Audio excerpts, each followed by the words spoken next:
today is we are going to be upgrading those to the 8-inch pile PDIC, I believe it's R81. I don't have it right in front of me, but yeah, those are right here. They're a two-way in-ceiling speaker, and here I am unboxing the PDIC R81 and trying to get all this ready to be installed in the office ceiling. And so once again, I will be voiceovering this whole clip because I'm an idiot and I don't know how to do anything right with microphones or video production quality at all. Here's me rotating the clips toward the inside, but before you rotate the clips to the inside, make sure you keep one clip rotated towards the outside away from the voice coil and push down on it so you can pop the grills out easily. You don't even have to use the little grill tool that they provide you.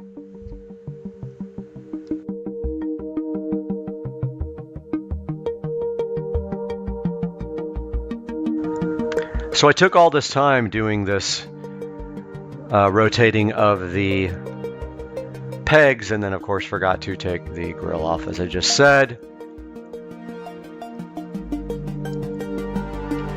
And this whole project is going to involve removing the existing, and here's the template that I saved from last time. This is removing the existing 6.5-inch in-ceiling speakers, which I've already done one.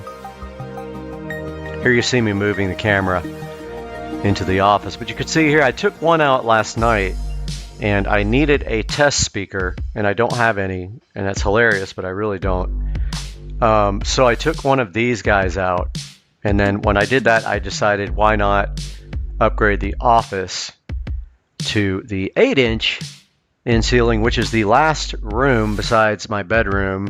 My bedroom's still running the 6.5 for the center channel, and that will be next to upgrade. It makes an absolute disastrous mess when you do it, though I hate doing it. And here is the 6.5-inch hole cut about 10 years ago for the 6.5-inch in-ceiling speakers. And this is me getting my act together and my tools together so that I can get up on the stool and trace the 8-inch hole compared to the 6.5-inch hole, which is nearly an inch bigger. And here I am pointing out that the AC needs to be off when you start cutting, because if you don't turn it off and turn off all your fans, your dust will blow everywhere and you will be miserable in life and you will hate yourself and everyone around you. Here I am marking the new hole, and I think that I actually blew this one because part of it didn't mark, so I realized that when I took this down, and I actually put the template right back up there, tried to line it right back up, and I started the process again. And here I am marking it for a second time and making sure that I'm actually making marks, and make sure you don't slip with your pen, otherwise you'll be repainting your ceiling. If you're like me, you have flat ceilings and nothing comes off of them. When they get dirty, they're dirty. Stuffing the wire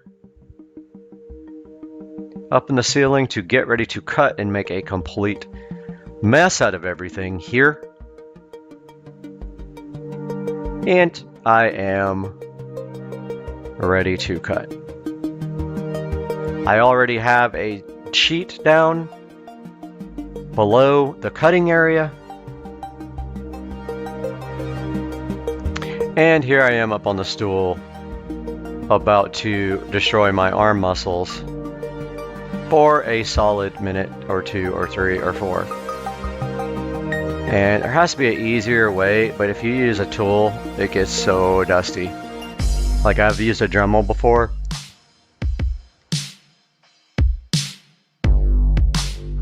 I've used a jigsaw, which makes marks on the ceiling pretty bad. I've used a Dremel, works great, but creates dust everywhere.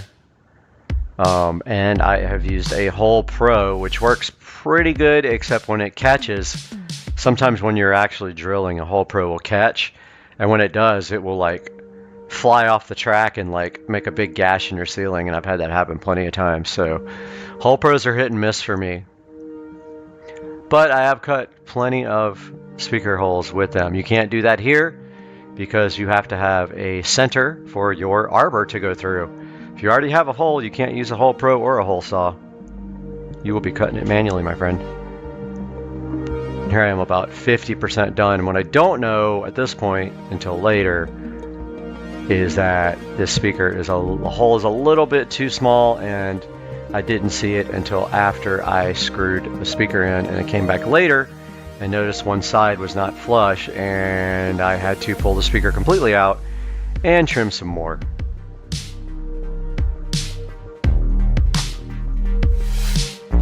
This is me about 75% done. It's been what, a couple of minutes maybe. My arm is getting absolutely destroyed, tired. I already worked out today. That's me taking a break right there. And here I go trying to switch hands to the left hand. Sometimes if you just go full speed, it helps because you don't feel it for a second and then you're almost done. Make sure when you're doing this, you cut on the outside of your line. Doesn't even matter if you're like 1/8 of an inch on the outside, because there's plenty of the bezel to cover any mistakes. And I did not cut this one wide enough, as you will see later, or you won't see because I didn't record me repairing it because I was so ill. And that's me where my cutting was not straight. My blade was not straight up and down. I was cutting on an angle, so there was a lot of drywall hanging over. When you get done, look for that and trim it off if you do have that issue like I did.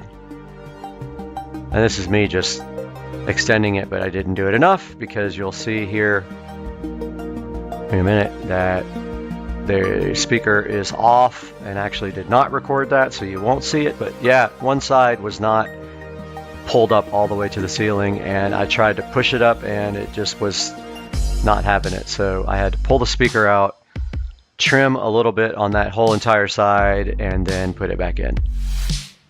This is me having a panic attack because I couldn't find the wire, and I found it.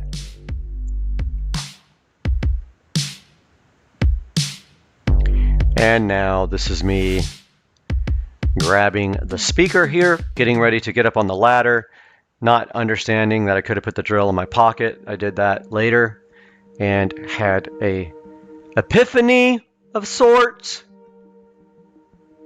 And so I am going to get the speaker here, and you will see me ascend the stool here momentarily. I don't know if I left the planet or what. I do notice a pulsation over the video. That's odd. But here I am, about to climb on the ladder and try to install the 8-inch PDICR 81 speaker. And of course, I am right in the way of the camera as usual. Again, video production, not my thing. Even though I was a professional doing it in one lifetime. Alright, here's me connecting the old speaker wires to the pile 8-inch in-ceiling speaker. And then, these new PDICR 81s are good, and they have upgraded binding posts, and they can actually hold the speaker. You can hang the speaker from the wires. The binding posts are so good. Now here, it appears to be in. This is me having a panic attack trying to get the drill and almost pulling a muscle. But in reality here, the speaker is not flush mounted at all. There's one side that is going to be a problem.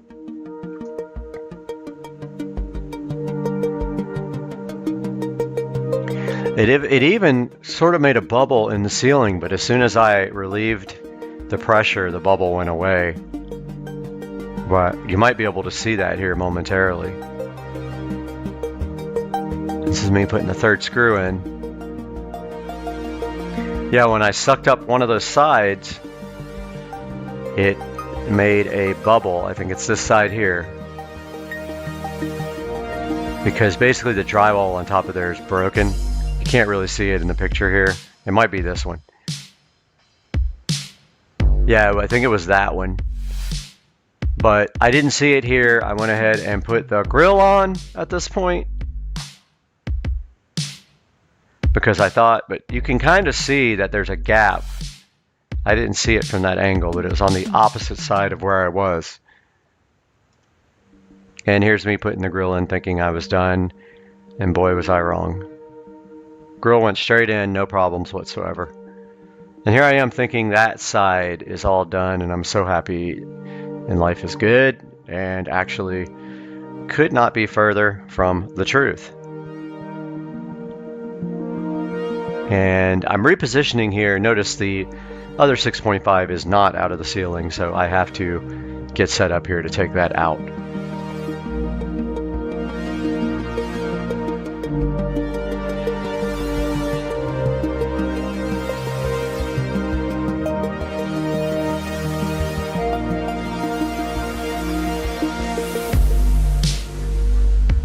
All right, here's me again getting set up to do the second speaker up here.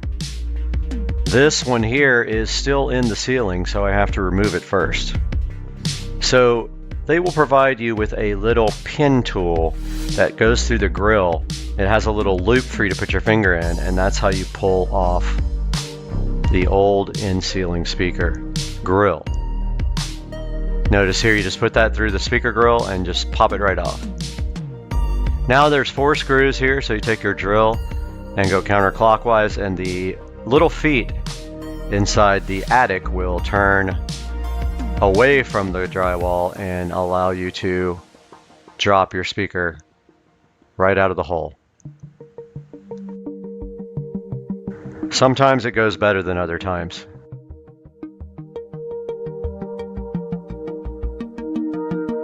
If you go too far, your screw will just fall right out of the clip, which is fine. If you're not reinstalling these speakers, who cares?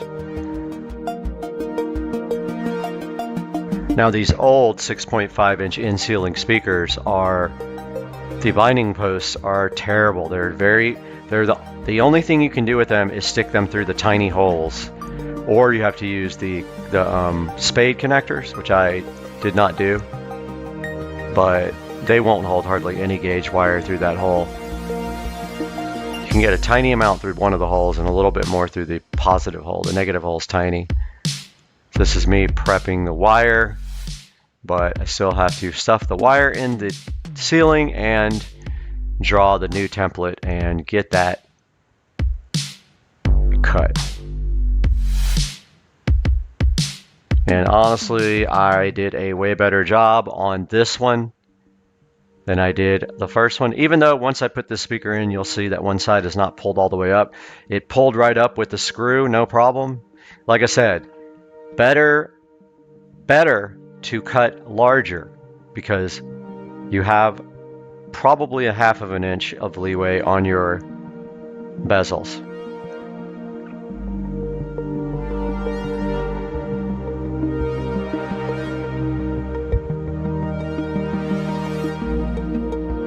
This is me prepping to cut and destroy my arm muscles once again.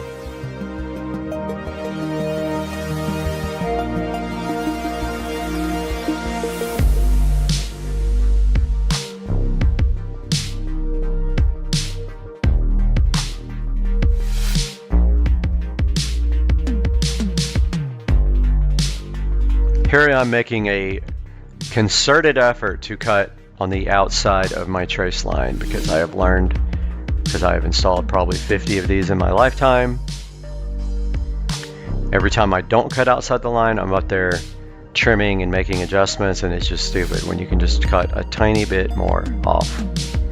And you never see it. You're not going to see it at all. Don't do like I did and buy the tiniest, cheapest speakers you can buy. Go ahead and buy something mid-range. Get 8-inch, get something decent quality. The first time, at least get something 8-inch so that when you upgrade, you don't have to cut another hole.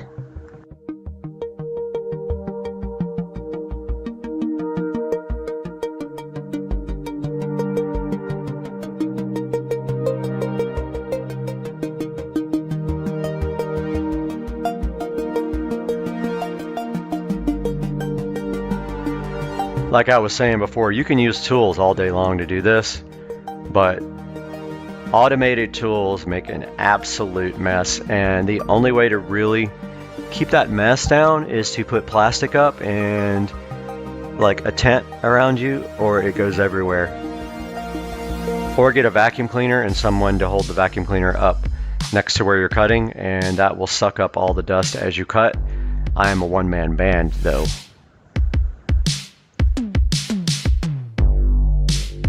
Sorry about the fan being in the way, of course, I didn't notice that either. Just like I didn't notice there was no audio recording, fellows and ladies.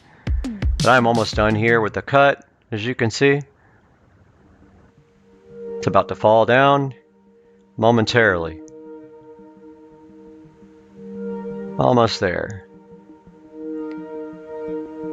Here I am just kind of finishing off that last little bezel cut here.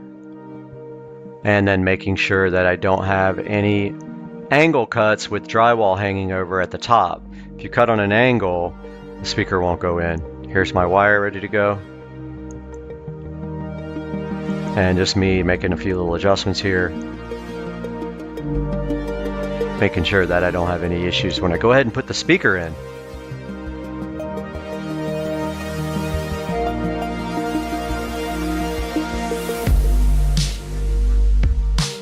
And I think at this point I'm trying to decide where to put my drill, and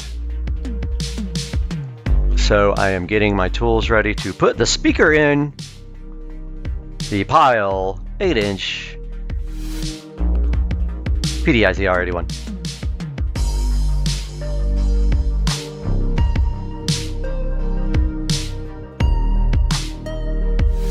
I think I'm aligning the clips down here, as you guys can't see. And I am getting my drill ready and putting it a little bit higher this time on my desk, because the desk is right next to where I was going, so that gives me the opportunity to grab the drill a little bit easier. And going for the wire to clip. Here I am clipping the wires into the clips with one hand, which is skill.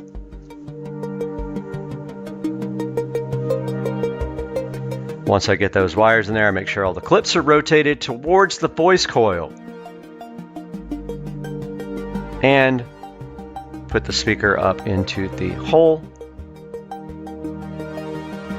And grab the drill real quick from behind me as I hold it up with one hand here.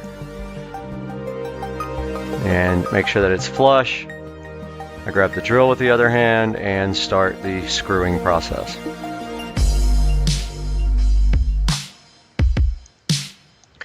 And there's one, and what I didn't realize right here is that that particular side is actually protruding. It's not all the way up in the ceiling. Didn't see that till afterwards. And here I am doing the third screw.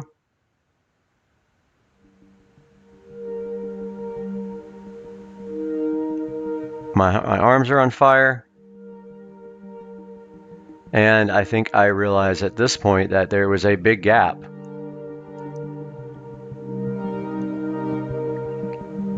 On the far side there, towards the slider, I believe there was a gap there.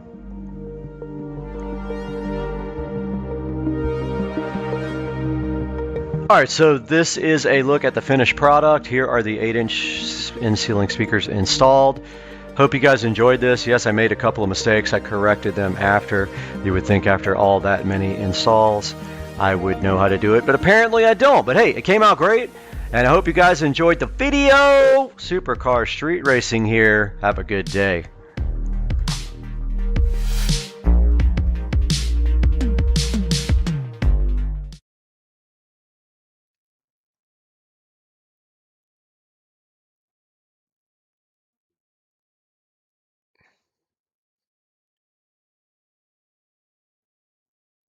All right, guys, we are live and we are here for a particular reason. And all of a sudden, yesterday, this creator music beta showed up, and I think I chose to participate in it. I don't know what it is at all. I have no clue, but check this out. This is brand new creator music beta showing up on the channel. And then all of a sudden, if we look here on the content, we have under this, okay, so this guy was added yesterday. This guy was added about 10 minutes ago, and look now, and we have this license added. And when you click review,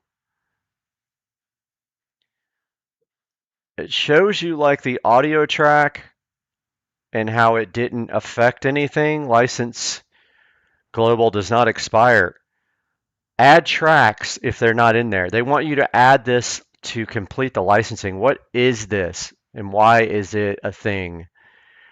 It's like, okay, so the way that creators get music for their channel is they either purchase music through a service that has licensing for music, or you actually can go here. If you go to, well, now I don't see the audio library anymore. So the audio library is gone. I don't know what happened to the music library. It's only available now on my other channel, which did not subscribe to this. And now I wish I hadn't have clicked this because the music is gone.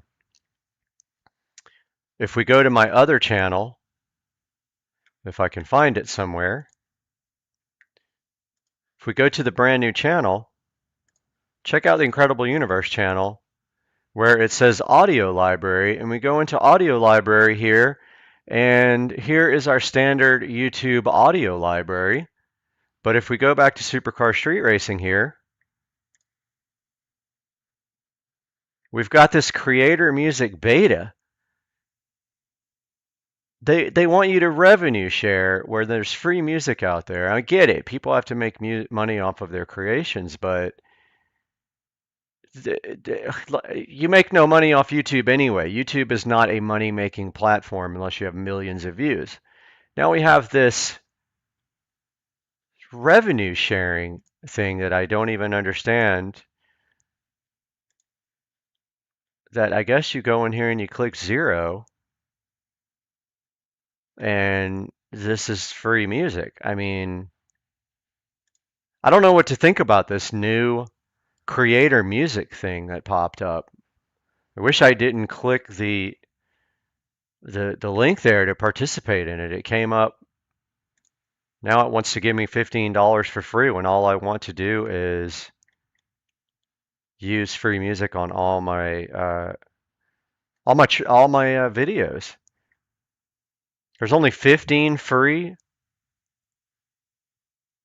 here. I don't. I'm so confused. Let's see my library. I literally don't understand this. Now, thank goodness I have almost the entire YouTube music library downloaded already. I have a music folder here somewhere, and I think we can go like this, and we can see that I have, I don't know, 336 free songs downloaded already here. So I don't have to deal with whatever this is about, and I don't have to figure out what this is. But as a creator, you have to be concerned about this, the disappearing of the audio library. But let's go back to Incredible Universe where it's still available again. Here's the standard audio. This is what I want in my channel. I want the standard audio library. I don't want to buy music as much as they want to force you to, and I don't want a revenue share. If that's the case, I'll create my own music. I don't want to do this. Creator music beta, revenue sharing tracks they want you to add to your music. Where's the free stuff?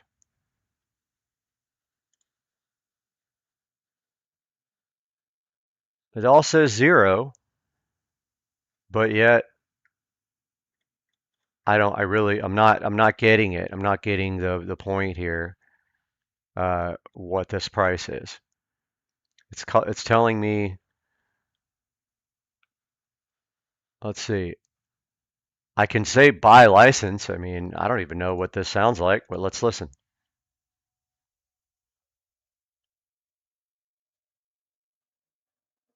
This shouldn't kill our stream because it's free. Let's add to library, see what happens.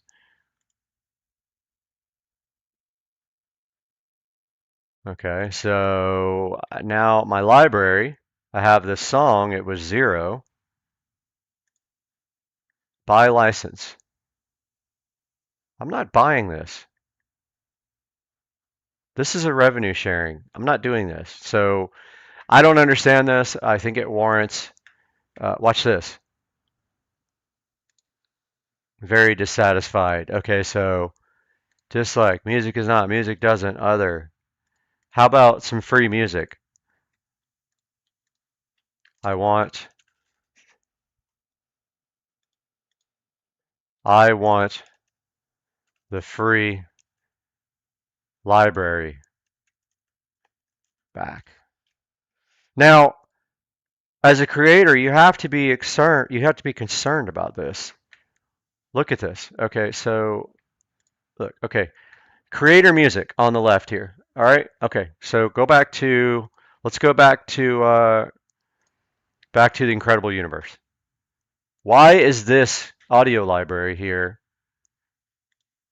And on Supercar Street Racing, we have accidentally signed up for creator music. Let's see if we can get rid of that. Let's see. No permissions, no community demographics. There's no way to disable creator music beta. Let's go back and Google this. Disable YouTube creator music beta.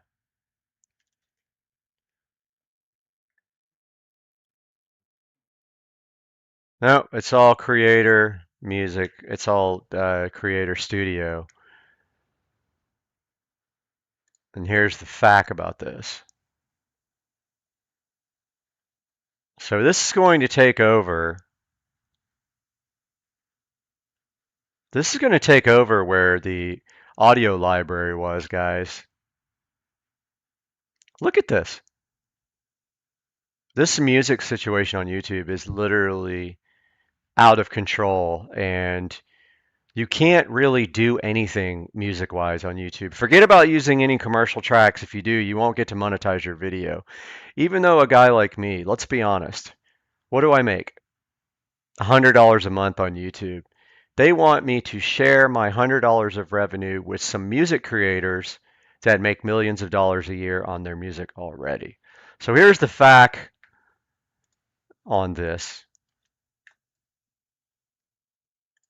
I'm going to drop this in the description of the live stream. And this is just blowing my mind that this has come to this. And I got a lot of reading to do to understand what this is about. And let's go back to Incredible Universe, which is a new channel, which I just launched here. And you can see here, this guy still has the audio library. But the funny thing is, even though I have a channel that has 3,000 subscribers, I had to literally start over with the Incredible Universe. And I have 1,165 subscribers in about 5 days, which is absolutely amazing. I have some videos that are taking off here, but I still can't monetize until I have 4,000 watch hours. And if we look at the dashboard here, I have 30. So guys, check out the new channel. I wanted to get on here and rant about this stupid freaking creator music beta thing and hope that I don't get, shut down in the process doing it and I lose my live stream. But yeah, this is the reality of what is happening with the YouTube. the music. How do we change that? I don't know, but at this point, I'm gonna stop the stream, guys. Please let me know in the comments what you know about this, and we'll see. I'm ready for a ride, but I can't because my car's still charging. Wait, what? What? Check out the new studio. I am getting it done. And it looks freaking awesome. I am so hyped about the new studio, Supercar Street Racing. And I hope you guys enjoyed that and that you are able to do your own power.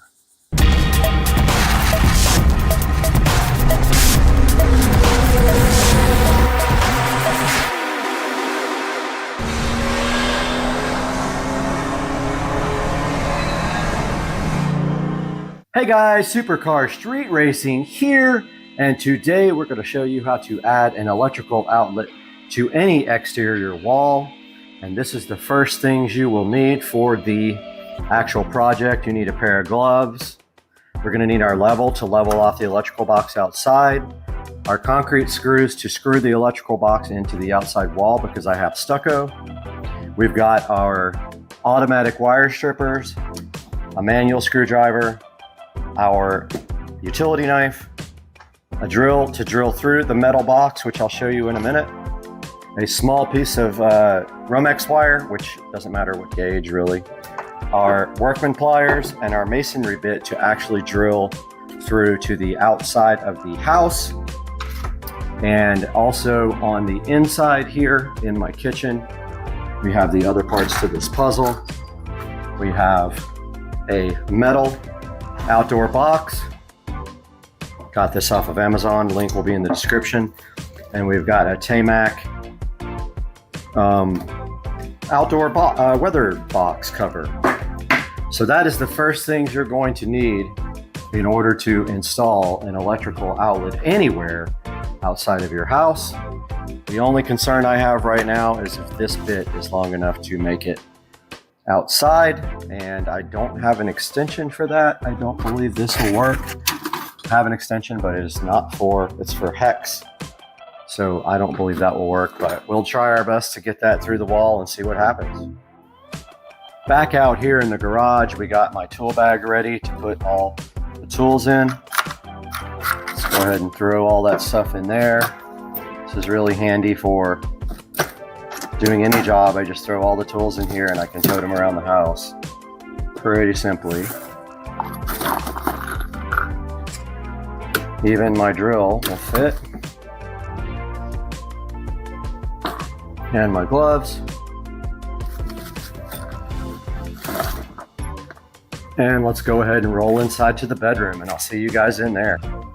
Okay guys, welcome back. And for this project, we are adding electrical to my patio, which is right across from this wall. And so conveniently, we have a receptacle right here that we can work off of to try to run electrical outside. So the first thing we need to do is remove the wall plate and pull the receptacle out completely. Now this receptacle probably feeds another one. So I may have used the quick connect screw holes on the back already when I changed the outlets out, because I changed all the outlets in this house over to Decora, which is the square style. So unfortunately that makes my life a little bit harder, but not much. I will have to actually put the wires around the hook most likely. I've got my drill out here to make this part easy. Looks like this one has a two drywall screws in it. It must have been stripped. Yeah, I usually don't use these unless the boxes are stripped. And apparently that's what happened here. And they are very long too. Now the power is on, so we're not going to connect this side until the other side's ready. And I did not use the quick connect, so that is a plus for us for today. The ground is in there as well and kind of in the way, so I am going to attempt to drill through this box. Well, that's gnarly. There's roach poop all in there. That's pretty gross. Yeah, I don't like to see that. It means there's probably roaches alive somewhere unless they have already been killed. I don't normally see any roaches in this house. So these are my masonry bits. So the first thing I'm going to do is actually use, I guess I should use my paddle bit first. Yeah, I'm gonna go grab the paddle bit to get through the back of this and I'll be right back. All right, I got the paddle bit. When you do this, you're just hoping there's no wiring behind the box, but these both go above, the wires go up. So the only thing I'm worried about here, honestly, is getting that masonry bit all the way through. If it does not go through, I'm not sure how I will get that. I'll have to have an extension of some kind on my bit. But so you just pick a spot back there and drill straight through. And I know what's on the back side of this is hardy board and then stucco. Right now I'm just going through the back of the box. Try to keep your drill bit level. I know it's tough if you don't have a level on the actual drill. Okay, I'm through the box.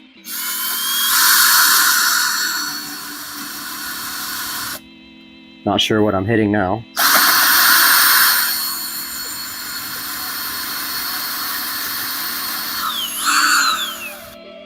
Okay, I may be getting close to stucco.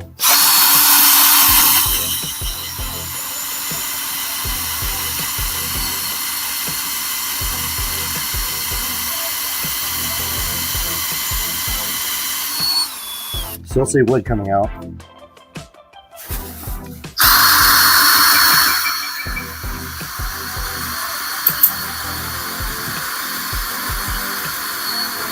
Okay, I believe I see dust coming out, which means that's most likely stone. So hopefully this bit is long enough to go through. So I'm going to be using the largest bit I have here, and it is a 1/2. And as you can see, it's not very long. It's this bit here. Don't have an extension for it, and so I'm going to put it as far as I can on the edge of this drill. So I'm having it stick out like as far as I can, and I'm just going to hope that that's not going to be good enough. I don't think that's going to work. It's already like, I'm going to have to go on an angle in order to get this working.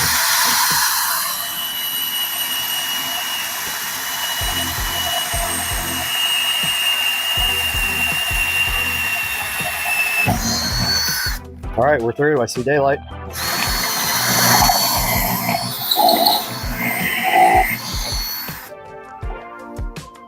Now, all right, guys, we have our hole all the way through to the patio. Awesome. Okay. We don't have to stick the whole Romex through there. All we have to stick through it, honestly, is the actual 2 wires. So I'm going to go ahead and pull these out. So this is the inside of the connector there, or inside of the wiring. And now I am going to, well, actually, we don't even need to do this on the inside of the house. We can do this on the outside. The only thing that we have to do inside that's kind of a pain is connect the ground. So we have to undo the wiring nut and connect that. So our next steps actually are outside. So we are done with the masonry bit, and it really did a good job. I got these off of Amazon, link will be in the description. It went right through that stucco like no problem. It goes through glass, tile, stone, and concrete. Don't need that anymore. We do need our drill, however. We need our drill, our gloves, and we also need our, where is our regular drill bit. We need our Phillips head drill bit as well. I'm gonna have to locate that because I don't know what I did with it. I just took it off. And then we'll move you guys outside. All right, guys, we are out here on the lounge area of the patio, this brand new area that I just built. And you can see kind of here where we came out of the wall and made our perfect little hole here. And so that is where our box will be going. And then I also forgot to tell you guys to get a receptacle. I bought these off of Amazon. They came with wall plates. We don't need them, but there are 2 in each box. That's all you need. And if you want to use GFCI, you can. I am choosing not to, but that is up to you and your electrical code. But the first thing that we have to do is, here's our electrical box. So what we're going to do is drill through to mount our electrical box. This has no holes in it. See how it has no mounting holes? We have to mount this to the concrete just like that. So in order to do that, we will drill through the box, and I'm going to drill where there are these little divots. And I brought my drill bit with me. Hopefully it is not shot, because all my drill bits are completely shot. So my drill is also shot, but I'm not going to actually drill. I'm going to drill like where there's already a hole in the wall so I don't mess my drill bit up.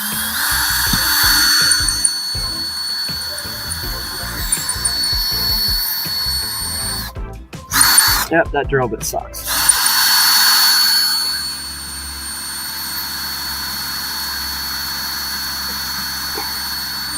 This drill bit is absolutely shot.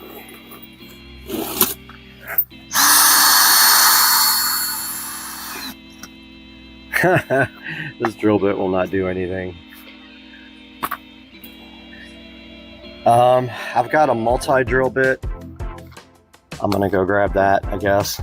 This one is not doing anything. That one will definitely cut through. So I will be right back, guys. Back, guys, I actually brought 2 drill bits. I found another small one. And I brought some washers just in case I have to drill a bigger hole. So I'm gonna try this small drill bit. I am gonna mount the box. I think I'm gonna mount it. Yeah, I'll just mount it up and down. That's fine. So I got the small drill bit now. Let's see if this thing will do anything.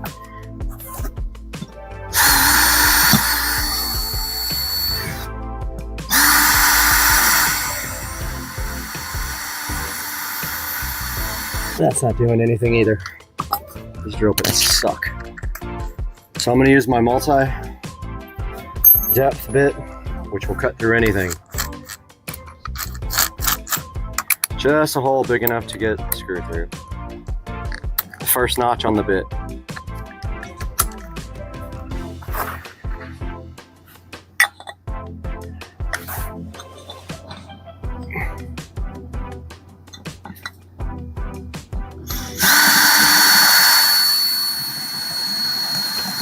Oh yeah, that thing rocks.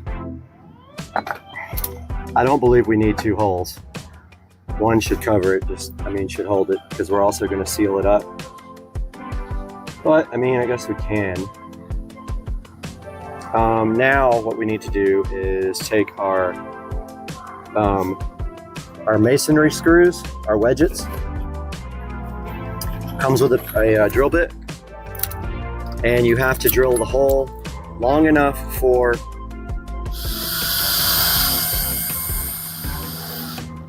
the screw to sink in completely. So what we're going to do is put our box up there, and it doesn't matter if it's level or not, because you can move the box before you tighten it, but we'll go ahead and put our level on it just so you guys see the right way to do it. We're right over the hole that I drilled out from inside the house. We level our box, we take our drill, and then we drill our hole, and the box moved. So we got to make sure that it doesn't move. And the hole's really big, so yeah, this is actually moving all over the place. So I'm just going to concentrate on this. Oh, No wonder I got the drill in there backwards. What a dumbass. I had the drill bit in there backwards. Okay, so you want to drill at least as deep as the screw. Otherwise the screw will bottom out and won't tighten up. These screws come with a drill bit.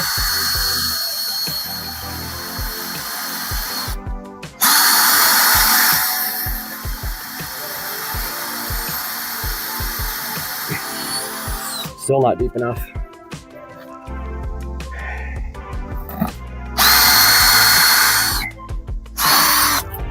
Gotta get some force on this bit. Maybe high speed? Oh yeah, high speed looks better.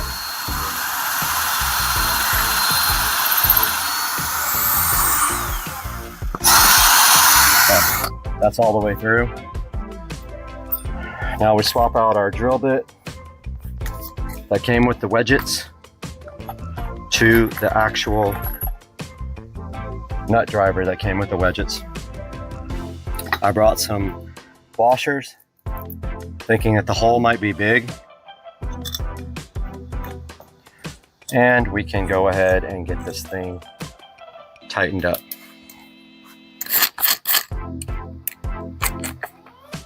And we won't tighten it until it's level.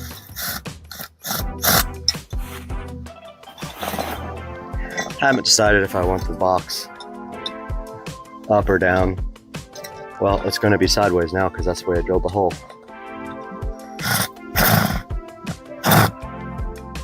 All right, so got to make sure that's level now. It's not. That's level.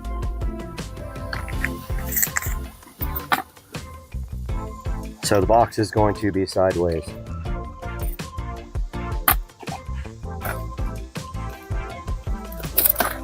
And this cover can actually go either way.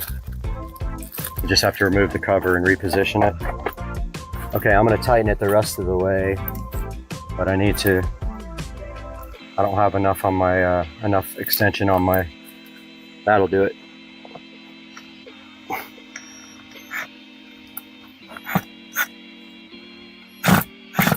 It's tight now. It's actually upside down, not that it matters. And we're going to stop down for a moment and take a break because I have a meeting. All right, that is perfectly level now. And after we're done, we silicone seal around it. This thing's not going to move at all. And we will continue after this meeting I have to go to. All right, guys, it might get loud because I hear a chainsaw in the background, but I'm not letting that stop me. I brought some clear silicone sealer out here. And we are ready to start wiring this side of the electrical box. And the first thing that we will do is the ground, which we don't need to ground the actual box because the outlet is actually grounded to the box itself. So grounding the outlet will suffice. So here's our outlet. And we take our workman pliers, put a little loop in this guy.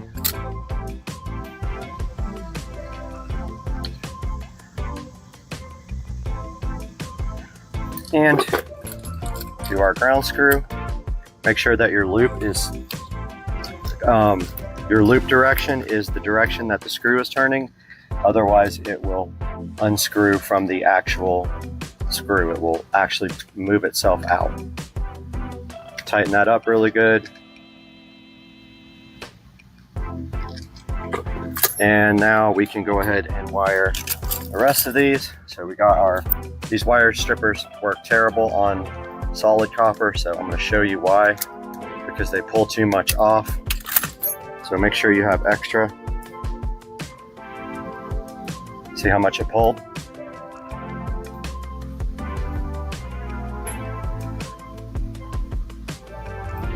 So we don't need that much to stab into the back. So we're going to take off some. Grab our outlet. Neutral is white. It always goes to the larger side, to the left of the socket. We're going to stab neutral behind here. And we're going to stab black in the other one. And feed our guys all the way through.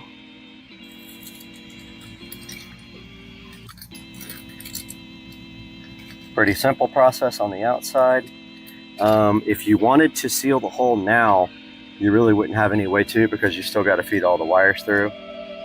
But we just stick that outlet through there, that receptacle, find our drill Phillips head, and go ahead and run this guy down. If you feel comfortable grounding the box itself, be my guest. But these screws will ground the box. Sounds like we're about to get loud out here.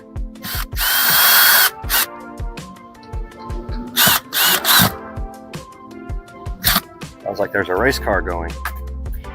And here is our outdoor box cover, which we will reconfigure for up and down use, which is as simple as turning it. Works either way.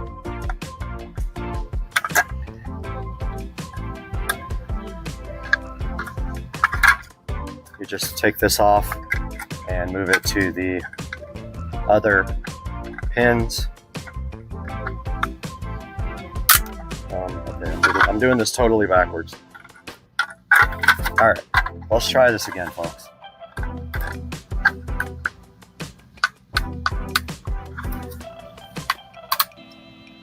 Okay, I think that's how it's supposed to go.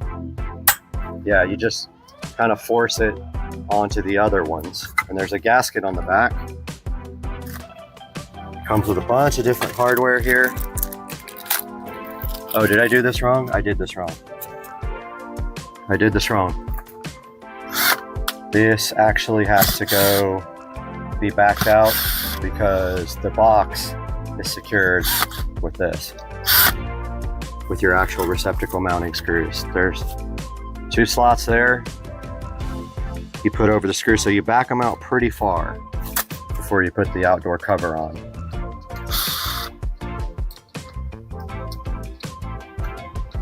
Don't over tighten these when you do it because it'll break the box. Okay, now that it's, you literally just slide it over. I know you guys are having trouble seeing it because you're up at a high angle, but that is how you mount the actual box. And then you just tighten the screws down and the little gasket around it seals.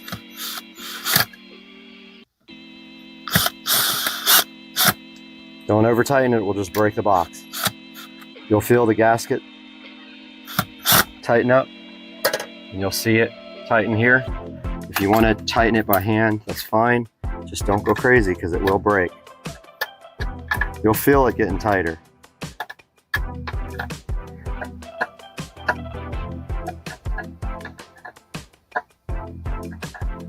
Okay, that's pretty tight already. That one tightened up just a little bit more. And so that is how that works. It is done. Now what we have to do is, the electrical box came with some caps. And where did I do with those? Did I leave them inside? Oh, here they are. Comes with some end caps. So what we are going to do is screw in those end caps here.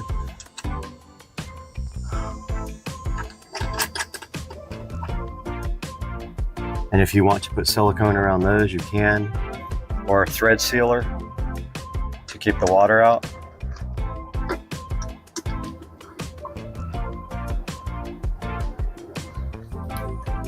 Don't think any water will get in there, but I might run a bead of silicone around there since I didn't bring the thread sealer out. Now I've got my clear silicone. Let me make sure you guys are still in view here. Got my clear silicone sealer. There is going to be a gap around the box because it has some little offsets on the back. Let me see if this tube is even going to work because it's kind of dried up.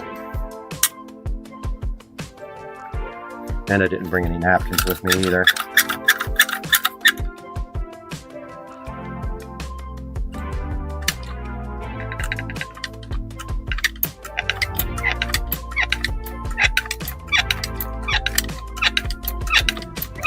Okay, this is not working at all. So that one's all dried up because I didn't tape the end like this. This is all I have left. This might not be enough. So I'm just gonna run a bead around it all the way and then use my finger to level it. And I usually have a napkin with me so that it don't make a complete mess everywhere.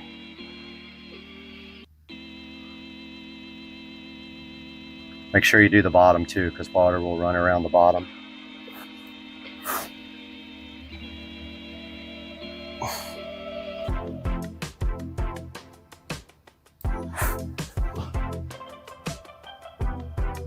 When you're done, run your finger all the way around it.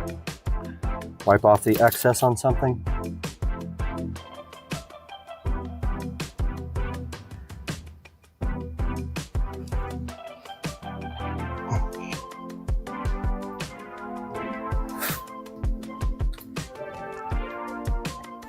And like I said, if you want to, since I have some excess,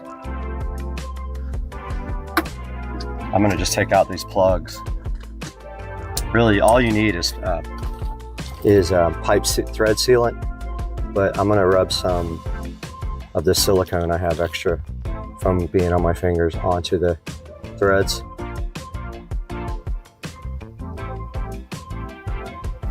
And that should be fine.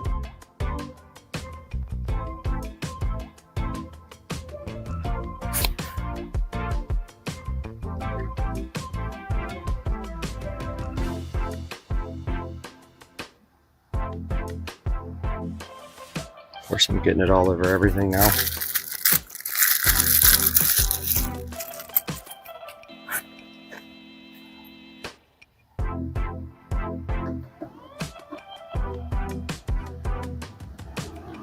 Wipe off the excess there.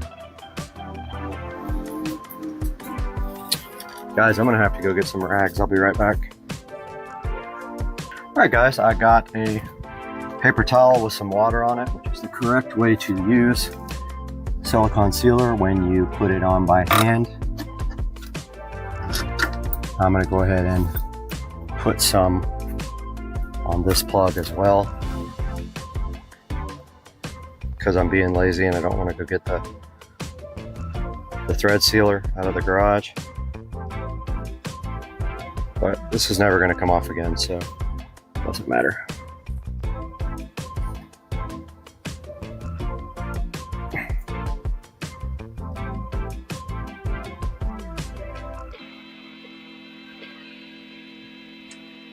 Messy.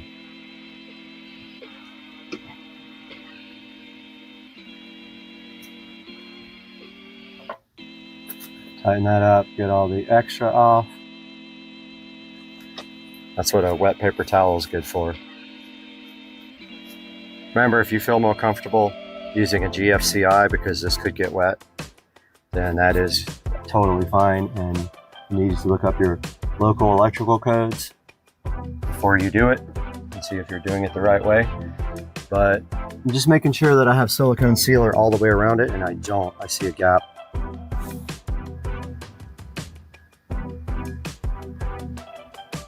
And I still didn't seal that gap.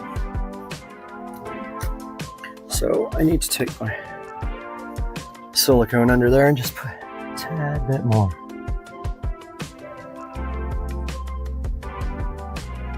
I think that should do it. It still didn't get it.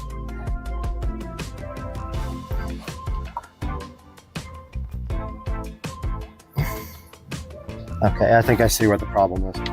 There's just like a piece of stucco that's pushed out. It's not really a gap. And that is going to do it for the outside. I kind of want to take the camera off show you guys what I did.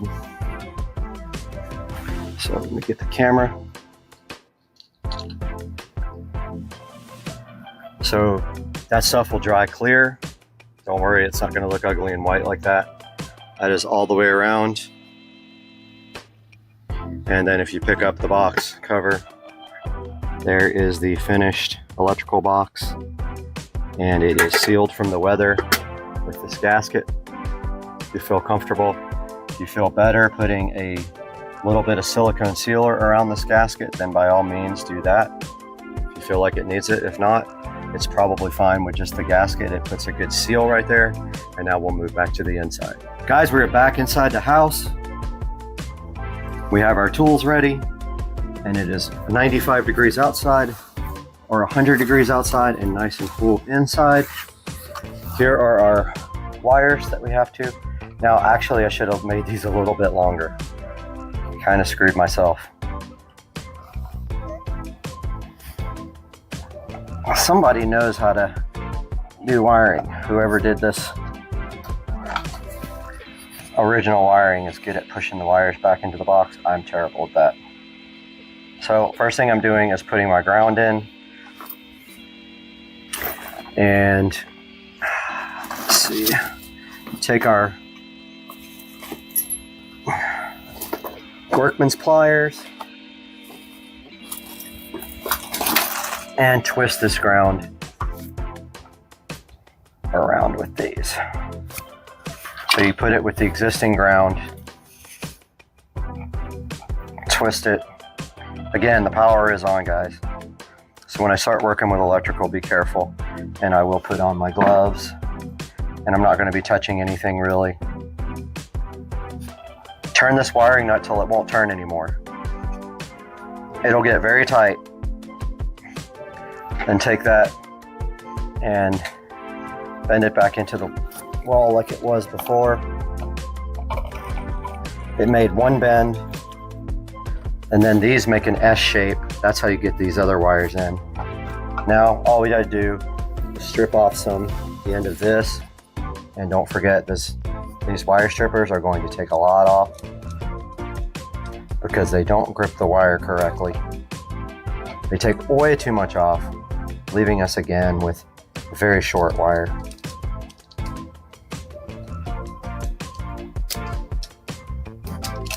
See how much they took off? A ton. Actually, that's kind of perfect. They both were perfect. I lied. Okay, so I'm gonna put my gloves on now because this is hot. But I've got electrical tape wrapped around the socket or the electrical outlet because I do that when I install these as an extra measure of protection.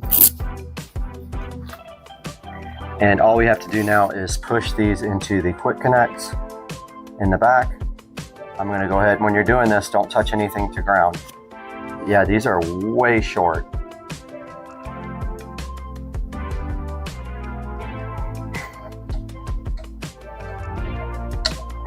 First one is in.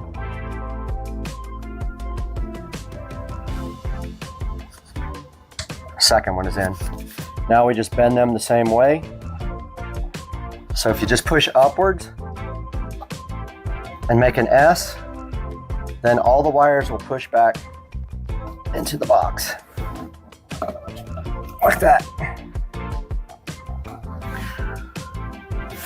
And then we take our existing drywall screws, because that was holding in, I see a wire in the way. That wire didn't want to cooperate. Take our drywall screws now. Said this box must have problems. I don't remember.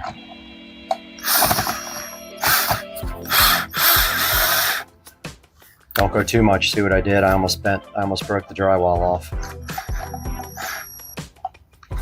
These weren't tightened all the way either. Probably because the receptacle was too far into the wall. Oh man. Come on.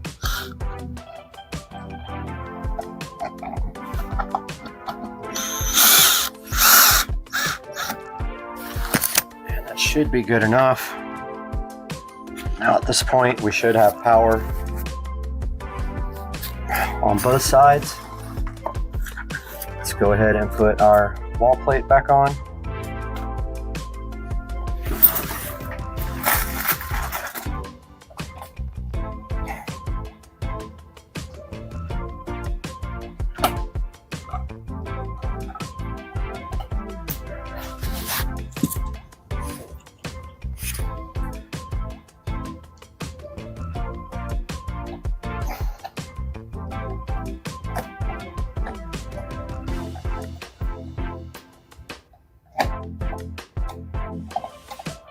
All right. Receptacle's a little crooked. You can usually just push it to straighten it out like that. And this project is over except for the testing and the cleanup. So the next thing we're going to do is test the outside and make sure we have power. If you don't have an electrical tester, a really convenient thing is a phone charger with your telephone. So we're going to move outside for that portion now. All right, guys, I got my brand new electrical tester from Amazon. It powers on. It says AC right here. Let's see.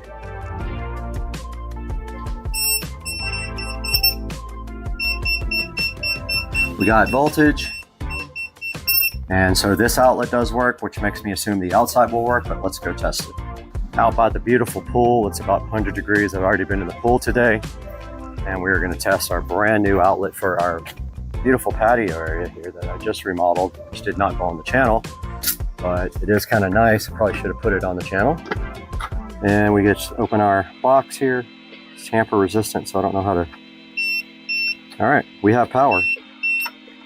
And that is all you have to do to add an external box. Just keep in mind, you're adding to an existing circuit. So if that circuit gets overloaded by whatever you put on outside here, then you will have an issue. But as long as you have enough in that circuit, you're just planning on doing, you know, like small items, maybe lights or phone charger or whatever, then this is just fine. So here's a look at the finished product. This kind of ugly. That's the only downfall of having the external outlets with the big covers on them. But this is it. This is our new patio. I'll step back here and let you guys get a look at how that turned out as well.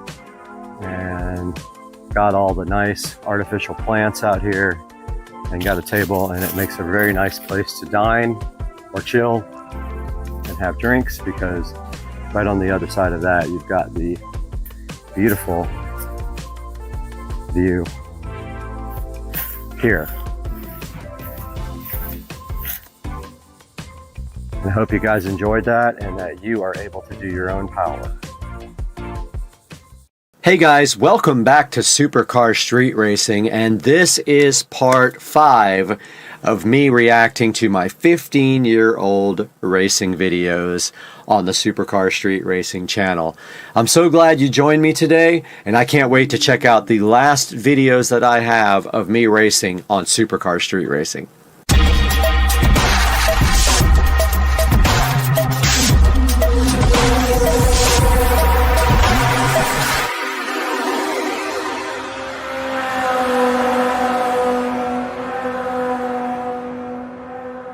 Guys, welcome back. This is part 5 of Supercar Street Racing reacting to his own videos on YouTube from over 15 years ago.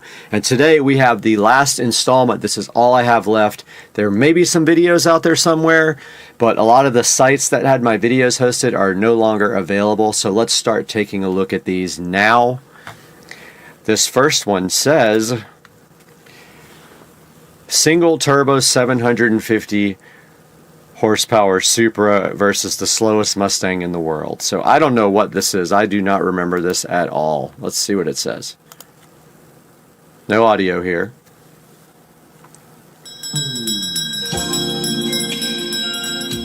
Oh, the music had to be replaced.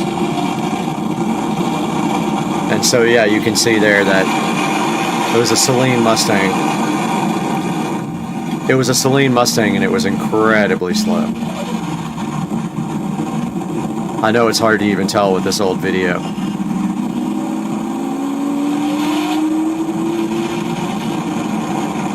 This camera was absolutely terrible. I don't know why I never bought a real camera. I let him get the hit this time.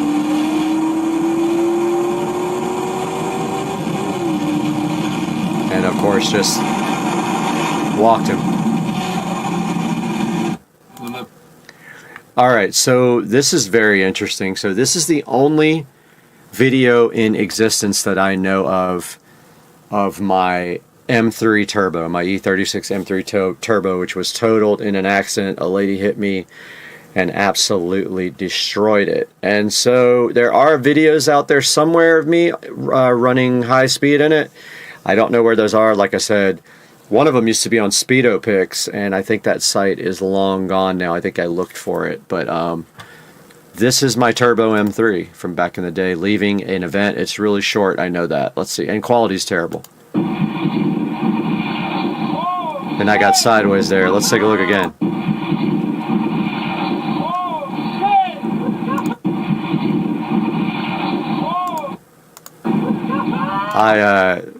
Nice wheels, huh? These are Denon wheels, or Dynon, or whatever you want to call them. I don't care what you call it, but I think it's Dynon. I don't know. So that was my E36 M3 Turbo from back in the day. This is an old video. Let's go ahead and like it.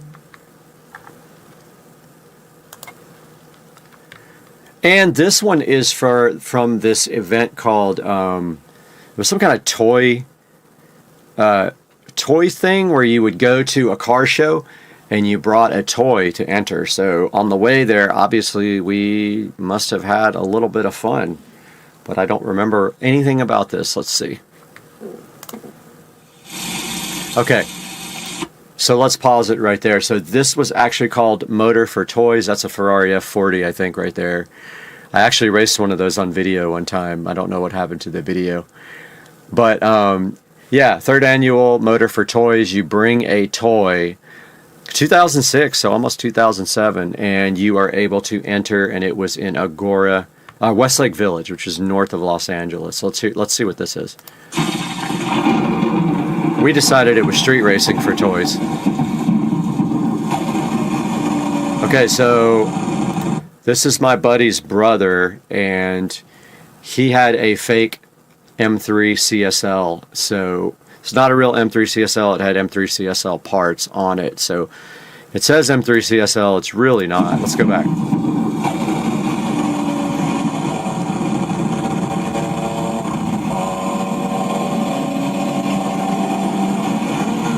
You can hear his exhaust. Obviously not even a competition there. Pretty crowded streets, you know. I was kind of an idiot back then. That's 101 North, headed towards Westlake Village. It's another Supra. Pretty quick.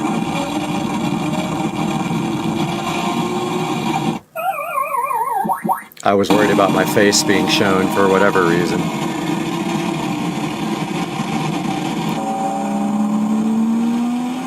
Stock fuel systems, single turbo, my buddy. And he beat me. Because the car had no traction, so he beat me. This car was quick.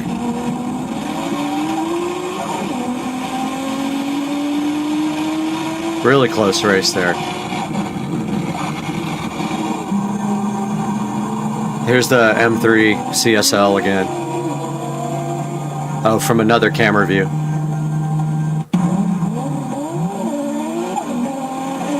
Me with no traction.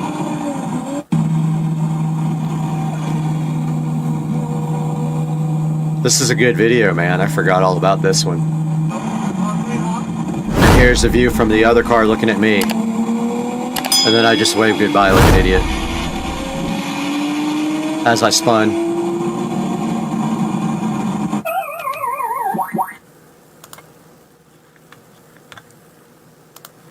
And I don't know what this is. It says Super Racing in Los Angeles like effing idiots. Let's see. Okay, this is my buddy Dan's car, which had gears.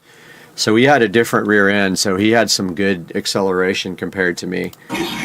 And of course it had this stuff in front because I thought that was cool.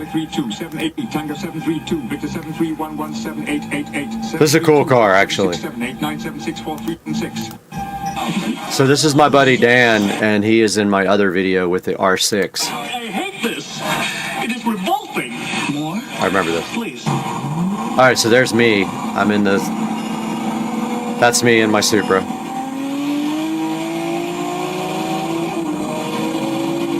Great race. I had no problems beating him at that time.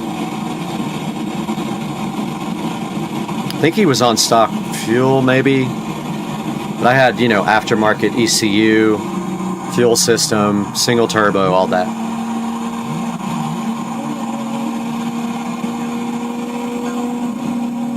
And then we had some traffic. I think we had to slow down there.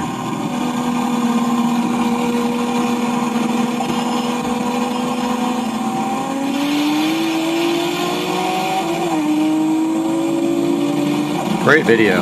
Probably one of my better shot ones, which shows a lot. Judging by the pollution content of the atmosphere, I believe we have arrived at the latter half of the 20th century.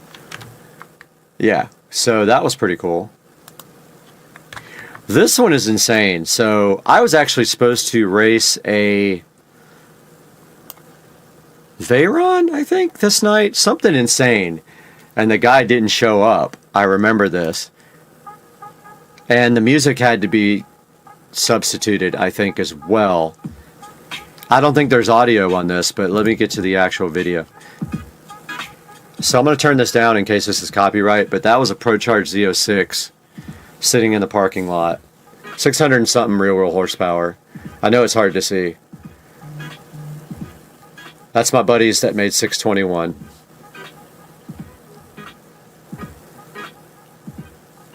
Supra. Hot girl. I don't know. Pretty childish, but she was hot though. So there's a Venom Viper pulling up that wanted to run me, which was absolutely ridiculous as far as his ability to actually race was. I remember I got so mad at this guy because he would never go on the honks, and he would be like, oh, I tried to go, I missed shift. I mean, there were so many excuses. It was a sick car, but like the guy just kept on messing around, and I could tell he wasn't trying to race at all. That was a dog in a black Supra, I think. I don't know. So this is my buddy Dan against the ProCharge Z06.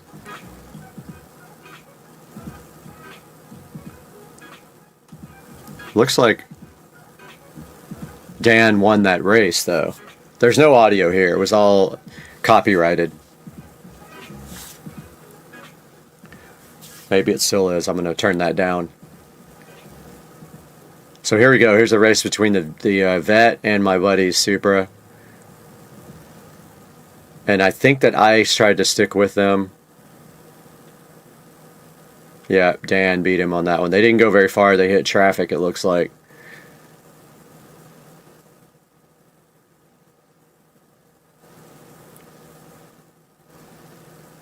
Now here's me versus the Vet versus Dan. And I spun most of the time. It looks like Dan... Oh, okay. I think they let off right there. Oh, okay, no, they didn't. I actually kept the race going and won. Yeah, this dude was like... He said he would never get beat by a Supra on the freeway. And he kept saying... This is now I remember. He kept saying he misshifted and things like that, and he never came back to the meet after I beat him like 3 or 4 times. And this is a 745 Li versus the Vet and me. Of course, the 745 has no chance. I just went when I heard them race, so I don't know what happened. But obviously I walked on the Vet.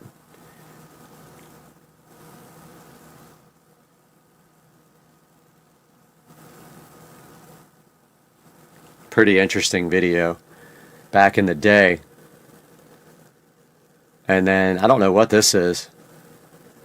Oh, Dan, Brad, me and my buddy Dan, who was in the last video that we watched racing. Okay, so his made 600 and something to the wheels, and he has gears. His top end's not going to be as good, but his acceleration was great. But I did pull on him right here. I was up in the 800s, I think. So this looks like we ran again. I wish there was audio on this, but there just isn't.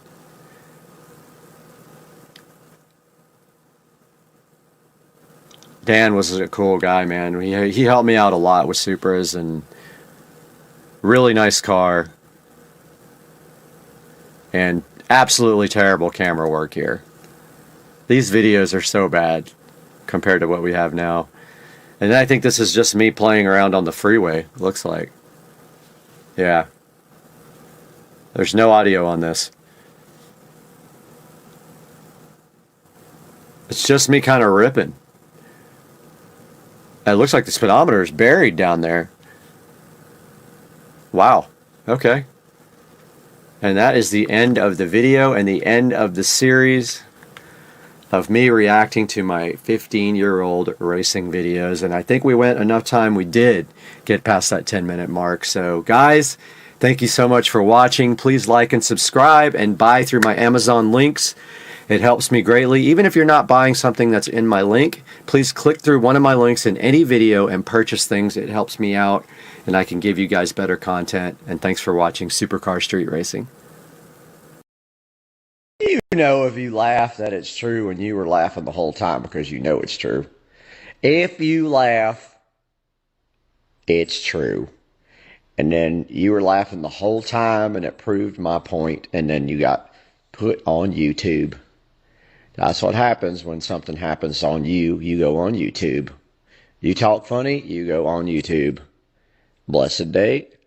I hope you have one.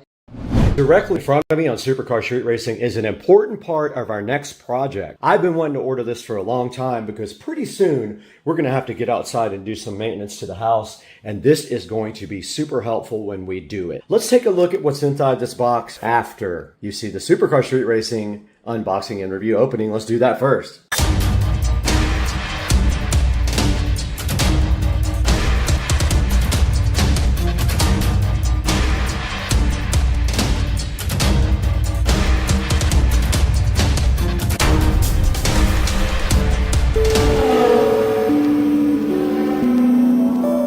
Right in front of me from Amazon, fresh off the Amazon truck, is this box that needs to be opened, and this is for a project for tomorrow outside. We're going to be outside in the afternoon, hopefully not in hot weather, and if it doesn't rain, but this is going to assist us in our next project. Let's go ahead and see what's in the box.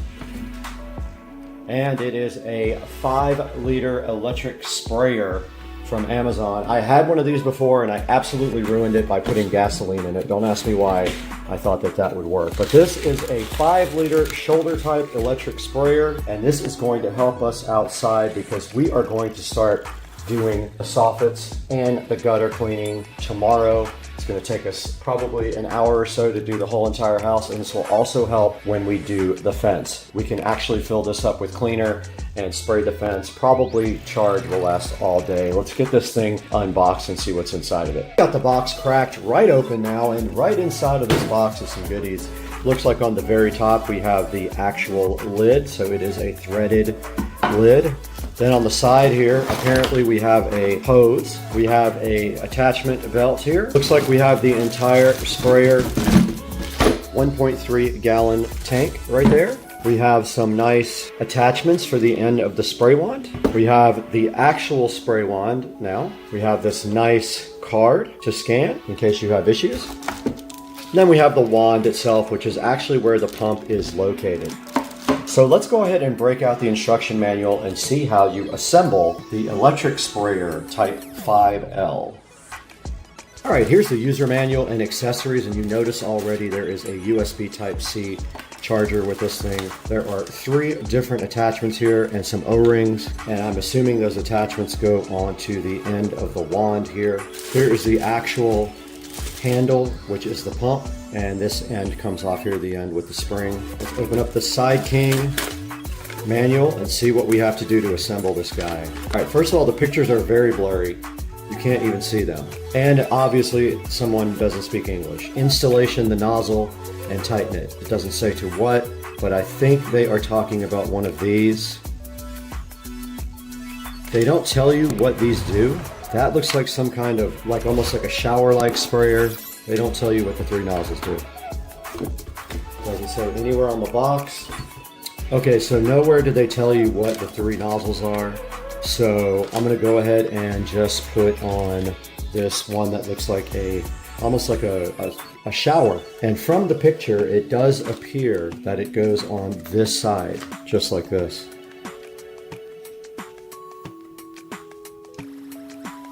So it just says to tighten it. It doesn't say how tight, but you have to hold this part to tighten the top. Ah, it's an extension. Okay, cool. That'll be good for getting up on the soffits and the gutters. Step 2, now it says to install the extension rod onto the handle, and apparently that is there. And there's already an O-ring in there.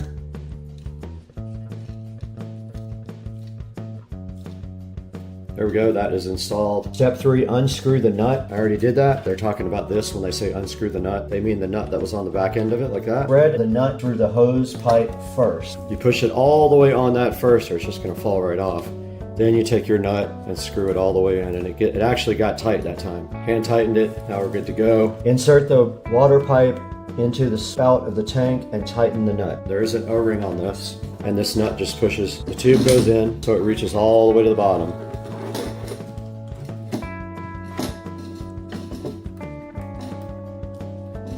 Hopefully that's fine.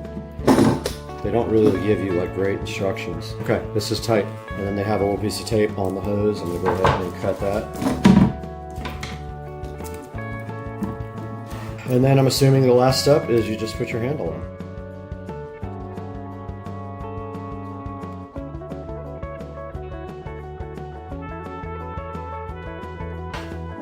Then your handle goes right on top. Now let's see how you charge this thing.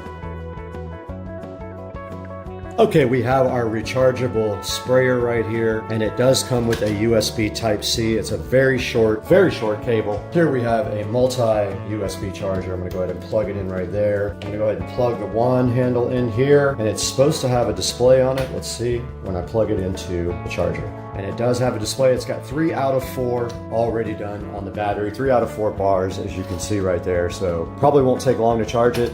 I'm just gonna leave this on the charger till it's done, and then we'll start on the next part of the project. All right, guys, today is the day to clean the soffits and the gutters, and I'm not looking forward to it, but it has to be done. There's no other way around it. And the first thing we have to do is mix up our cleaning concoction. And we do have this 30-second outdoor cleaner, but I also scrub because I know that doesn't work fully.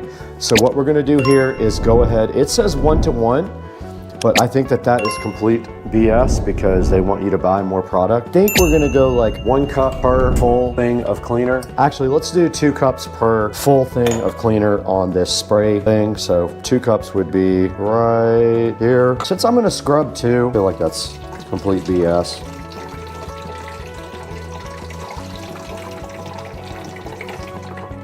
All right, that's 2 cups of cleaner, plus always use the cup again to fill up. You get the rest of what was left over. And then of course we're gonna run hot water. So let's get the water nice and hot.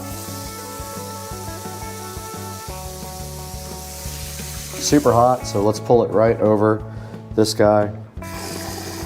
Hopefully it doesn't suds up too much. And I actually can't see it, so I don't know where the level is. It's supposed to be 1-to-1, but I think that's complete BS. All right, I hear it filling up now. Actually holds a lot. I'm surprised. I don't know if it has a maximum fill level, but whatever. There's our cap, no pumping, no purging of air, nothing like that. This thing is ready to go. Let's take this outside and get straight to work, guys.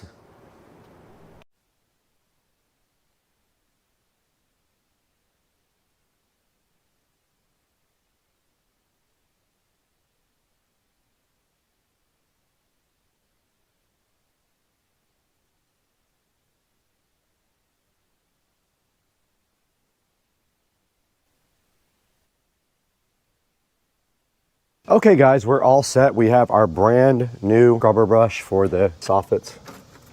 And we have our brand new sprayer here. So let's go ahead and test out this sprayer. Now, keep in mind, I did not mix 1-to-1. I only mixed maybe 2 cups. Turn on our sprayer. When you turn the handle on, it just starts working. So you just switch the handle off and on. Pretty powerful. Go ahead and do the gutters as well. Let it sit for a minute before we start the scrubbing.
Got him!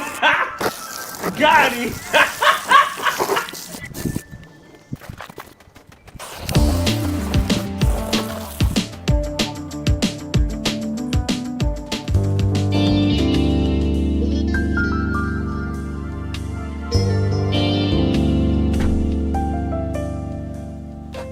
It's really hot and humid in Florida, but you can see we are here in the nice, cool 4K production studio for Supercar Street Racing. And we did take this 1.35 gallon sprayer and go ahead and clean all of our soffits and gutters yesterday. It was pretty hot and sweaty work, but it has to be done once every 3 or 4 months in Florida because everything gets humid and gets dust and dirt all over it. So we went ahead and used this brand new sprayer. I will say the power is okay. It's not amazing, but it's okay. I completely forgot it had an extendable handle. I don't know why I couldn't remember that. But yeah, it'll just extend out and you can use any of the 3 nozzles to go ahead and spray with the sprayer. And I put up on the screen earlier what those 3 different nozzles do. One of them is almost like a shower nozzle and the other 2 can be adjusted for a different type of stream. And this thing is 26 bucks right now. And if you buy 2 items, they have a 5% off code as well. You might want to go ahead and take advantage of that 5% off code. Now I will say my GoPro is ridiculous. It overheats probably after 5 minutes in the sun. I could barely use it and it has been replaced once already. That thing is absolute junk. Also, don't forget to check out the new jukebox. The SCSR jukebox is playing all the videos live 24/7. We did have a power outage a little while ago, so it's not on right now, but I'm going to be putting it back up soon. Remember to like and subscribe and always click through our links in the description to buy these products.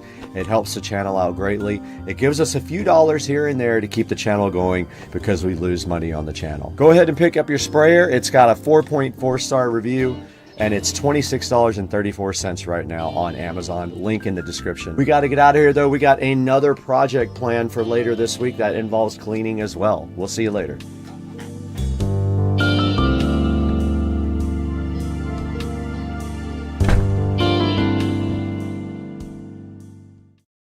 I'll never notice it.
we got the new double gang outlet inserts for the home theater system. On this side, we have regular power. We've got USB type A, and we have USB type A there.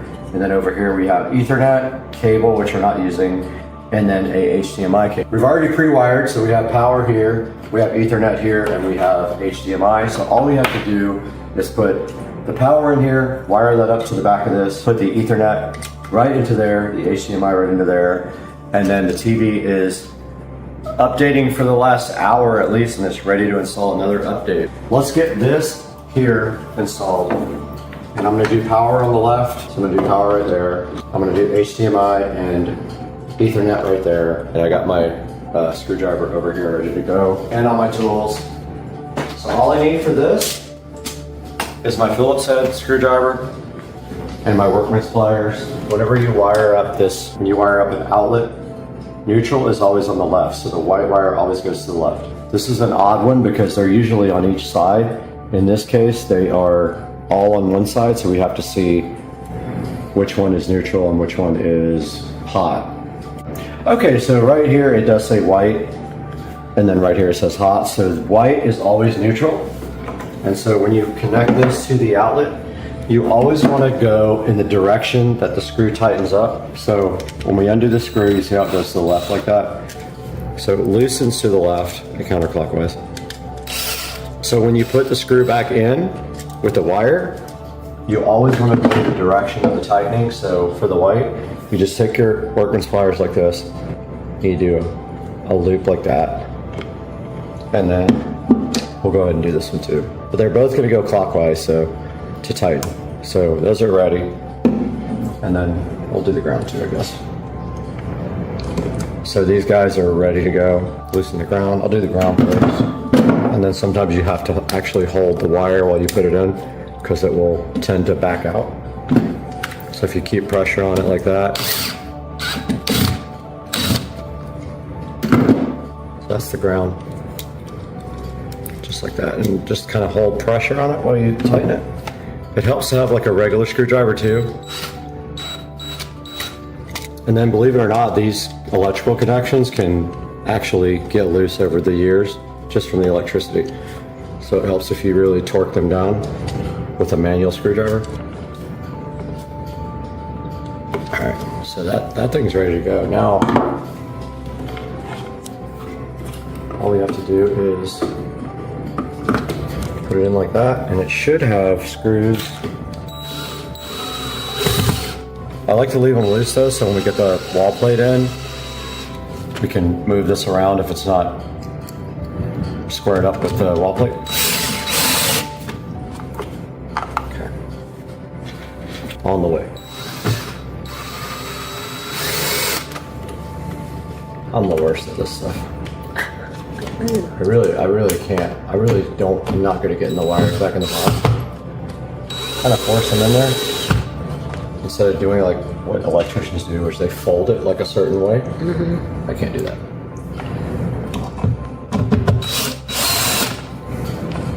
All right, now we got to get both of these straight to put the faceplate on. So we're going to loosen this up a little bit so we can go left to right.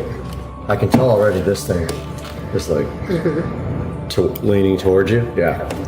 So I leave it a little loose, and then I let the faceplate kind of tighten down way better. These will pull up to the faceplate. I have them really tight though because I was trying to get them straight. Yeah. All right, so the next step is power down here. So I'm just gonna pull out this, and I have power already run down here. All I have to do is connect it to the power strip. This should have power at that point, or either blow up my house. So this has no indications of power on, it has no LED lights, nothing like that. So I think the best way to test this is just get my phone charger. Okay, so we're gonna plug the phone in right now where you guys are actually recording, and we know if it starts charging. Okay, so the phone started charging, so we have power, this thing's good to go, and we're ready to mount the TV. What do you think? All right, Patricia's here helping me, and today We are putting this 75-inch Amazon Fire TV on the wall, but first we have to actually install our Govee DreamView LED kit. And over here on the table we have the Govee DreamView. This is designed for 65 to 75-inch TVs. So there is a certain pattern that we have to install this on. So we have to get out the instruction manual and check how we're supposed to install this. I have them in the bedroom, I have them in the studio, so I've done it. But I only did it correctly in the studio. I think I messed up in the bedroom. So there's the strip. These are 3M stickies to help keep the LED strip from coming off. That is the actual controller. So we put that somewhere back here where we can reach it. Yep, okay. That's where it starts. And so there's a certain pattern we have to go in, and we're gonna have to get the manual out. What's in here? Let's get the manual out and see how we're supposed to actually install these. Nick, Deal? deal. Okay, let's go.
Ready?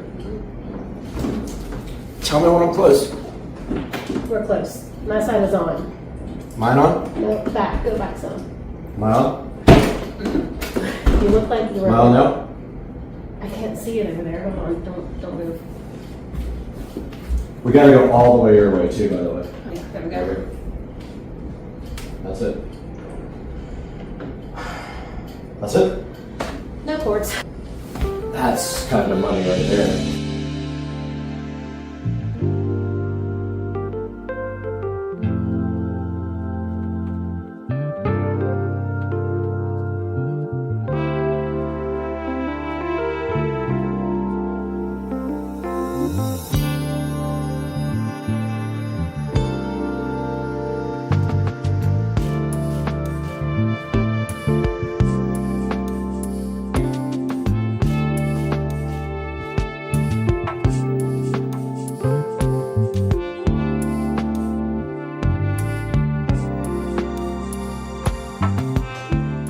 Patricia just satted the TV and we connected it hardwired, so it's Ethernet. There's no Wi-Fi on this at all, and you can see we have like a good connection here.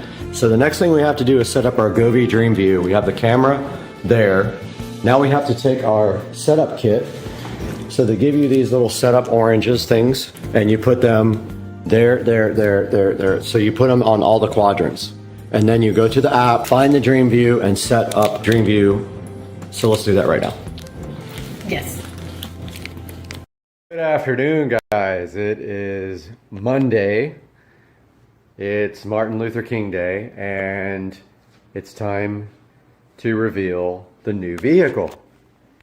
So, might be wondering what I bought. It's a car I've been looking at for years. Finally found the right one with a warranty, and a little clue right there. So let me walk you to the garage.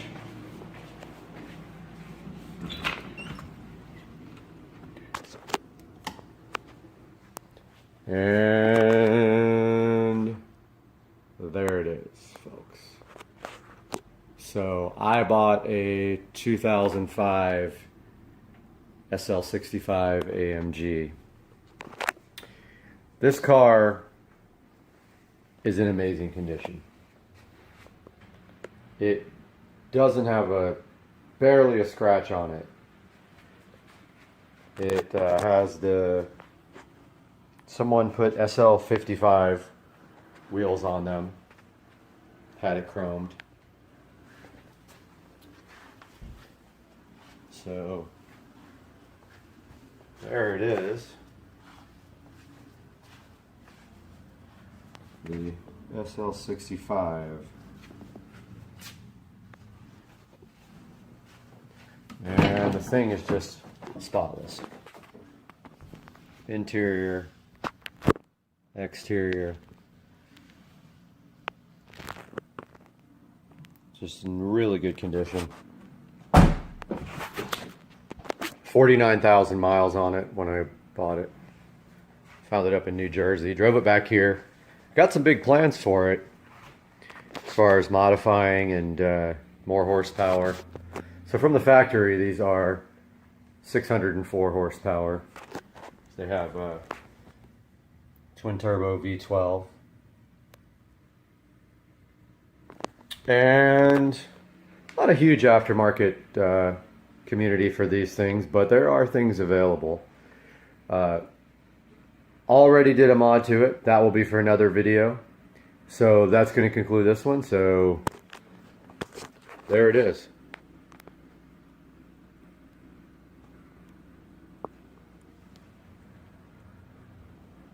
(2005) SL65 AMG.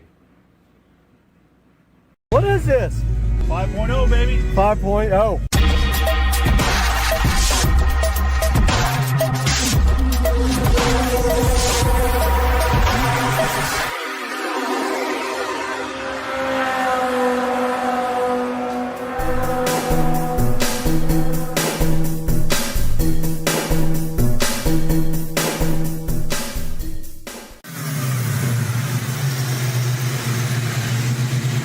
What is this?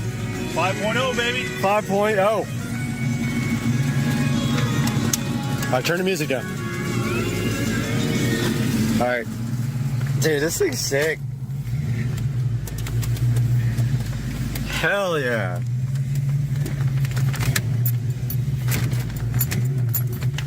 This thing got no horsepower, but all the torque. Tons of torque. Turn the lights on. I gotta remember, they're on the left.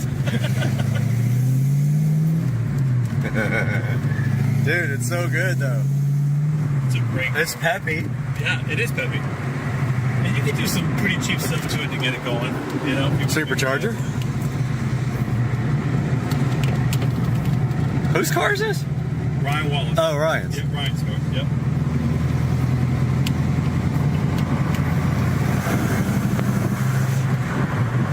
Dude, this thing's fun. This is literally I don't remember how to put the rag top down, but I think it's all manual. I think you just pop two things. latches here. Right here. I'm trying to remember. Oh yeah, right here. Yeah. These two, and it just flops back. My friend in high school had the same exact car. It's stock, right? Completely Yep, stock? Yep, completely stock. It's so funny because like when you were growing up, you were just like, this car has so much horsepower. This is great. Yeah. And then when you get older, It's in the 200s. Yeah, when you learn that it's only like 270 something, you're like, what? Oh, look at these two.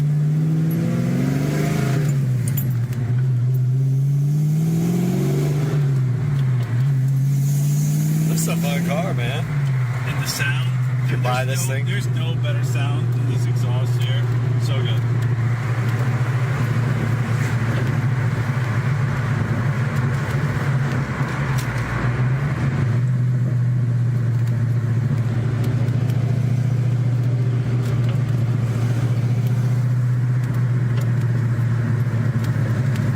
It's got a boost gauge, But no boost. yeah, you never know. Though. All vacuum? Yeah. If that thing goes up, I'll freak.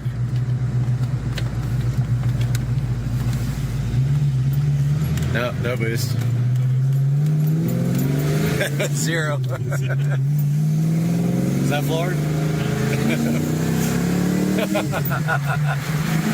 Remember when this was like the fastest car ever? I mean, come on. No, it's peppy. It's good. Yeah. It sounds like it's got exhaust pods. It might have I headers. think it does have exhaust. We just need to do a burnout. That's all we need to do. Now that's what this thing will do for sure. Oh, fuck yeah. Let's do a burnout. Now I'm gonna do it. Anyway, we'll take a quick little trip. But that's it. All right.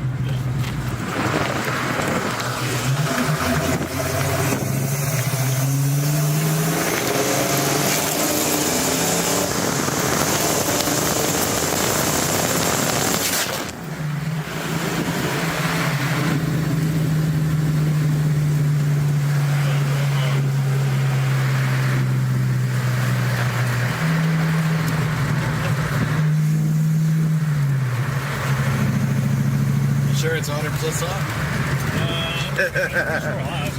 We never got the hood popped. Yeah, I'm almost positive.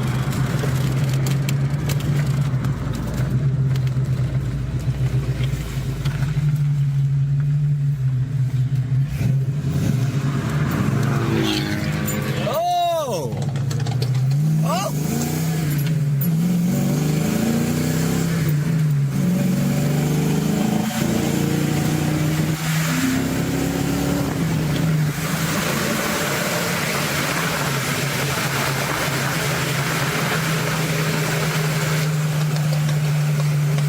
Is like got the burble tune. You hear it backfire? Oh yeah, big time. It's got the tune. What is it, a Beamer? Yeah, BMW with the burble tune.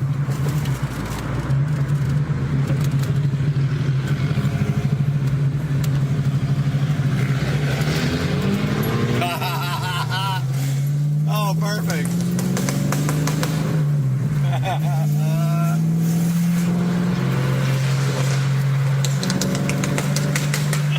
Oh my God, this is amazing. Please turn. Oh my God.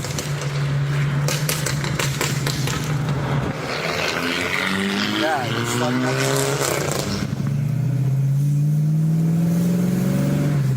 I mean, you can't rip it through here because everybody will know the car. They'll be up knocking on his door. What you doing? Burble tuning.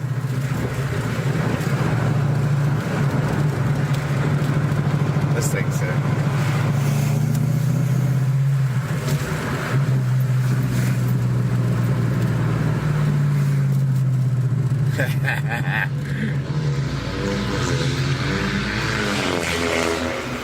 Thing is so. That thing sounds like utter crap. It does. Seriously, sounds bad. No boost. All the gauges, none of the boost. Dude, I can't wait to put this on the channel. 5-0.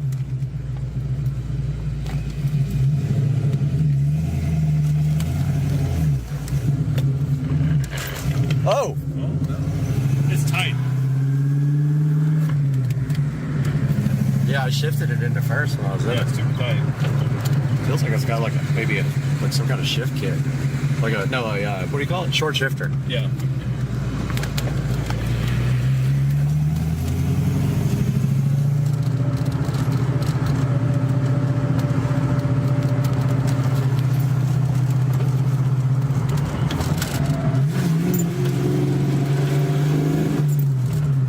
This sounds so good. Boost. It's ready in case there's ever any supercharger. This thing with a little bit of boost would be fun as hell.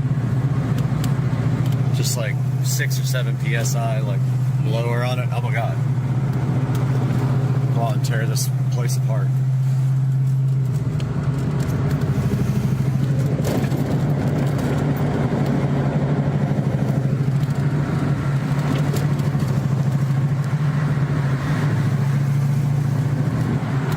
Alright, so if I come back by here a little bit. Yeah, we're gonna eat ribs at 7. So you got a good hour and 15 minutes.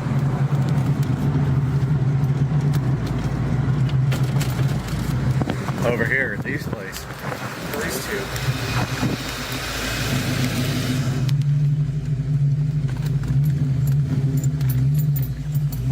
This thing's fun, man. That was awesome. Alright, brother. Alright. See you, man. Say goodbye, channel. Later, man.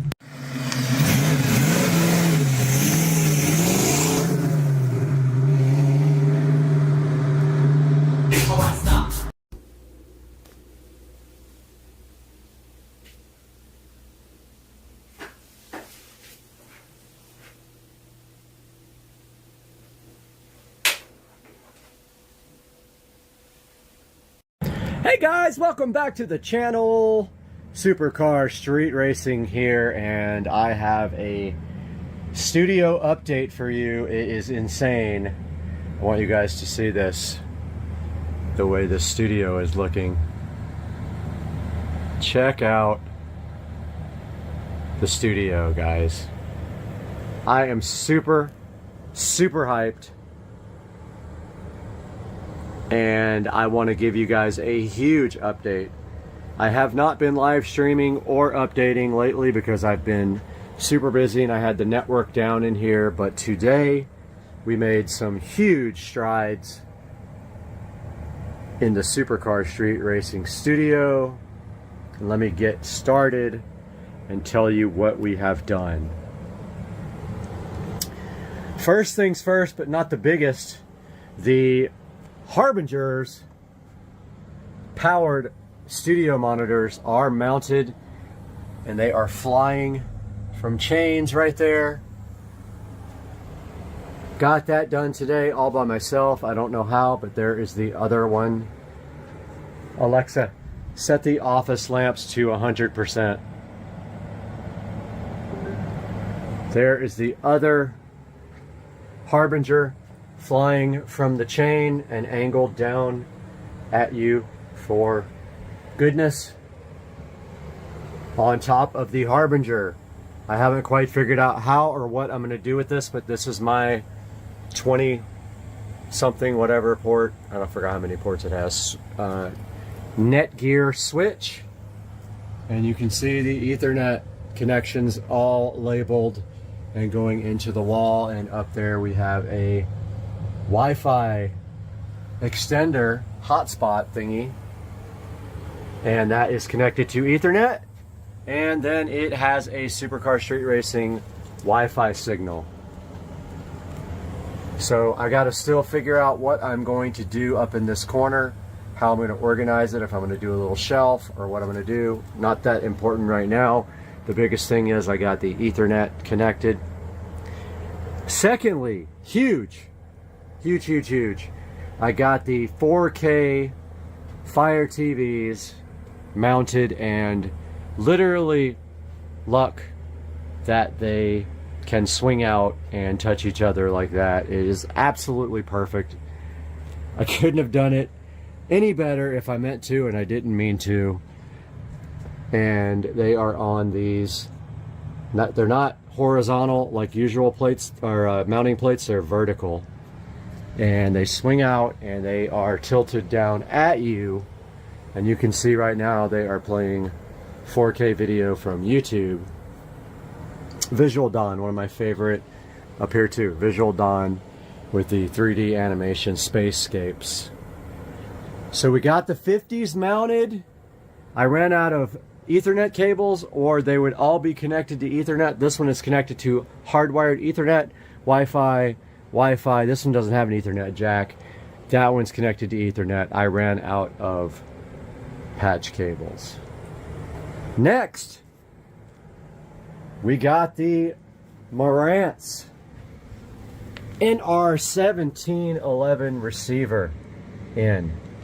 This guy is a high-end receiver, and the reason I bought it is it has front preamp outputs to feed our powered studio monitors there, and our 1711 chilling.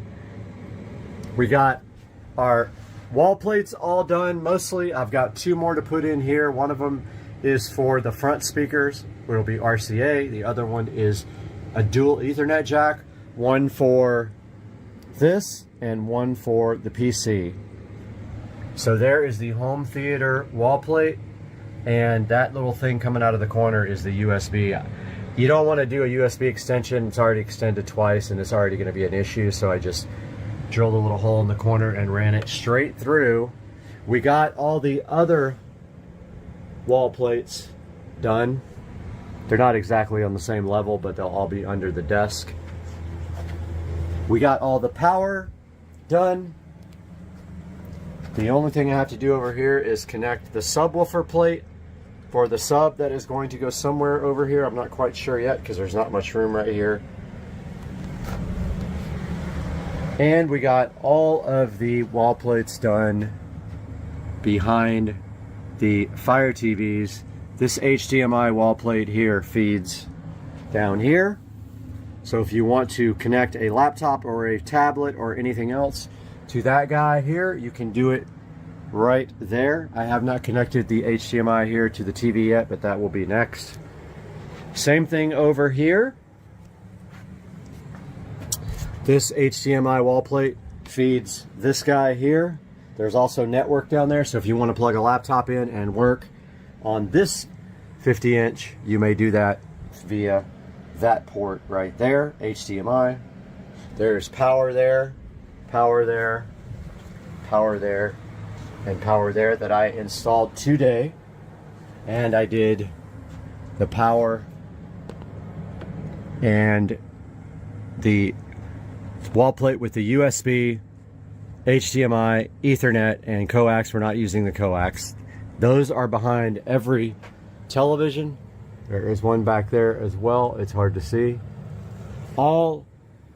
Every place that you can possibly sit.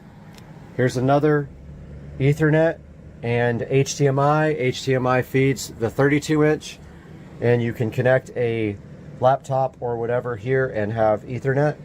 Every place has Ethernet. 1, 2, 3, 4, 5, 6. There's another jack there for just straight Ethernet. If you want to work right here on the couch, you may connect your laptop to Ethernet. If you want to work right here, you can connect your laptop to the 43-inch and you have Ethernet. We've got the Echo Show 15 chilling flush mounted. Completely flush mounted into the wall. First one I've done like that. So this is not a completed tour. When I am done, I will give a completed tour. I wanted to do a little update. Oh, also got the Govee recessed lighting installed. All of it. And it is all controlled by Alexa. Set the studio switch lights to purple. And there we go. They are purple. And I have power there stubbed out and power there stubbed out. It is permanently on power, and that is for lighting for shooting videos. Most likely we'll have a light pointing down here at the desk and one up there pointing down here at the desk, and I just don't know yet quite how I'm going to do it, but that is an update from Supercar Street Racing Studios. Big update. I'm so hyped to start doing videos here. We'll see you guys soon. Hey, and welcome. welcome back to Supercar Street Racing for another episode. And today, we are taking a look at my finished 72-volt lithium-ion AC golf cart conversion. Everything is completely finished, so today, we're going to show you this on Supercar Street Racing.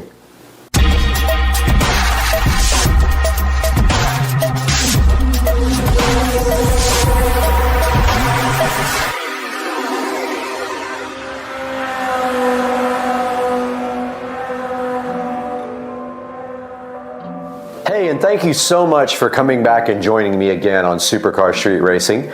My name is Brad, and my channel is all about doing things around this house, working on cars, motorcycles, golf carts, anything related to power sports. We're all about it at Supercar Street Racing. And today, we're taking a look at the lithium-ion club car precedent 72-volt and AC motor conversion. What we're going to do next is we're going to go take a look right out in the garage, have a look directly at the golf cart, and see everything that was done to the cart. When we're done with that, we're going to come right back in here and we're going to break down all the costs on what it took to build this golf cart, and then you can decide, was it worth it or not? And you can let me know down in the comments section. But please like and subscribe, it helps me out a lot. Now let's get out into the garage. We are out here in the Supercar Street Racing amazing garage, and right in front of me we have the 2014 club car precedent, looking oh so Darth Vader-y and good. And we're going to show you today exactly what is done to the body of the golf cart first. So the first thing that I did to the golf cart, and not in any particular order, was start the process of blacking out the cart. Now I have had mixed results with that, and we'll discuss that in everything that I like and hate about my golf cart conversion project. But for now, the things that you need to know are that this cart was white, and we have since made this thing a matte black using a combination of Plastidip and flat black paint. Now there are some slight issues with it. For instance, by the seat, this gets rubbed off and there's no way to keep it good. I'm looking for a way to do that without repainting the whole cart or constantly touching up that part, because when you raise the seat up, it wants to go and scrape off the Plastidip. So that is not ideal.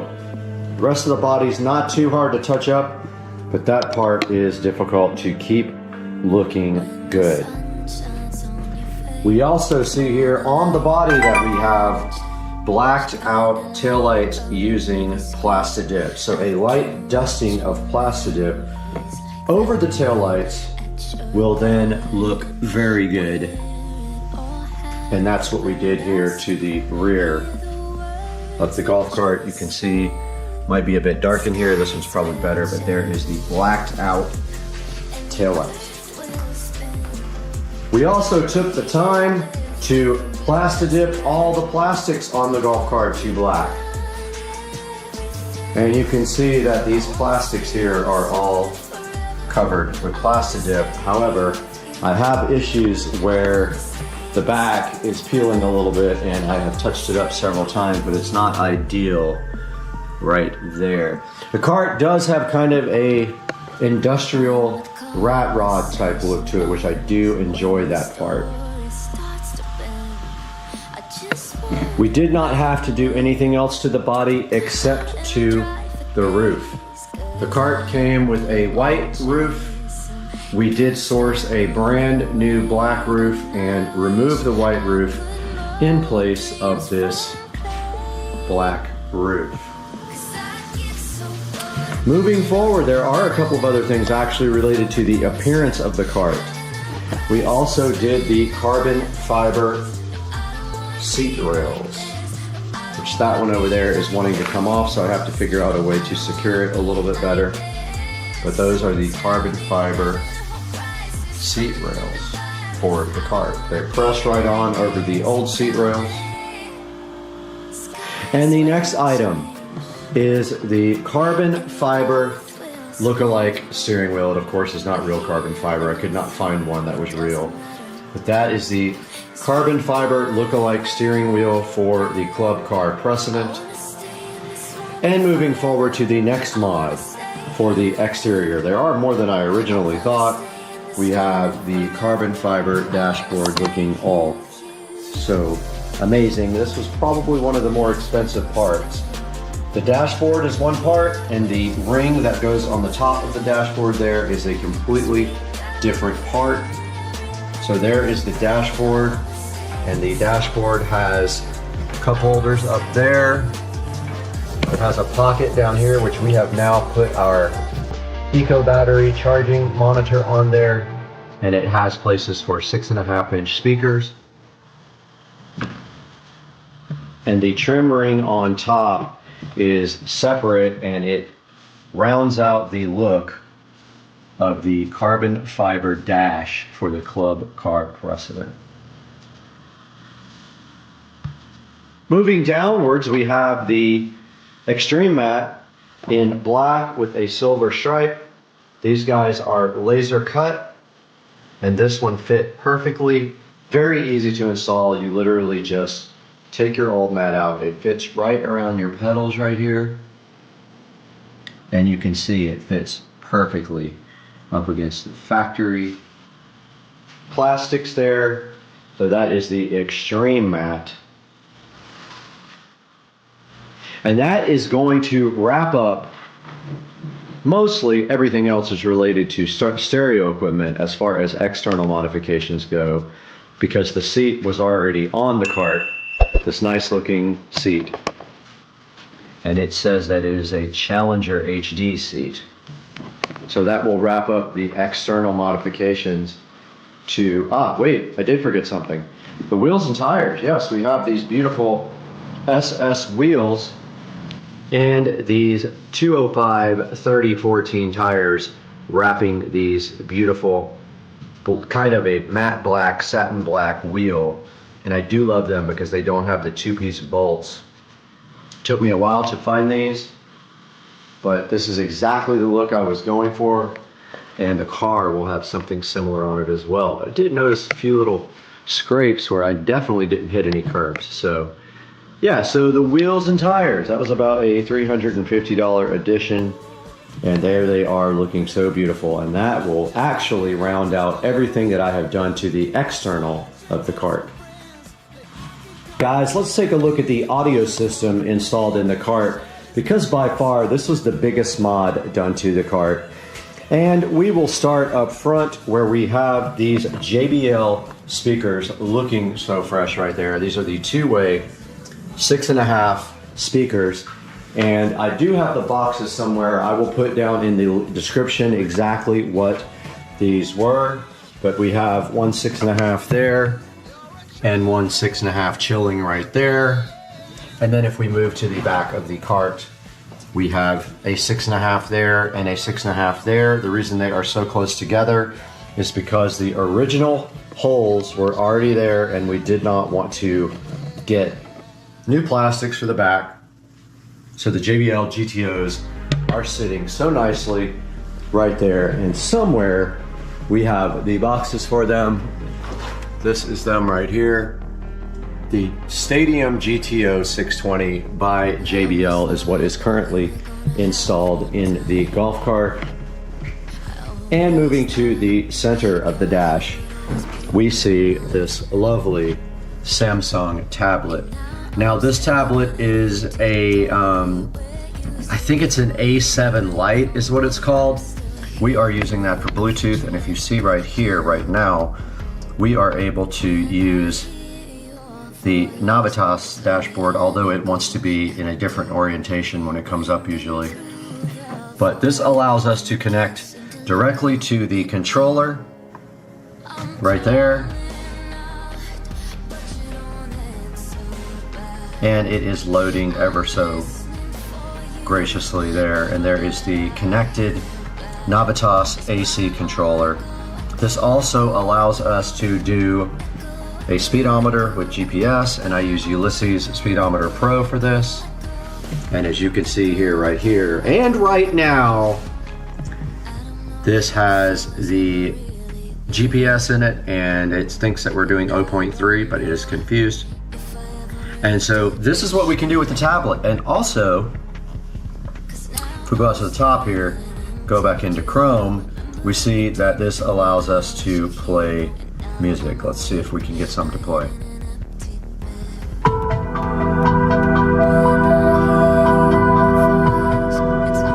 And there's the volume control, and this is of course royalty-free music. And we are playing directly off of Purple Planet here. We can use of course YouTube or anything audio-wise. And that is feeding Bluetooth back to the rear, which we will show you here momentarily. Let's turn this music off now. And now moving down the front of the cart, we see a USB charger there that actually is hooked directly up to 72 volts. And it is showing 7.3, but I think that means 73 volts. It is not designed for 72 volts, therefore it does not know. But it does actually work. And then right next to it, we have one that is connected to 12 volts. It is currently turned off. It has a button on it to turn it on. And then down below that, we have the Eco battery display, which shows that the battery is at 98% and giving us 72.9 volts, which kind of equals 73 right there. And that is a look at the dashboard for the cart, for the audio system. And now let's move towards the rear where all of the fun is happening. All right, guys, welcome back. And now we are taking a look at what is in the rear of the golf cart. This is the business end of the golf cart. Most of the audio equipment is sitting right back here. And so we have a light to kind of assist us. And the first thing we see on this side is a inverter. Now this inverter takes the standard 12 volts from the voltage reducer and puts that down to, actually increases the voltage to 110 for regular standard outlets, and also has a USB outlet as well. So that is the nice voltage inverter right there, which needs to be cleaned off. It's kind of dirty. Moving next to that, and on the top, we can see the power amplifier there, and that is a 5-channel amp, and it provides channels to all four, power to all 4 channels for the audio system, and then also the subwoofer. And then moving over next to that, we have the Epicenter EP1600X. It is a Blaupunkt copy of the Epicenter, and that allows bass control and also enhanced low frequency synthesis of bass. The control for that is actually right there, and I had a custom plate made that says minimum maximum Epicenter level, and I moved the control and the LED up to the top right there that you can see. Next to that, we do have another charger hooked up to 12 volts, and it is supposed to be a quick charger, but it does not quick charge. I found out pretty quickly. Now moving over to the rest of the audio system on the back seat, we do have our Bluetooth adapter, and it is a, okay, you can see it right there, Esenkin. It's on the side right there. And that is what actually provides audio from the tablet or a phone if you have a phone.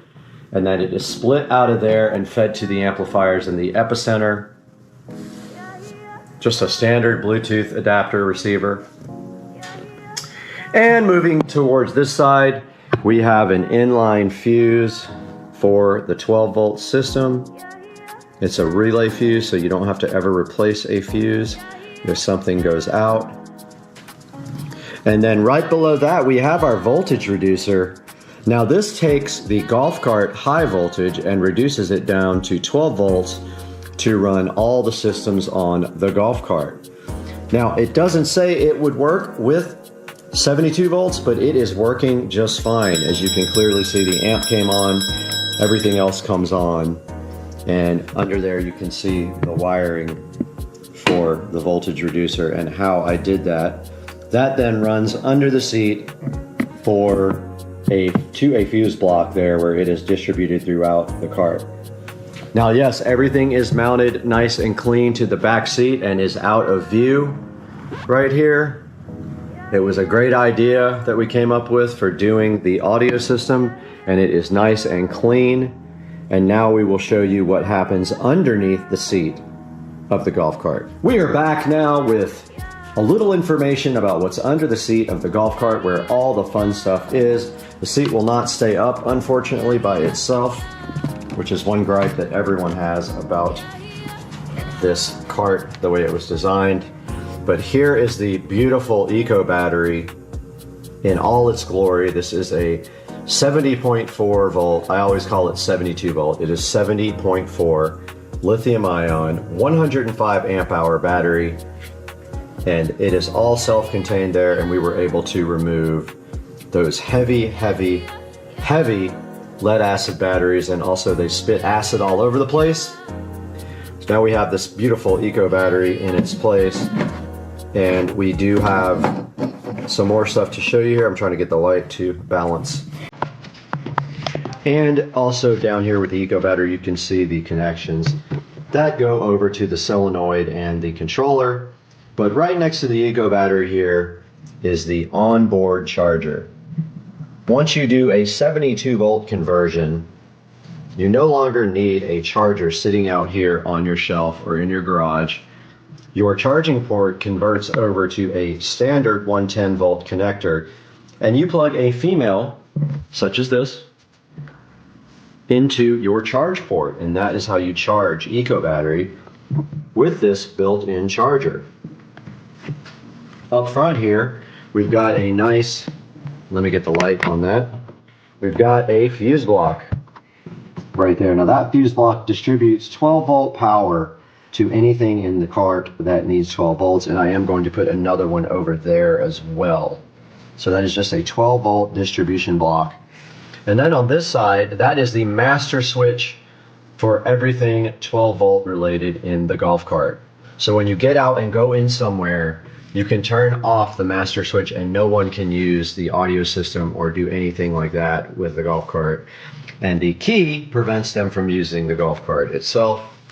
All we want to do in the bay here, in the seat bay, after this is get some more of the green and black sheathing and tie up all of our red wires nice with the green and black stuff.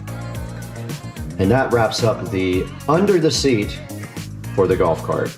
Now the subwoofer is sitting right back here nicely. It is a SCSR audio sub, and you can see here with the enclosure that it is facing forward. And I created a quick disconnect using standard 110 volt plugs here, which I will show you here momentarily. This is the quick disconnect, so that allows you to quickly remove the enclosure, and you cannot possibly get the polarity wrong when you go back and install your subwoofer. Now I don't think I can get you guys in there to see the sub, but it is a 12 inch SCSR audio subwoofer, mounted forward firing and wired up to this amplifier in mono. And so the same amplifier on the back of the seat does the subwoofer that does all of the other speakers. And that wraps up the subwoofer portion of this tour. Guys, that is going to wrap up the tour of the golf cart from the Supercar Street Racing Garage. We hope you guys enjoyed the tour, and now we will take it back to yours truly in the Supercar Street Racing sunroom to talk about the cost of this whole project and tell you what that might be and whether you would want to do this yourself. So let's take it back to the Supercar Street Racing sunroom and Brad. All right, so we just got back from the Supercar Street Racing Garage, and we took a look at the 72 volt lithium ion club car precedent conversion and everything involved in doing that. Now we're going to take a look at the actual costs right here. So I have broken down the costs here. Let's open this up. So first things first, here we have the golf cart itself. Now I did pay $5,400 for the golf cart just in the very beginning, and that was when golf cart prices were pretty inflated. So yes, I did pay a little bit more than I would have in the past. I actually got a decent cart in the past for about $3,000, but I had to pay a premium because I wanted the golf cart when I wanted it, so I paid $5,400 for the actual golf cart. Now, let's talk about the wheel and tire setup. Now, I looked for a while for the wheels and tires that I thought were perfect for the golf cart, and it did take a while to find the ones I wanted. I didn't want bolts around the wheels that make it look like a two-piece wheel, when actually for the car, I did get real two-piece wheels, and you will see those when they come in. For the golf cart, I did not want that look. I ended up finding the golf cart wheels on Facebook, and I think I paid around $300 for the set shipped to me. And then we had to find some tires, and I wanted to make sure I had 14-inch tires for it. We found some tires at a local place, and I bought the set, so everything all together here was $450 for the wheels and tires for the Club Car Precedent. Moving on to the audio system, which was a big deal. It took a lot of work and a lot of parts to get done. Some of the parts I actually had, but I did have to order a lot of the parts. So first is the amplifier. It is a 5-channel amplifier, and I actually had that from another project, so I count that as free even though I paid for it way back in the day. So first thing, the amp, and it was free, and it is 5 channels, so it runs all 5 channels of the audio system on the golf cart. It is not a marine style amplifier, so this cannot get wet, and I don't plan on driving the cart in the rain anyway. Moving down the list, next we have the speakers. So I'm talking about the 6.5-inch two-way speakers. Now, we did go source those locally from Daddy-O's Car Stereo over on Atlantic Boulevard, and we did pay around $350 to get the JBL 6.5-inch speakers for the front and the rear of the golf cart. You can see right here, $350 for that setup. Moving down to the Bluetooth adapter. Now, we don't use anything as far as a head unit. We actually use a tablet with Bluetooth to establish a connection to the back to the amplifier. That was $25. Our subwoofer is a Scar audio subwoofer. I want to say I paid about $65 for it on Amazon, and all that will be linked down in the description for the golf cart audio system.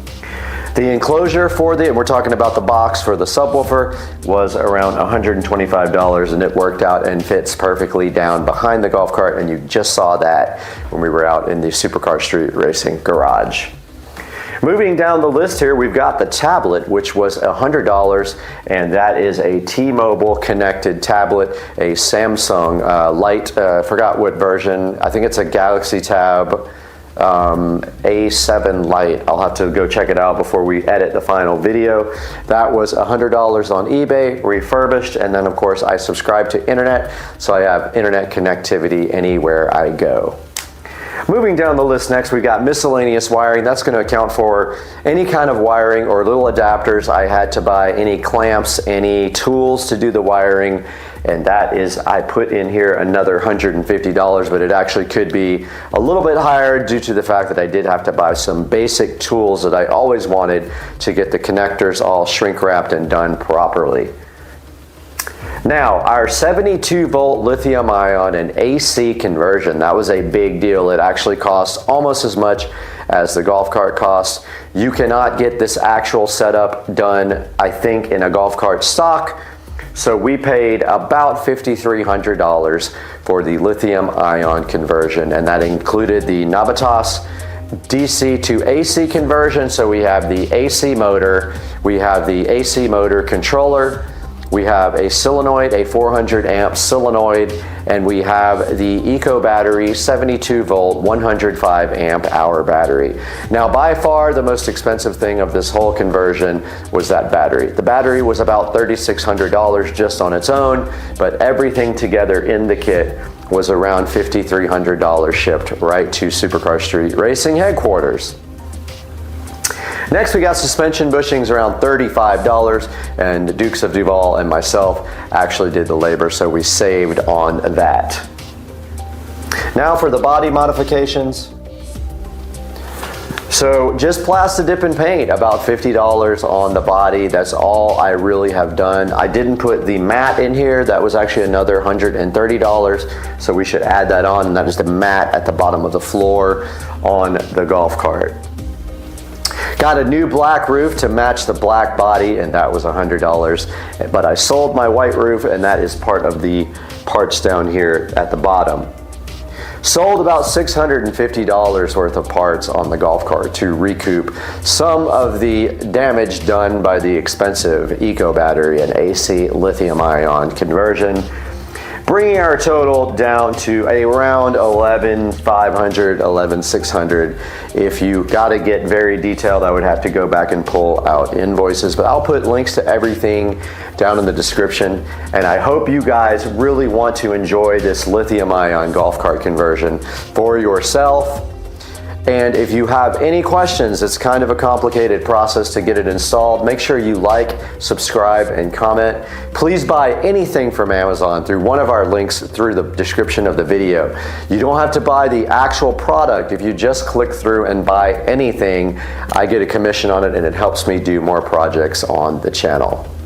Thank you so much for joining us again today. Your support means so much to myself and Dukes of Duval, anyone involved with supercar street racing. We do this for fun. We do not make money on it. We lose money. So we appreciate you. We appreciate you watching, and we hope you like the video, and we will see you next time on Supercar Street Racing.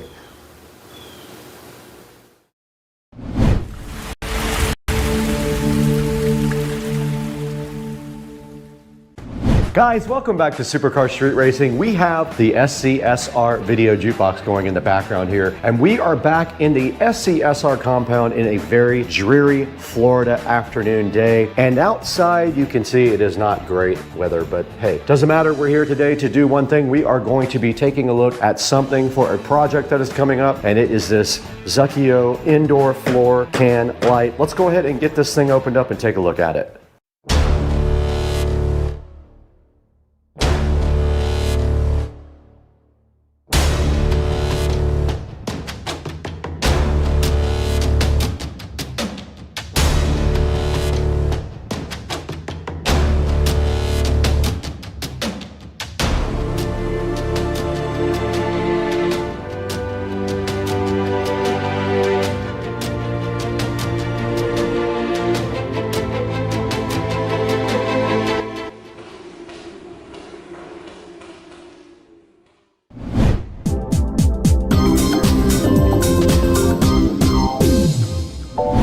Guys, Supercar Street Racing wanting to thank you again right before we get started for 61,000 subscribers. We just need to get the video views up now. But today we got the SCSR jukebox playing. We have some work to do in here, and we are going to be looking at this Zucchio. This is a indoor floor can light, but I'm going to be using it for something different. I have a specific task in mind for this guy, and I know exactly where it's going, and we might have to do a little bit of wiring cleanup afterwards. But yeah, let's go ahead and get this thing unboxed after we take a look at the box itself.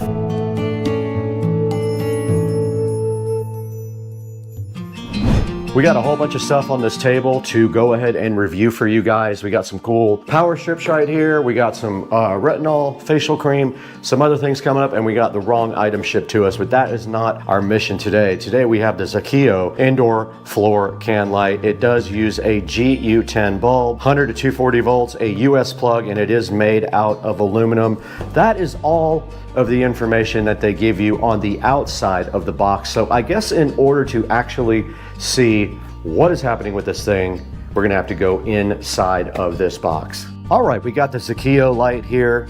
If you guys are wondering, it is a 5-watt indoor spotlight, kind of made for uplighting pictures, plants, anything like that. So let's get it out of the box here and see what is inside. And first of all, we got a nice user manual here. Looks like it has a GU10 base and a switch. Here's a good look at the instruction manual. You can tell right here, you can change the color of the actual bulb. Here's a nice little remote control that's included. And then as we pull this out of the box, you can see here, this is a cool little lamp. Basically just a regular little floor lamp with a switch like this and a plug. Inside of there is some styrofoam. We can go ahead and pull that out. That just is going ahead and keeping everything steady inside of the box. Let's go ahead and unbox this remote. Looks like it might be infrared. It does not come with batteries. That looks like infrared to me, if I'm seeing this correctly. No batteries. It does use AAA batteries. Okay, got two AAAs here.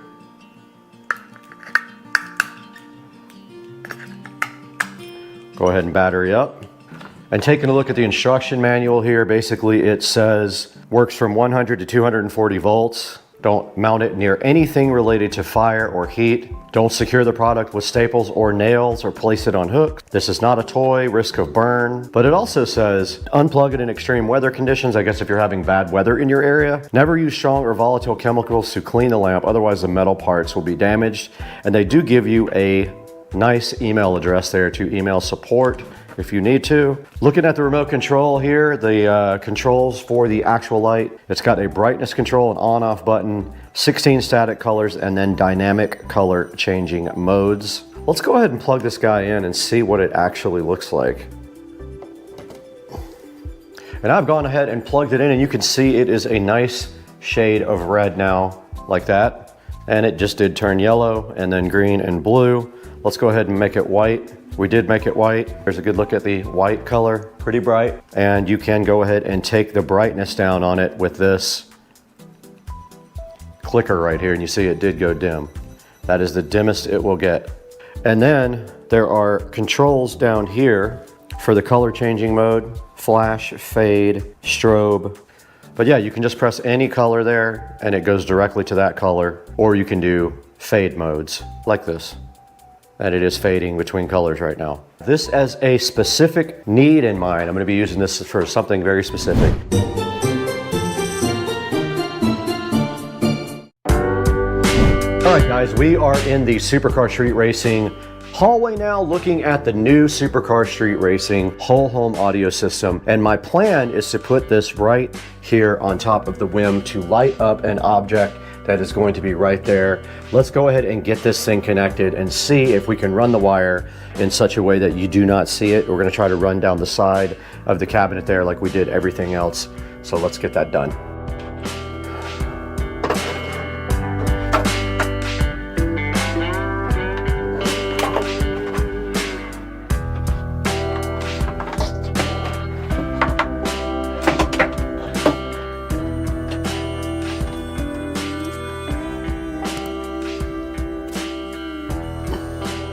Okay, I did go ahead and get power applied to the bottom. It was kind of a pain, but I am going to have some wire cleanup to do with zip ties, which will come later. But you can see right here, the light is on and shining up on the wall. That's kind of exactly what I wanted it to do. Now, if we want to, we can go ahead and grab the remote. And I'll go ahead and shut off the closet lights. And you guys can see the light changing right there. And now if I want to put it on white, it is on all white, and it is all the way down on the dimness. And if I just pop it up just one notch, it gets pretty bright. That's the only thing. You don't have a whole lot of range when you get to the very bottom one. So that might work right there. I'm going to go ahead and leave it just like that. Now let's go ahead and take a look at today's sponsor on Supercar Street Racing.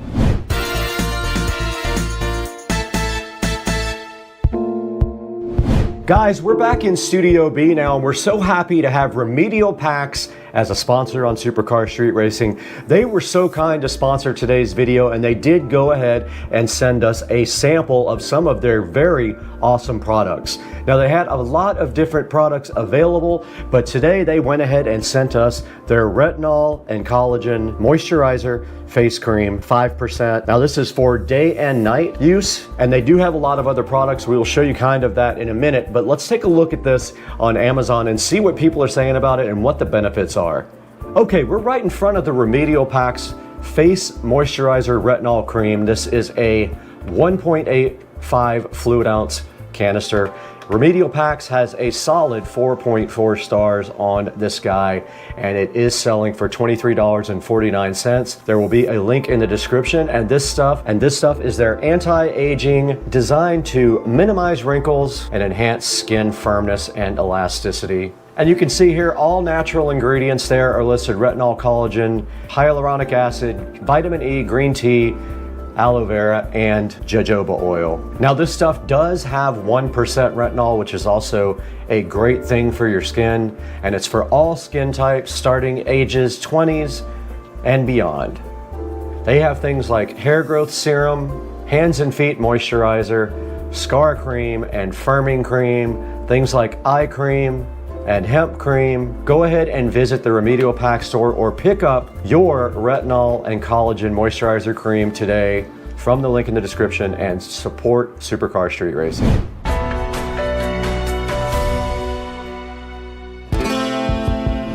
Guys, back in SCSR Studio B, where we are so happy to have you guys supporting the channel. We are so grateful for you guys. You have no idea how much the support means to us. If we take a look at our channel now, we have 61,645 subscribers, plus 20,000 in the last 28 days, which is amazing.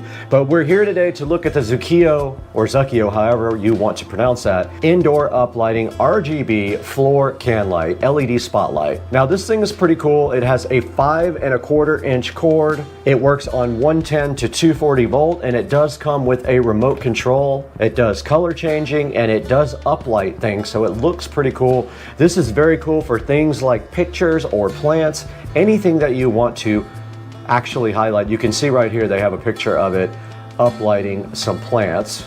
It does have a bunch of different modes. It's got RGB and warm white plus 16 colors. It does have memory, 16 colors, 3 brightness level adjustment, 4 dynamic color changing modes, and an on-off control.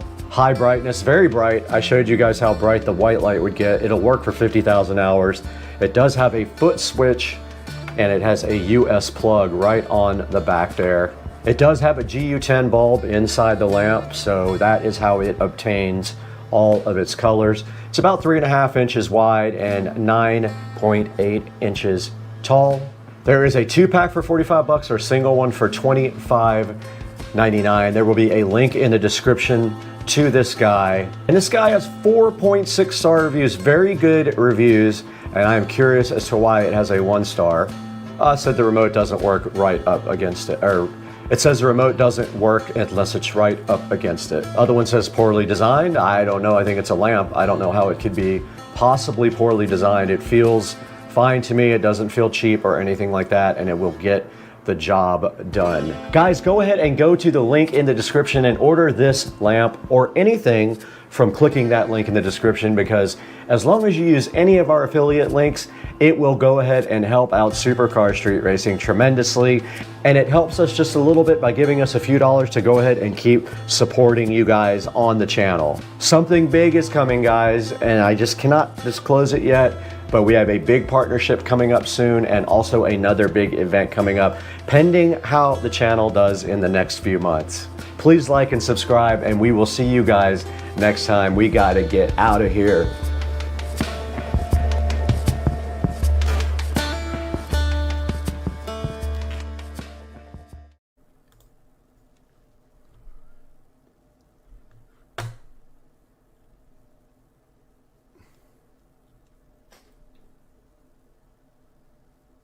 All right, just waiting for us to actually pop up. All right, I think we are. Yep, I just got a notification that we're live. Hopefully our audio is working and everything. And we already got 2 viewers, both of which are me. So yeah, there's that. So yeah, we're live today. I noticed some interesting things happening and with the car market, and I wanted to kind of get together with you guys and take a look at some cars today. I'm watching myself live over there. I don't know why it looks so bad. Oh, because I have the bitrate turned down over here on my stream. Let's see, quality 1080p. That's better. All right, hopefully that looks good. I'm not sure. Let me know in the comments section if anybody actually is watching. And we're gonna start looking at some cars. So here's something interesting I noticed today. Even though the stock market had a bad week on Tesla. So if you go to Tesla.com here, you can actually look for cars and order them here. You can do it. You can order the car you want custom, or you can see what they have in stock. If you get one that's in stock already, you can actually get a good deal on a brand new Tesla. So I'm looking at a Model S Plaid right now, and if you notice here, if you hit custom order, you can order whatever you want. But then if you go up here and say early delivery options for 32225, which is my zip code, and then over here you click the Plaid. So these two Model S Plaids are available right now. They both say demo vehicle. I'm not sure what that actually means. If anybody knows, drop it down in the chat. But like if you notice right here, here's a 2023 Plaid. So I'm in Jacksonville. This is in Orlando. This is in Tampa. Now notice here, look at this price. So this price has come down from over $125,000 to under $100,000. The car is brand new, 50 miles. It's red multi-coat, which I really don't want red. Like, I would rather not have red, but I guess at $100K for a Tesla Plaid, that is a pretty dang good deal. Now, this one's more, but it has 21-inch wheels. I don't want the 21s because I'm going to do aftermarket wheels anyway. I already talked to the wheel place where I always buy my wheels, Mod Bargains, and they have some good packages for the Plaid. So this one has the 19-inch Tempest wheels.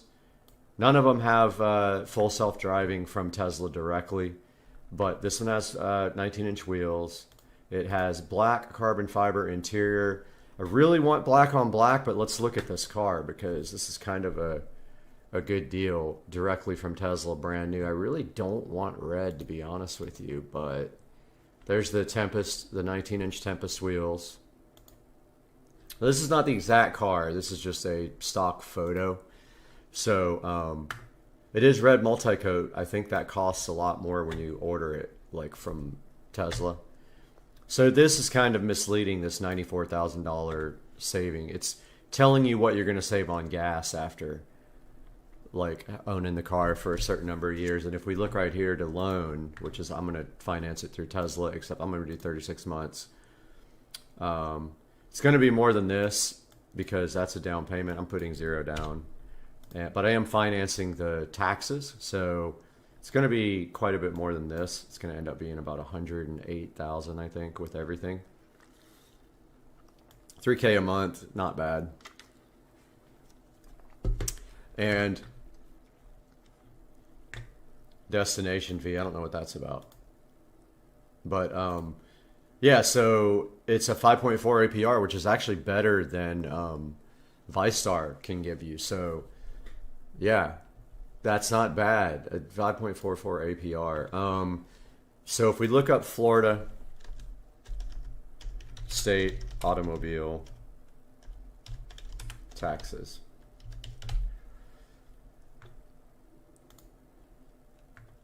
So what is the taxes? I think it's 6% or 7%. 6%. So you would have to do, let's get out the calculator. They don't calculate the taxes in the Tesla website. So the sale price here is what? Forgot what the sale price said. 100,450. 100,450 times 6%. Whoops. 100,450. Dude. 100,450 times 6% equals 6,000. So we're financing $6,000 in taxes. And of course, this is a write-off for the channel because all this content will be on the channel. So this is a tax write-off. So it looks like we're going to finance for $107,000. You can't change this finance amount. It does that for you. Of course, if I can come up with 10 grand, which wouldn't be that difficult, drop the payment a little bit. But I'm paying this car off within a year. So somebody's texted me. Who's texted me? Oh, Joe Dukes of Duval. texting me. I just told him I was live on YouTube. We're talking about the keto diet, so we both are on keto. Joe has lost a good amount of weight. He's not exercising, but he's on keto. He has been for like a month, and he's lost, I want to say, 10 pounds. You'll fluctuate like up and down overnight, but like I've lost 23 pounds now. I started at 169. I'm at 146 today even. So 1 pound lighter than last year at this time, and ready for some pool parties this year. Joe, you know what I'm talking about if you're watching live. Pool parties are happening this year, brother. Yeah, so this 2023 Tesla is sitting in at brand new $100,450. I've never seen a Tesla Model S Plaid brand new for that price, and the reason is there's two reasons why it's cheap. I don't know if demo car is one of them. I don't know what demo vehicle actually means. It has less than 50 miles on it, so it's not like it's been driven a lot. This one is more because why? It has the 21-inch Arachnid. And I don't want black and white interior. I don't like the way it looks, and I'll show you why I don't want it. Joe, I know you're watching this now because I told you we were live. Hopefully you're watching. This is the deep blue metallic, which I don't like. These are the 21-inch Arachnid wheels. 21-inch Arachnid. The 19s are called the Tempest. This is the black and white interior. I can see where some people can dig this. I'm not a fan, dude, of white interior in a car. It's really hard to keep clean. And I don't think it looks good, honestly, unless it's really fancy. Like, I like the BMW M8 Competition white interior, but it's like miles above this. Let's look at the M8 Competition because I was also looking at one of those. But I want a 2020 because the ones after 2020 have locked ECUs and you can't tune them. They're having a difficult time with that. But I like the M8 Competition convertible. M8 Competition convertible. This is a $160,000 car that you can get now for about $90,000. So M8 Competition convertible within, I don't know, any.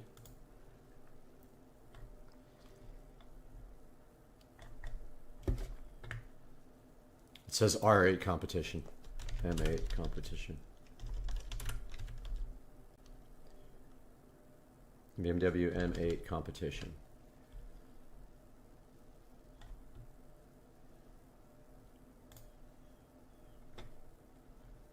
All right, so that's a 2023. Forget that. That's a 2022. We want to go to year. Let's do 2020. Remember, anything over 2020, mid 2020, the ECU is locked. You don't want one of these. These are coupes, which they look absolutely fantastic. They don't say competition, though. I don't know which one of these is none of these are competition. Let's see.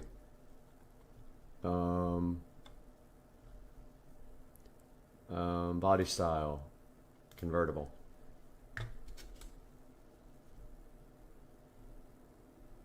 None of them say competition, but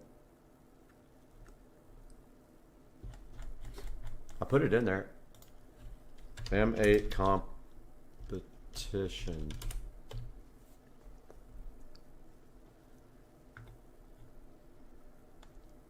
So these are brand new. Let's go back to 2020. 2020. And let's just look at this one. This is, look at this. I don't want that many miles. I could deal with 9,000 miles. I don't think this is a comp. Oh, it is. Competition. So the comp, I forgot what the horsepower is. I think 617. Let's go look at this M8 Competition while we're car shopping. This is an eCar 1. So there's a big... In my mind, I'm conflicted about a nice twin turbo V8 supercar or a electric Tesla Plaid that is way faster than all these cars. This is the M8 comp. Wow, their pictures are terrible. Let's see if I can get bigger. Nope. Don't like the chrome grille. See if it has interior pictures. Yeah, so the M8 competition has great interior. Love the seats with the quilt. This one's got red stitching on the doors, I think. No, it's just lighting. Yeah, it's just the lights. Kind of a boring interior with just black, though. Let's go back and see what else is available on this. I'm not really... I like the black on black, though. Too many miles, too many miles. Here is a 2020. I don't know if it's a comp. It is a comp. It's at Burt Smith in St. Pete. Oh, it's like green color.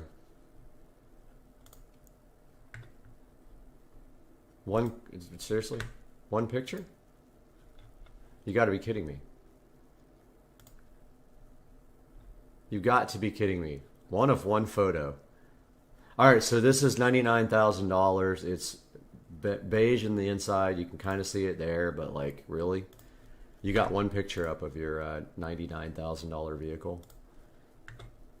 Okay, it's kind of dumb.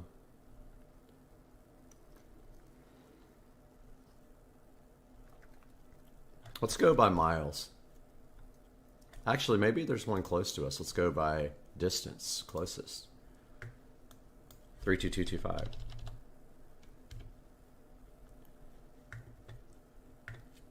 All right, so there is one.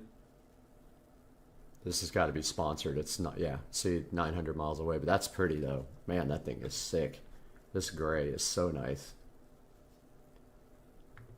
This one is too many miles, too many miles.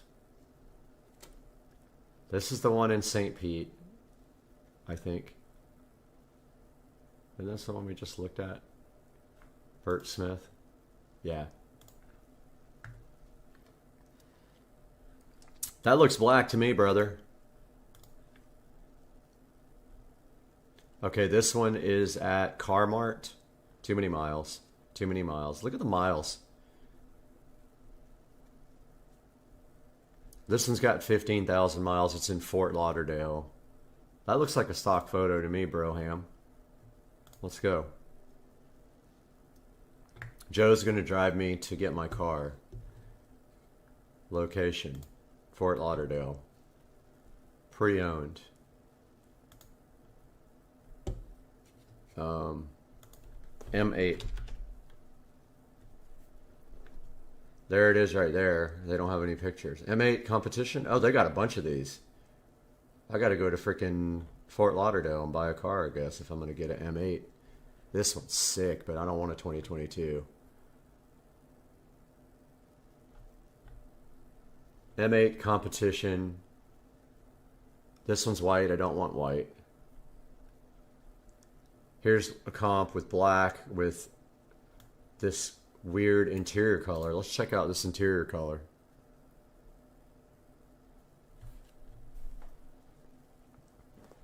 Says like I've never heard of this color interior. Let's see.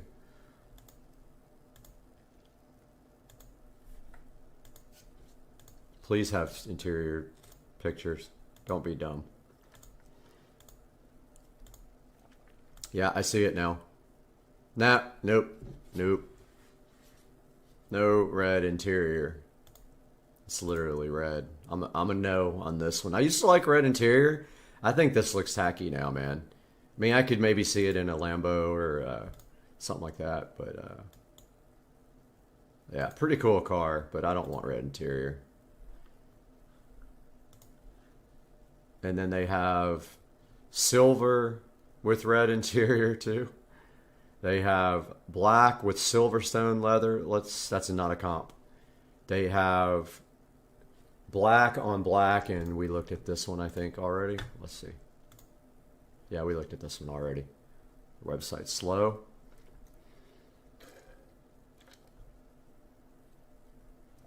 Dude, what is up with their slow website?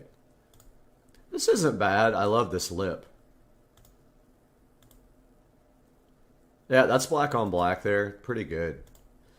Now, let's go. We've already looked for a Tesla Plaid brand new. Let's look for a 2022 Tesla Plaid.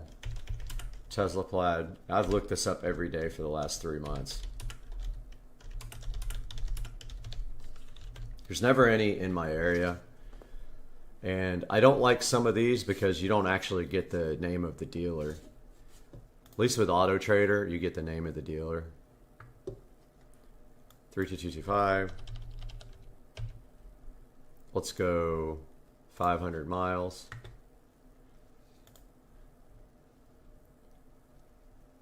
And Tesla Model S. Plaid, there's 57 of them around. Wow. There really is 57 of these, but I want 2022. That's the oldest I'll accept. They changed some things in 2022. They improved the headlights quite a bit, so they have better headlights than they used to. Now let's do distance. Whoops, not price high. Some of these people still have their Plaids in the $120,000 range, which is asinine, completely ridiculous. Some of these are also wrecked when you go into their Carfax, so you got to be careful. So these people think they're going to get $118,000 for a car that's selling brand new for $108,000. $100,000, sorry, not $108,000. Brand new. They're as much as this guy. What are they thinking? Seriously. This is not even good for one with 21,000 miles. This needs to be in the $90,000 range now. So see these miles? That's a no for me. 115K and it's reduced price. Carvana too is still way too high on their used ones. So let's go by. So I really want black on black, and I think there's only one black on black here. I think this is black on white. I've looked at it. Too many miles. That one's black on white. Otherwise it would be perfect. There's this one that's sold already. I was all over this, and I went to the website, and it was gone. Prestige Imports. They actually have some really cool cars. They have a lot of really, really nice cars. So there's a lot of white ones around. This is in Atlanta. There's a lot of white ones. The prices are still not there, and there is no... Here's a red one, like the one I was looking at Tesla.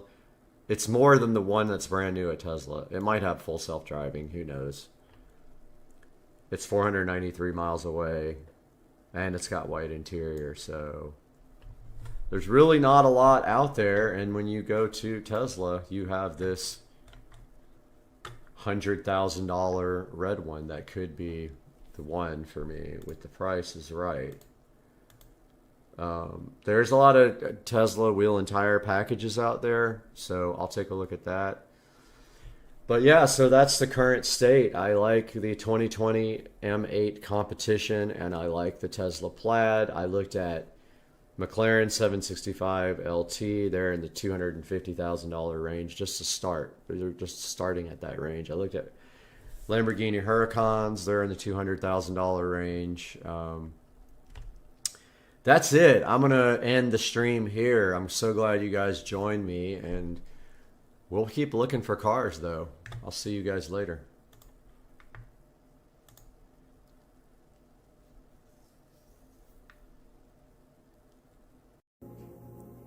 Editing now. My $20 iMac from the thrift store. Video coming soon. Edited on my $20 iMac from the thrift store. Much like myself, the eagle is injured, and he just lost another toe, and the time has come for the channel mascot to be hung.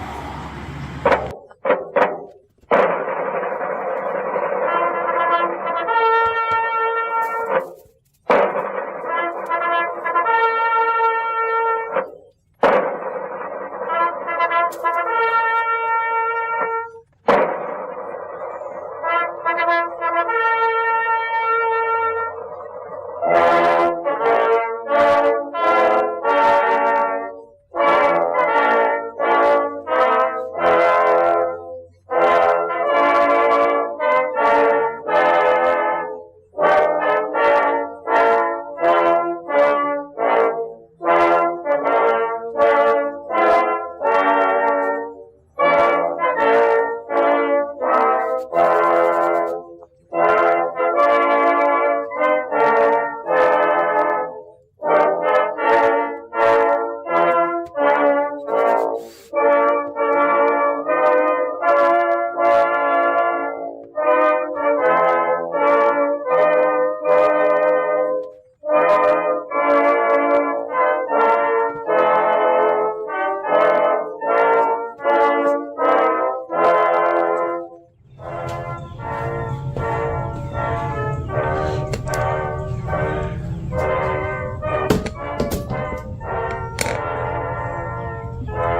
Injured Eagle, Supercar Street Racing Injured Eagle is done.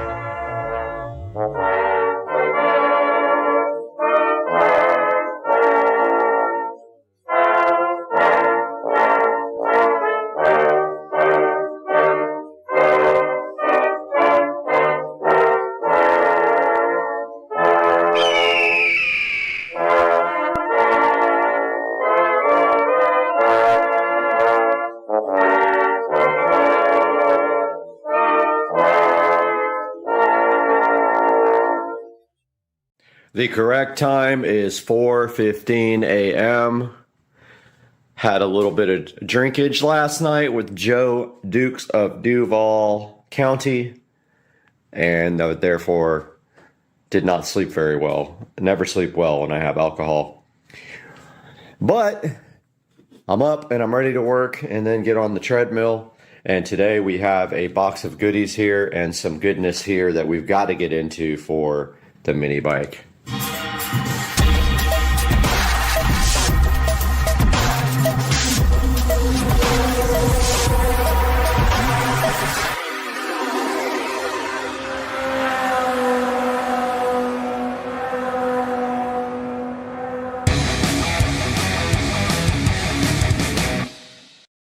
What's up, guys? It is 4 o'clock in the morning with Supercar Street Racing. I'm out here in the garage. I know you hardly ever see me do a selfie shot, but I wanted to show you what's going on with my injuries from the mini bike. So my knee looks like that. And this part here still bothers me when I sit down for a while and get up.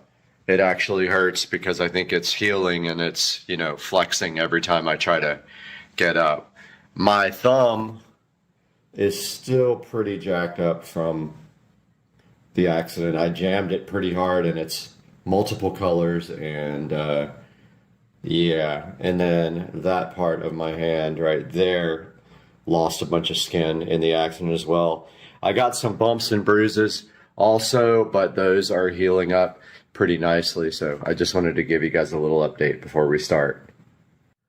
Yep, we still got our tires here, and I think this week is the week for pulling the wheels off the bike and going to get the tires mounted. And then after that, I am actually just going to paint the wheels matte black. I ordered wheels, but they were taking forever and I canceled the order. So I'm just going to paint the wheels. There's no need to order black wheels. But in the box, we have a replacement for the accident. Here's a new brake cable. Not brake cable. A new brake handle. Can't talk this morning. It's too early. Here is a new grip because I destroyed the other grip. And this has nothing to do with the accident, even though they did get kind of messed up. Here is 2 shiny new brand new foot pegs.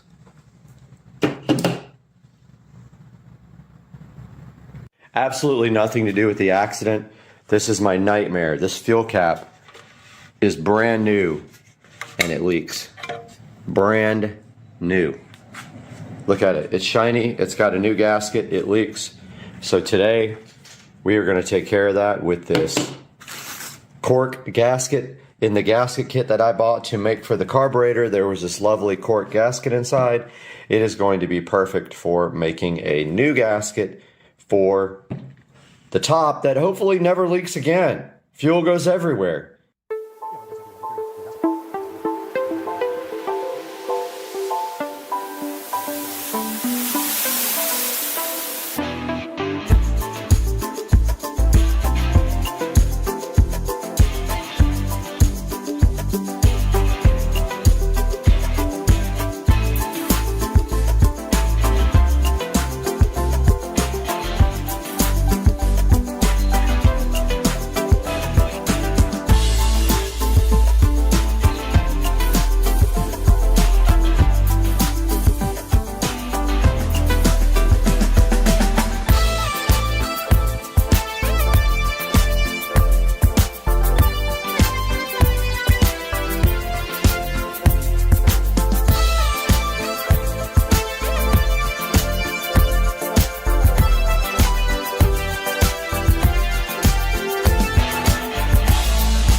We're back in black to replace the handle. And what you do, it got pretty jacked up. So we have to get this brake cable out.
All right, we got some brand new foot pegs here. Hopefully they fit.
Current status, the foot pegs are both replaced. The brake is connected, however, I painted the handlebar because it got messed up right there from pulling the brakes on and off, and it'll probably get messed up again, but I want to get it a good chance to dry here, a couple of hours to dry before I finish this. So it's time to get on the treadmill and get some freaking exercising done.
Alright guys, so that is going to do it for today's video.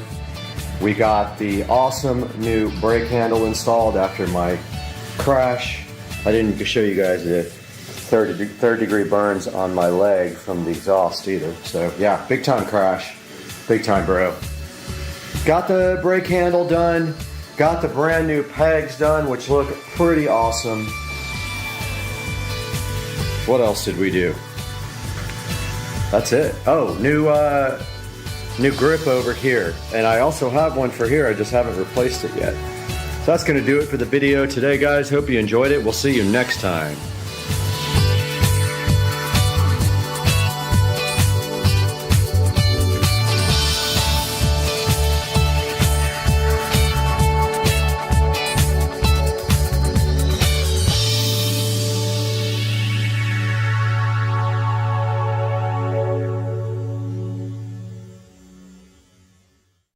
These alligators don't know what the hell to make of my drone over there. Look at my drone.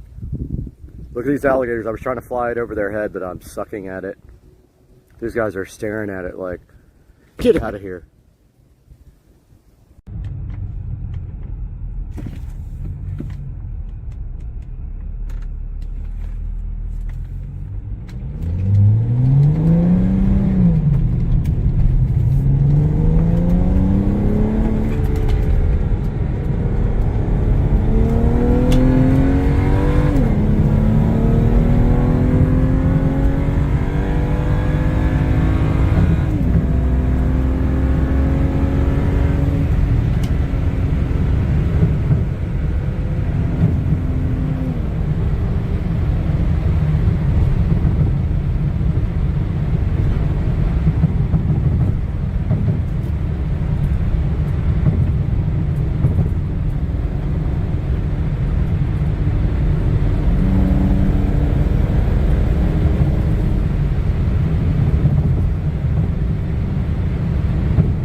Hey guys, welcome back to Supercar Street Racing. Brad here, good to have you back. And I wanted to just quickly say thank you for subscriber count, about 134,000 today. Today, we need to concentrate on something else, and that is getting my deck outside over the water redone and getting some furniture on it. So today we're gonna look at that on Supercar Street Racing. Hang out with us, it's gonna be a cool show.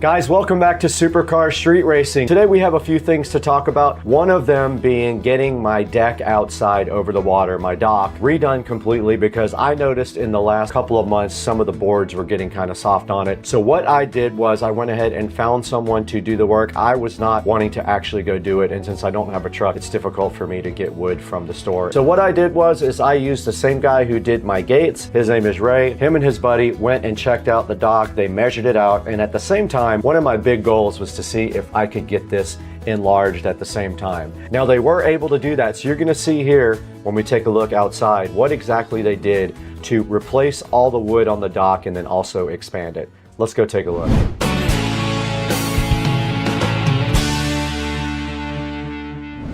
All right guys, we are out here on the new deck. As you can see right here, the carpenters could come in and they replaced my deck with actual 2x4s and then 2x8s. This is 10 feet now going this way. They actually expanded the dock as well. This is 8 feet going this way, and I just bought furniture for this.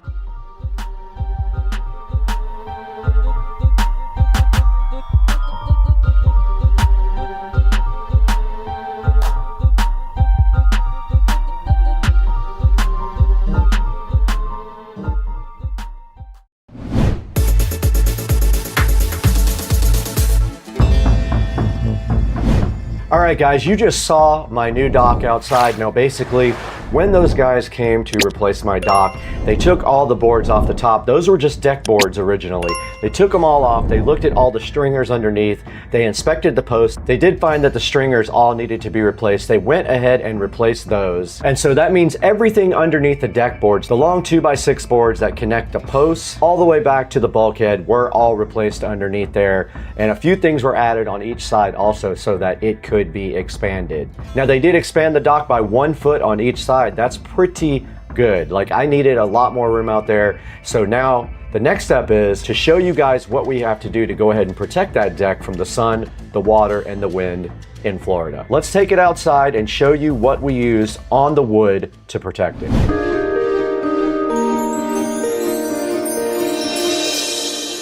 My job today, and you can see right here, I've already done 2 coats. I'm gonna go ahead and sweep all this off and go ahead and put a 3rd coat of poly. That's my one mission today, get the 3rd and final coat of poly on the deck. And here come the dog, and they will bark until the owner comes out.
Guys, you just saw what we used on the dock to go ahead and protect it from the sun. We used the Bare polyurethane. It is a water-based finish design, and we did put 3 coats on it, our rug and our furniture out on the dock. Now let's take a look at what furniture we decided. We did go out to Florida Backyard to look at furniture. It is a higher quality store, so you know the furniture will last longer. They do set up everything for you as well, and I like that. We did go to Florida Backyard to look at furniture, and we purchased a furniture set for the dock. They still have to come and deliver it and put it together, so we're waiting on that. But in the meantime, let's show you what the rug looks like that we purchased for the dock.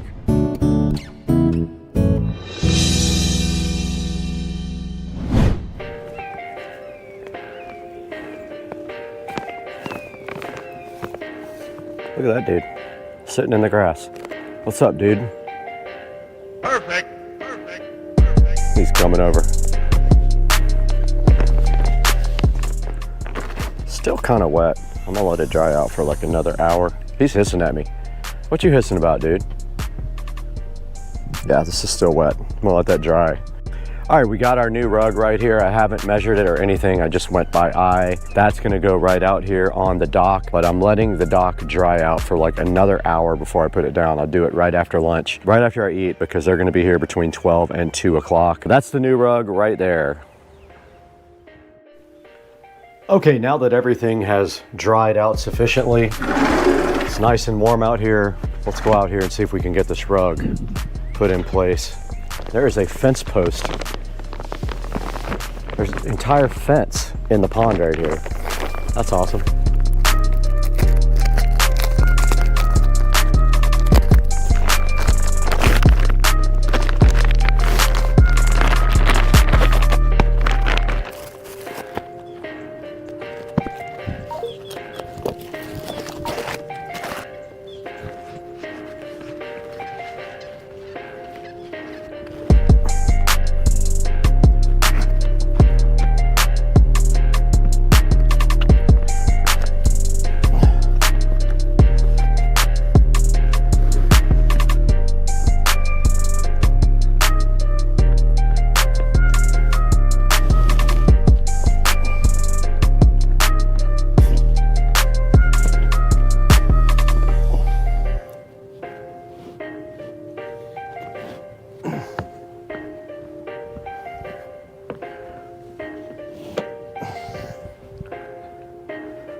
All right, guys, welcome back to the channel. Don't you hiss at me. Now, we got this stuff from Florida Backyard. We replaced the old furniture, we replaced the dock, and we replaced this outdoor rug right here. I'm gonna step back because this lens is very close, but you can see right here, we got the chair, we got the love seat, and we got two 18-inch tables, and they are looking so fly and so fresh. I love them. Came out so good. But guys, I'm gonna put a link in the description. I got the upgraded material on the cushions as well. I did do the polyurethane coating on the dock as well. I did 3 coats. This guy's mad. And there's a good look at the pond, guys. We had 3 different things done. We made the deck bigger, much wider, so we could put bigger furniture on it. We extended it by 6 inches, and we also redid most of the entire thing and got new furniture.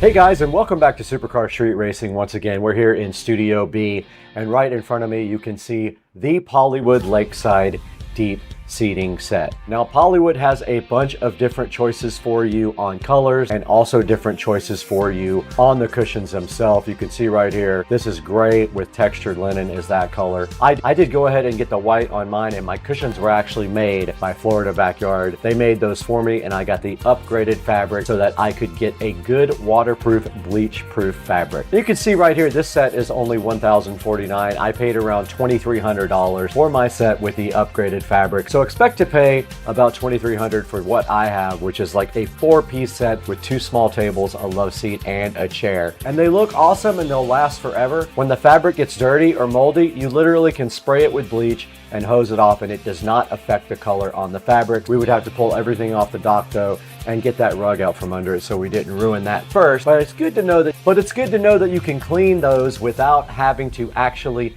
take them off the dock and store them inside during times when you're not using them. A lot of people will take their stuff and just store it inside to keep it from getting ruined. I'll put a link in the description to at least one of these types of Pollywood furniture. You can go from there and find your own and buy it and use our affiliate links, and it does help us out greatly at Supercar Street Race. Now, we did get these at Florida Backyard. If you are in Florida, go take a look at Florida Backyard. I'll put the address and phone number in the description.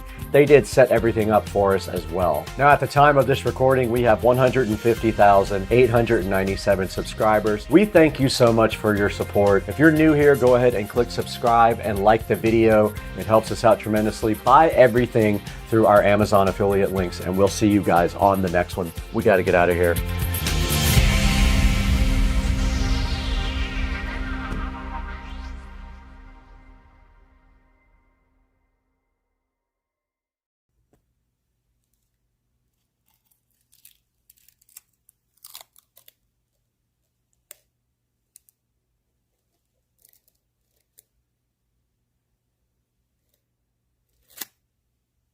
Hey, what's up everybody? Brad from Supercar Street Racing checking in with you on Wednesday.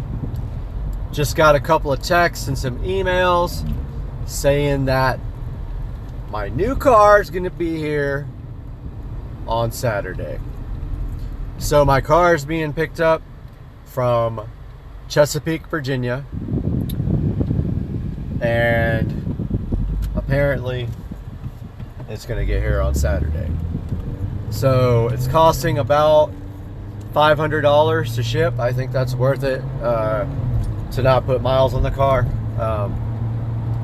I wouldn't say the car has low miles, but the build has low miles. I'm not going to give you guys any more clues, so So to reiterate, the dealership sent me a text about 30 minutes ago. Just wanted to make sure that I was available on Saturday. The car is going to get picked up tomorrow from Chesapeake, Virginia, and we'll be here on Saturday. I'm going to keep you guys posted. Super stoked for some projects coming up. A lot of good racing for sure.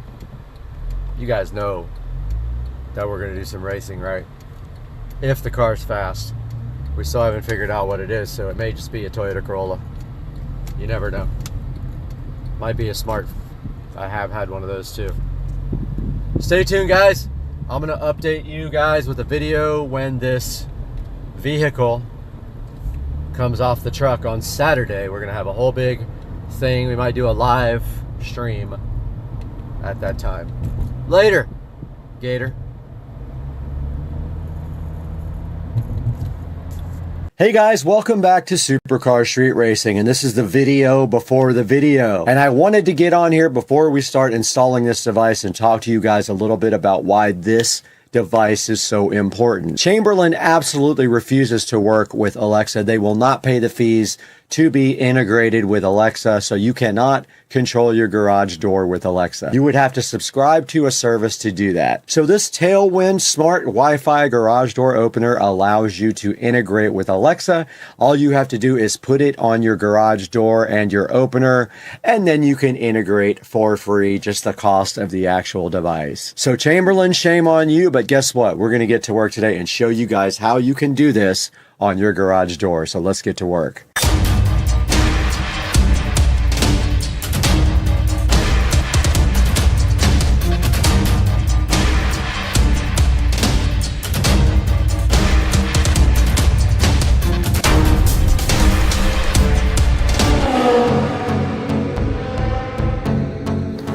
Guys, right in front of me and right here also directly in front of me is the Tailwind Smart Garage Wi-Fi Door Opener. Chamberlain hates this. They don't want you to know about it, but we're going to tell you about it today on the channel. Hang out. Guys, Chamberlain does not want you to open your garage door with the smart devices that you have available. They have blocked that capability unless you subscribe to their app, and you still cannot do it with the common smart devices that are out right now. So this is supposed to help you open and close your garage door with things like Alexa. This is the Tailwind Smart Garage Door Opener, and you can see right here that it comes with a track sensor, a smart module, a remote control of some sort with 2 little wires on it, which I don't know what that's for. Looks like a remote, but I don't think it is. A power supply. Okay, I haven't watched the install video yet, so I am not 100% sure about what everything is in this. So this adapter is for openers with yellow learn buttons, and I'm assuming I have that. I did on my old garage door. I haven't checked the new one yet. All right, I did verify we do have the yellow learn button on the device. So we do have the right options here for this. So I am on the website now and looking at the installation videos. And there is also an installer manual right here. Okay, so there is an app. Let's go ahead and scan that. And there is the Tailwind app. So that is the first step. Installing the Tailwind app is done. Second step is select a mounting location for the control module, and that is this guy right here. That should be easy. We have a pegboard, or we can just put it on top of the garage door opener. It says make sure the power adapter will reach. It says locate the module on the side of the door opener. Mount the 3-track door sensor if included. All right, for this next step, we have to move out to the garage, and I have to get you guys over there somehow. So I'm gonna stop down. Okay guys, for the next step, it wants us to power on the Tailwind controller where the power outlet is that we plan to use. And there is one, of course, right up here for the garage door opener. So I'm gonna go ahead and get up here and power this guy on. And there is our outlet. I'm gonna leave this hanging pretty low at this point and go ahead and power on the device. All right, I'm going to the next step here. Wait 5 to 10 seconds, then check the status light. It is flashing red, as you guys can see right here. It says press the reset button. All right, I have the pin tool. Okay, it turned blue. You guys can see it's blue right now. Is the light flashing blue? Yes. All right, so it's asking for the Wi-Fi password, and I'm assuming it is going to connect to Wi-Fi now. It says it'll turn green within 5 to 10 seconds. I'm naming it now, SCSR Garage, 1 door, and it's learning my accuracy, location accuracy now. It says it's done. It did find my address. It wants me to put my name in and then the email address, and it is sending me a verification email. And I'm setting a password for my Tailwind account. And I am registering as a new user, and it's going to tell me to start hardware configuration. All right, guys, so today we are doing this garage door opener. The whole reason for this is that Chamberlain will not let you integrate this with the smart home. They do not allow it. And right here, you can see me struggling to figure out this sensor that goes on the garage door because the guy in the video did it on the other side, and I was just having trouble figuring out how to mount this thing. But basically it mounts to the hook, and then you slide this little thing in the back to lock it in, and you'll see that at the end of the video. Make sure it's dry before you stick it. Also, you'll notice there's 2 sets of mounting holes on the magnet, and that's so that you have a couple of options on how to position it on the door. Okay, so the next step is mounting the magnet to the door. And I guess we're gonna have to do it like that because it's too far out like that. So we're gonna need the double-sided tape for this. I'm gonna go grab it. Now we have to clean the area on the door where we are sticking the tape. I have some Windex here. It needs to be less than 2 inches away from the door. It is going to be mounted on the angle bracket like that.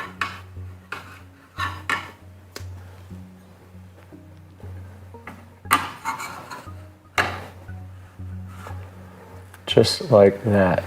Make sure it's not touching the door or anything close to the door before you go ahead and apply pressure, and hope that this doesn't fall off and mess your car up. And I'm giving it a good amount of pressure here. So that looks good. Let's go ahead and continue. All right, we're back, and I took a picture of this because I cannot read it, but we have to connect the white blue stripe wire from the Tailwind module to the red wire of the adapter.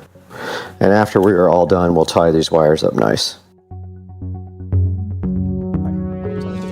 Okay guys, right here I'm just doing wiring. I am connecting the Tailwind module to the adapter, which looks like a remote control. If you have one garage door, it's super easy. You connect the white with the blue stripe to red all the time, and then if you have one garage door, you connect the white wire to the green wire. That's all it takes for one garage door.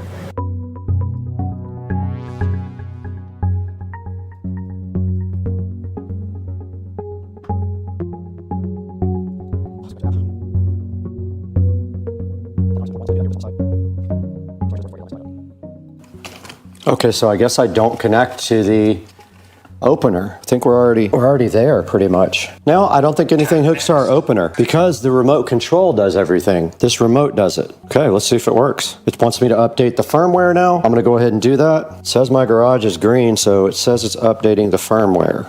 And it looks like it has started the firmware update process. Okay, it is back.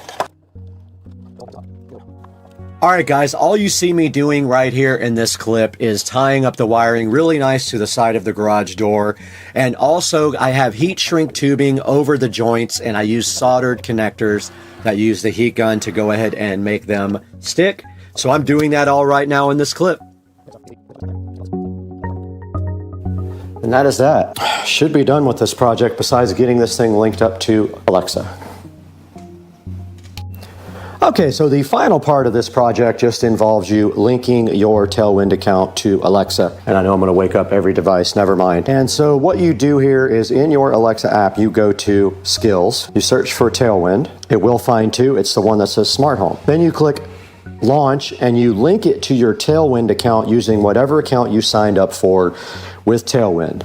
It will then locate your opener and call it a lock. And if you look here, here is the garage door right here, and I have not tested it yet. I'm going to right now. Let's see if it actually opens with this. And it does.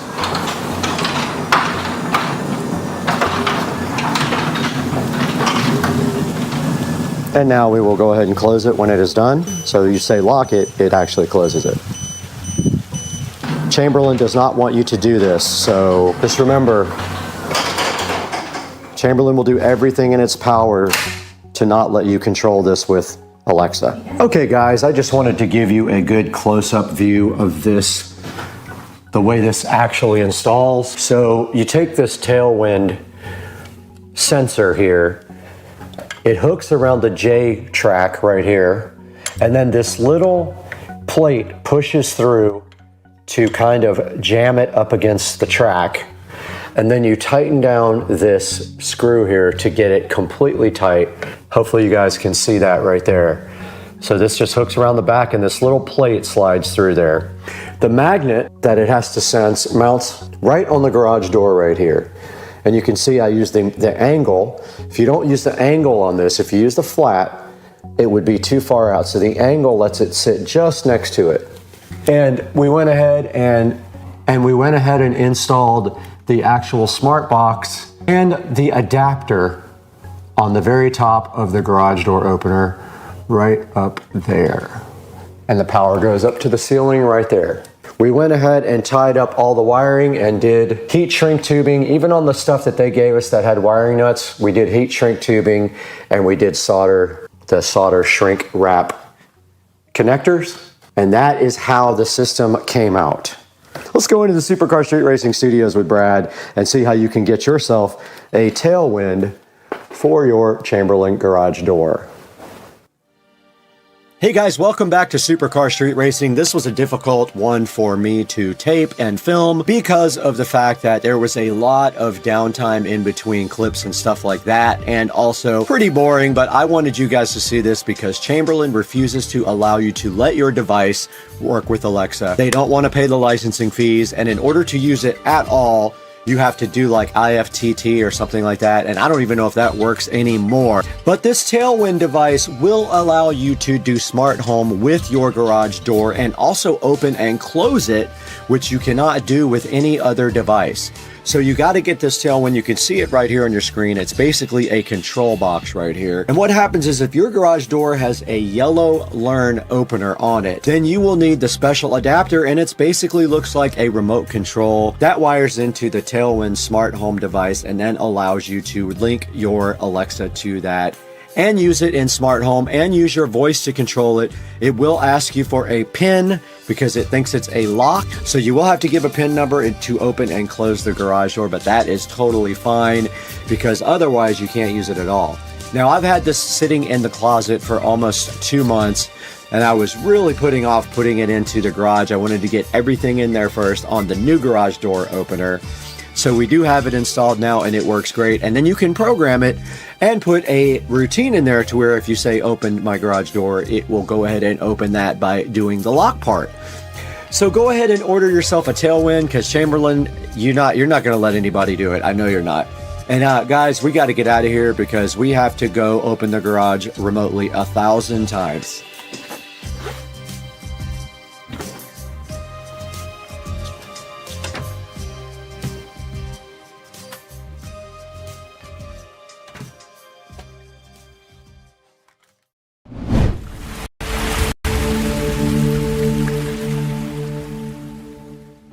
What's up guys, welcome to the channel, and today we have a very close look at the WIM Ultra that is sitting right behind me in my whole home audio system.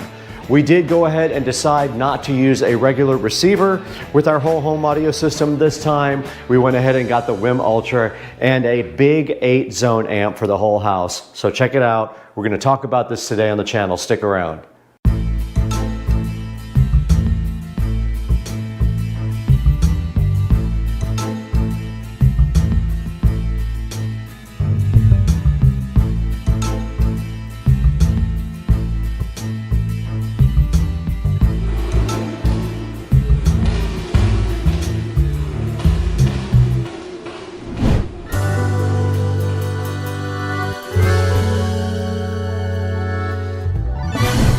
Hey guys, welcome back to Supercar Street Racing once again. I am so glad to have you guys back with me on the channel. And today we're going to touch base on the WIM Ultra that we purchased right here for the whole home audio system. We were going to use a receiver, but we decided to go ahead and get this instead. We're going to look at this today, so hang out with us. We got the WIM Ultra in front of me, and I hope it's pronounced WIM. It looks like WIM or WIM. And this is a digital hub for all your music. It is a preamplifier only. This does not have any amplification in it. It does high-res audio, Spotify, Tidal, Chromecast, and of course, if I say this, it'll wake up, but you know what that is from Amazon. And then on the side, it says it looks good, sounds great, your magic home theater, and it's simplified, and it does effortless multi-room audio. I am super hyped for the WIM Ultra sitting right here, so fresh and so fly in front of me on the table. And on the back of the box, it just says Dolby Audio and HDMI, and then tells you what actually is included in the box. Now, this is for the whole home audio closet to wrap up that project right here. I've been waiting on this. So let's get this thing unboxed and see what's inside. I am super duper hyped for this. Unboxing the WIM Ultra is as simple as just pulling on this little plastic tab right there. You have to be smarter than the box, and I failed at that because there was one on each side, guys. So the box did beat me on that. And now the WIM Ultra is looking so fresh and fly in front of you with no box on top of it. It is completely naked. It is gray, as you can see right here with the peel sat. It is inside of a entire condom here. Let's get it out. First thing I notice is the weight. It does have some weight to it. It came out of the box just like that, and you can see how stylish it is, and the connections on the back and on the front there looks like a headphone jack, a control knob, and there is a screen there, and it is, I believe, a color LCD screen, and there might be fuel sat, maybe not. But anyway, that is the WIM Ultra. You can see there on the bottom it says Dolby and HDMI. There's nothing on the side. It's just a nice, I think it's called space gray. And on the back, we have input, output, just regular analog RCA cables. We have a phono input, a phono ground. We have a subwoofer out, which I'm super hyped about. We have a coax out, so this is digital coax. We have a trigger out, not sure what that is for. We have optical toslink out and in. We have HDMI ARC in. This is an input, not an output. We have a Ethernet jack here. We have a USB jack here, and then we have our power right there on the back. So that is what the inputs all look like on the WIM Ultra. There is a WIM Ultra manual here, pretty thick. It is also available for PDF download, and then right here they give you some sort of cables we need to open up and see what's inside. Now, they didn't even have to do this, but they provided an HDMI cable, a very nice one actually, a nice RCA cable as well, and also a toslink cable. Unusual for them to include an optical cable, but it is right there.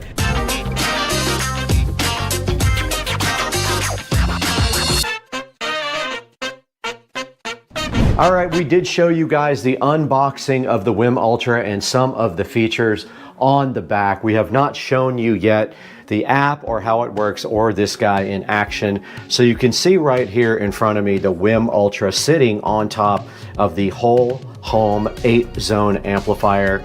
I have gone ahead and wired up my whole home audio system and done all of the cable management here, and this thing is rocking and ready to go. And now I wanted to show you guys this very cool touchscreen WIM device because it does so much. It is such a great value for anyone that is looking for a preamplifier for a home system. Now that could be a preamplifier for anything. If you just want some bookshelf speakers and you want to stream, or you want to do a whole home audio system like I did, the WIM Ultra has so many cool features. It does have this neat touchscreen, and we can go home right there, and it has apps on it. But the best part about this thing is that it has very high audio quality, and it does have a variety of outputs and inputs, including a subwoofer output, which is one thing that really drew me to the WIM Ultra.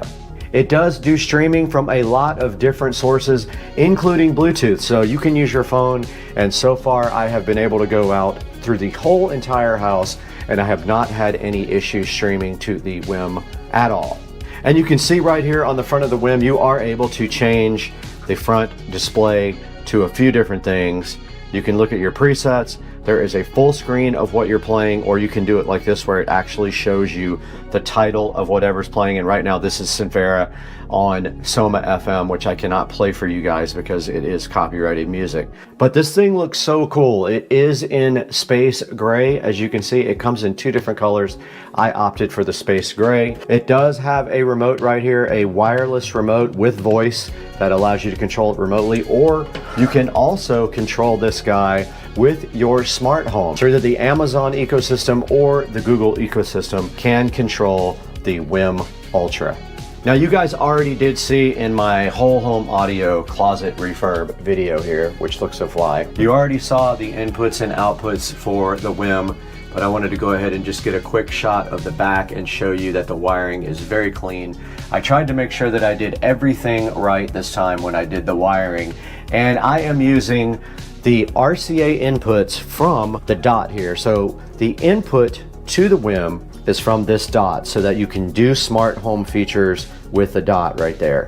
Now the output of my WIM right here is actually feeding this Juke Audio whole home amplifier, which I will have a separate video of that on. This is an 8-zone amplifier with 40 watts per channel to all 8 zones. And so far so good. It just gets warm to the touch, nothing hot. So you can put the WIM on top of it. The WIM does have some little offsets right there that would allow cooling, so no big deal to put it on top of the Juke, which doesn't even hardly get warm. Now the subwoofer outputs of the WIM are feeding this Behringer Ultra Bass right here. This is our subharmonic processor for the entire house, and that in turn is feeding this distribution amplifier, and that sends bass to the entire house. So we have bass in our bathrooms, we have bass down here, and we have bass in the living room over here. There are 2 subs in the living room, 1 in the kitchen, 1 here, 2 in the back closet, and 1 in the office over there. Now if we go back to the home screen on the WIM Ultra right here, you can see that you're allowed to have presets. So some of the favorite things that you like, you can go ahead and put in a preset, and you can see right now I have that empty. I have not done anything to that yet. Now if we go to info, you can see the device name, the IP address. It is connected via Ethernet, which I failed to mention. This guy does have the capability to do Wi-Fi, but I went ahead and ran Cat 6 Ethernet to the closet, and this is a 2.5G switch. Here are the settings for the screen that you can access right from the front menu. You can turn on adaptive and things like that. There is an equalizer that you can go ahead and select from the screen, but there is a more comprehensive one inside of the WIM app, which we will show you guys a little bit later. And if we go back to player, this is what I was listening to last, and you can see the input here is VTuner is the input that it is using. And of course you can select the input and the output.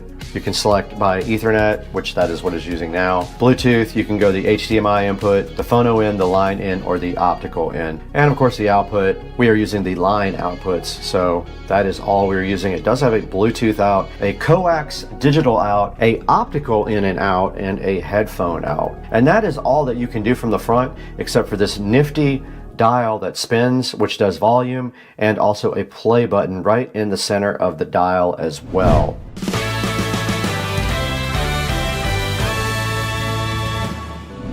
All right, we're back in front of the WIM Ultra now, and as you can see, we have our app up. All we did to go ahead and install the WIM was just hit add device. It was very simple. It found the device right away, and it did update the firmware. Now going into the actual device here, you can see that the device is playing Sinfera. It is on pause right now, but if we go to the settings part, this is where really all the meat and potatoes is of the device.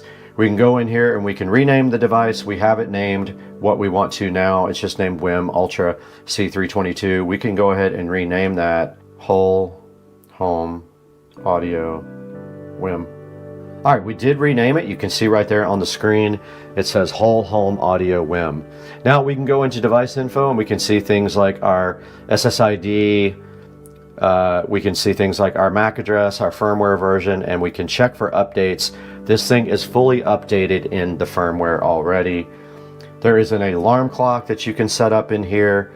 There are presets, and you can hit edit here. Now there is a network status. You can see that we are connected via Ethernet to our network, and we are at 192.168.0.167. Right now, our preferred DNS server is set to Google is 8.8.8.8 and IPv6 is turned on at this time. Now if we go to standby mode here, it is set to go into standby after use has stopped for 5 minutes. Now you have to pair the remote when you get the device, so I have already paired my remote. It is already right here. WIM voice remote is what it says. Now screen settings are interesting. You can go into brightness level and you can change it to adaptive brightness, or you can leave it on whatever setting you want. I have adaptive off and I have it set for full blast. Now when we go to standby screen, this is really cool. This is where you can customize your standby screen. If you hit customize here, you are able to actually upload pictures. You can see it comes with some stock designs down here, but I uploaded some pictures of the house and the Tesla and things like that that are more interesting to me. Now down here is where we get into the meat and the potatoes of the sound. So your first choice that you can do is an EQ here. Now you can see right here, you can have a different EQ for each one of your sources. Like you can have an EQ for Ethernet, one for Bluetooth, one for TV, one for line in, one for optical, and one for phono, which is very cool. You can customize just that single input, which makes it awesome. And you can see right now it is fully on flat for all of them, and I do not have it enabled. Or you can use some of their preset, such as pop, rock, or some of those. So EQ is very cool. Now this is called room correction, and what that allows you to do is fine tune your speakers to match your space. It analyzes the sound and adjusts the EQ for you. Pretty awesome feature that you don't find in a lot of other devices. I've not done it yet on my house. And here is the settings for room correction. And so once you do setting, you will see that you will have some different readouts than I do based on your specific home. It even has subwoofer settings. Now this is the audio settings part of it. This is where you can have a preamp output based on the volume control, or you can go to a fixed output. You can set your voltage for your line out level and your volume limit. And then you can set the resolution of your digital outs, which is the SPDIF and the coax. You can set what bit rate you want your digital outputs to be. You can set it for either stereo, mono, left, or right. You can set the balance right there to left or right. And you can set this thing to fade in and fade out smooth transitions between tracks to eliminate clicks and pops like on a phonograph. All right, now this is your audio output. Basically, you are able to set up which output you are using, and right now you can see we are set to line out. And then also you can change what kind of digital audio converting filter you want. Right now it's set to linear phase, but there are 5 or 6 different types of audio filters you can actually use with your WIM. Now this is a subwoofer out. This is one of the reasons that I bought the WIM. I wanted a preamplifier with a sub out. You can see the gain here is turned pretty wide open because we have multiple subs right here and in the house. So I'm feeding a lot more gain to the subs. We have our subs all crossed over at 80 Hertz. You have the capability to turn the subs out of phase.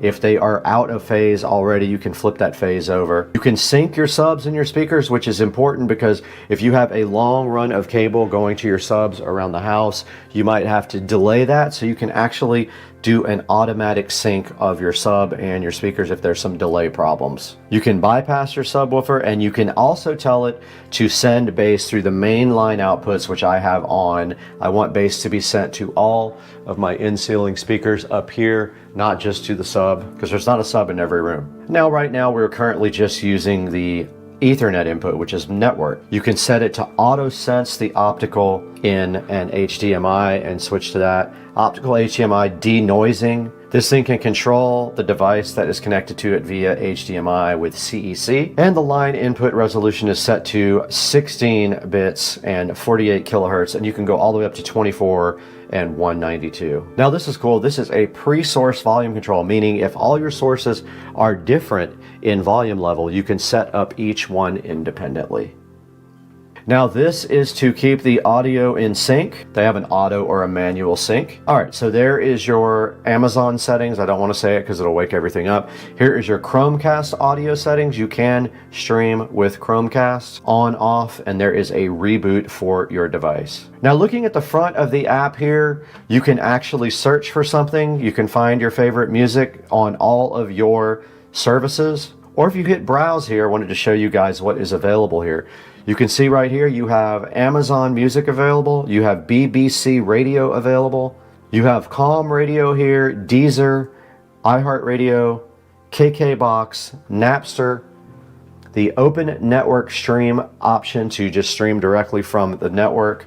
And that would be, I guess, if you have a network server available. You have Pandora available. You have Plex, which is also like a network server. You have Qobuz, Radio Paradise, Room Ready, not sure what that is, SoundCloud, Sound Machine, Spotify, Soundtrack Your Brand, Tidal, TuneIn, and VTuner. And the ones that I like the best are TuneIn and VTuner because I like internet radio stations. Then you have Amazon Alexa to stream from, and it's going to wake up. And you have Chromecast there. Now here's an important one. You also have Bluetooth streaming, so you can stream from any Bluetooth device, and this thing can also stream to a Bluetooth device. It has a receiver and a transmitter built in. So if I put this on Bluetooth now, I could stream from my phone or a tablet or any other device that does Bluetooth.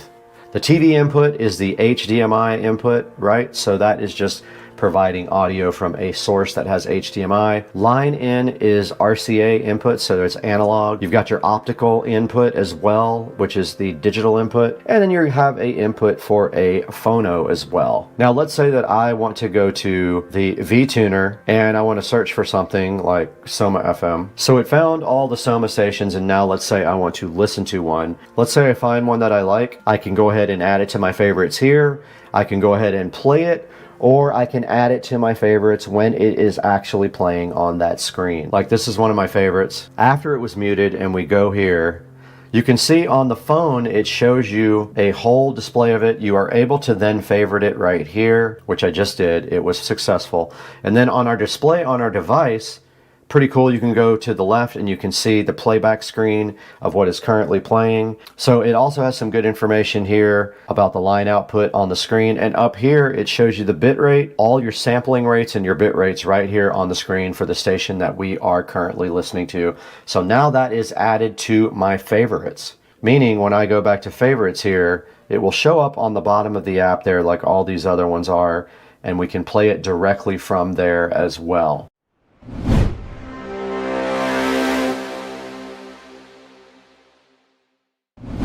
All right, guys, I hope you liked an overview of the Wim Ultra. This is one of my favorite devices that I have ever purchased, sitting so fly and so fresh right behind me. I highly recommend the Wim Ultra if you have a need for a whole home audio or just a bookshelf system or to stream to a couple of rooms. This thing is pretty cool, and it will just get better as the firmware updates keep getting released. You could see on my Wim Ultra back here, it is connected to my whole home audio system, and it is serving the entire house via the app whenever I need it. It plays back through all of these speakers, and I will do a separate whole home audio tour again since I updated this with every room being shown. But for now, that is going to do it from this part of the tour of the Wim Ultra. Now we need to go back into the office or the studio, not sure which one we're going to go to yet, and take a look at this online with Brad in the studio or the office, one of the two. I can't decide. Hey guys, welcome back to Supercar Street Racing. You have Brad here, and I am so happy to have you on the channel today. If you are a returning subscriber or a new watcher, please like and subscribe, and thank you so much for the support. Right in front of us today, we have the Wim music streamer. I absolutely love this thing. I can't say enough good things about it, and also the internet feels the same way I do because it is at a 4.5 star review. So go ahead and pick up yourself a Wim Ultra device for your house. It is $329 right now. Go ahead and grab it while you can, and make sure you please click through the affiliate links at the bottom of the description. It helps us out just a little bit because we don't make money on the channel. So grab your Wim Ultra and support Supercar Street Racing. You're going to love this thing, I promise you. It does everything you need if you don't need a built-in amplifier. We are at 23,000 subscriptions, which is fantastic. 8,300 in the last 28 days. I'm really hoping to get this thing up to 100,000 soon because I want that plaque to hang up in the house. But I got to get out of here. I'm going to dinner with my buddies Todd and Joe at Cliffs.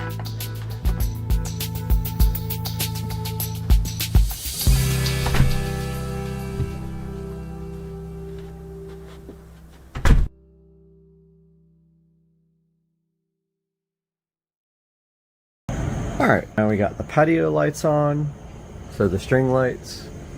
We got the Govee sconces, and we got the Govee LED color changing RGB IC bulb.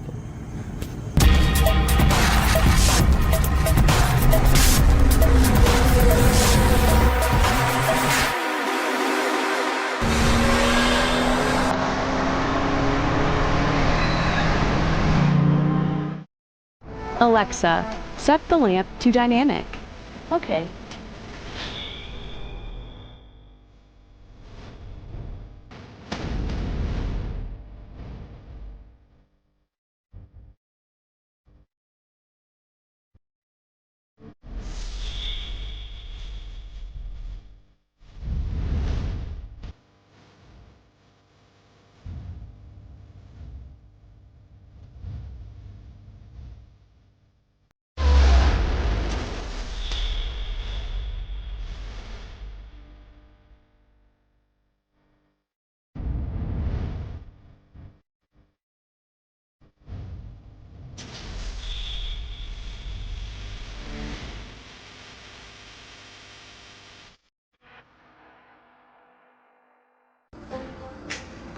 Hey guys, welcome back to the channel. Today we got another exciting product to take a look at, and I really wanted to get this out to you guys because I'm super excited about working again with some Govee products. Today we have the Govee RGB IC multicolor dimmable, and they're just like wall sconces. Now, every time I see someone set these up, I always am kind of amazed that they're just kind of strung on a wall with all the lights showing. I mean, I guess it's not that bad when you take a look at the package. You can notice here the lights are all connected by wire. Technically, you could probably put those in the wall, but you would have to drill through, probably, you know, put a hole in your drywall and then drill through the studs that go across the wall. If you have a long, flexible drill bit, you can do that. Nevertheless, I do want to take a look at this because these are going out on my patio up on the beam that I installed, which you will get a look at in another video. So these are the Govee RGB IC dimmable multicolor wall sconces. Love Govee, they have so many cool products. We're going to take a look up close now. It's the same for all Govee products. You have to have Bluetooth turned on. You go to the Govee Home app.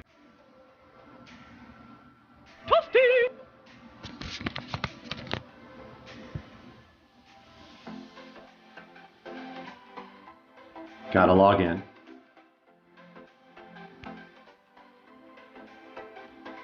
And here you can see my other, this is not mine, so I'm going to remove it. This is my neighbor's. Okay, so you can see all my Govee products on one page here. So you want to press the plus button at the upper right. And now we are adding, let's see what model number this is. Fixture lights H6087. You can actually type it in the search box. H6087 search. There it is. So it says Bluetooth device nearby, so what it's telling you is to be close to the product.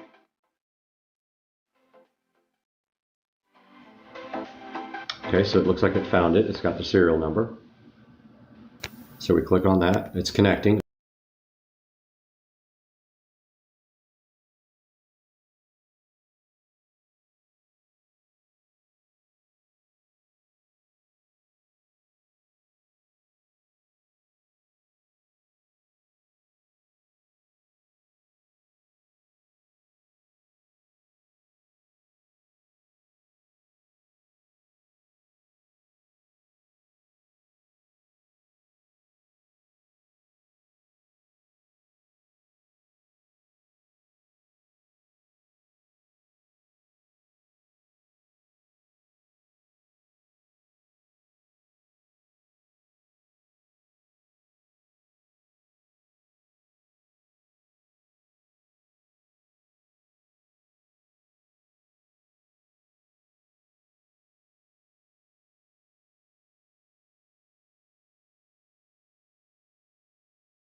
it automatically. Now it says it's got an upgrade screen.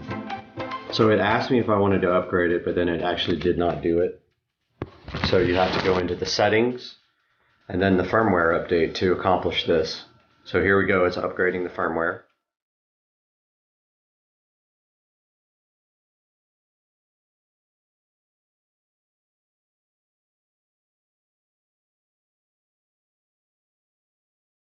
So I haven't quite figured out the layout that I'm going to put these in. I think I'm going to stagger them back and forth on the beam if they will reach the entire length of the beam, but I don't think they will after looking at the length of the cables that go in between them. And I don't want to try to I want to have to try to extend a cable, and I bet you I can't get longer cables for these, but man, I wish these cables were just a little bit longer. So it's still going through the firmware update here.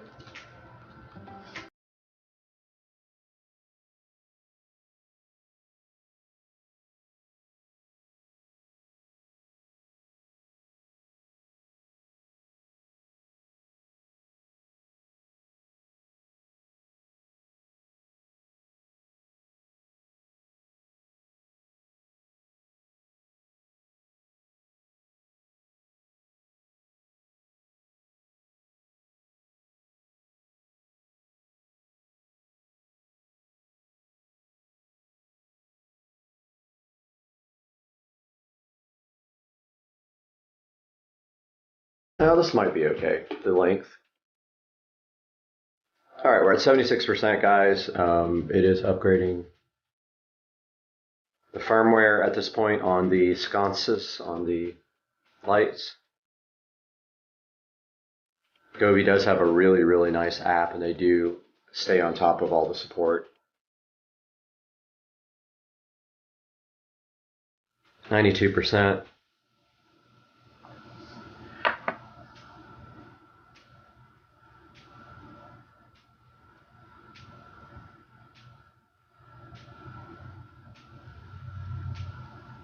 And it looks like it has updated them successfully. So we're going to take a look at how you mount these guys now. Out on the patio now, just taking a look at this light kit and how we are going to lay it out up on the beams up there. We got plenty of room here for the power cable. So I'm going to lay this on the ground the way that it's going to be mounted to see what the spacing is. Don't want to mess these up though. So we'll lay these out very gently. Hopefully not drop any of them, break any of them.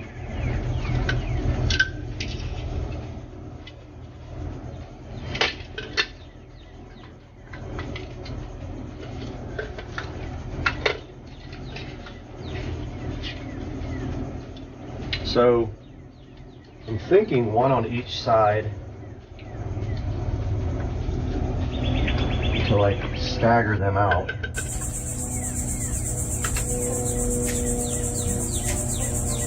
So yeah, those aren't very, oh, of course I dropped one.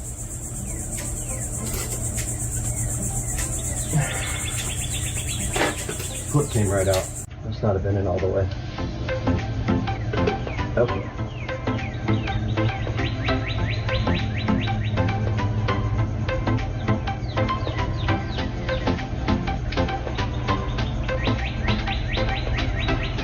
Alright, so now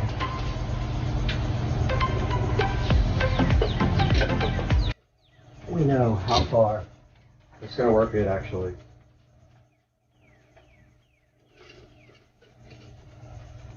Yeah, that's going to be okay, I think.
All right, guys, check out the Govee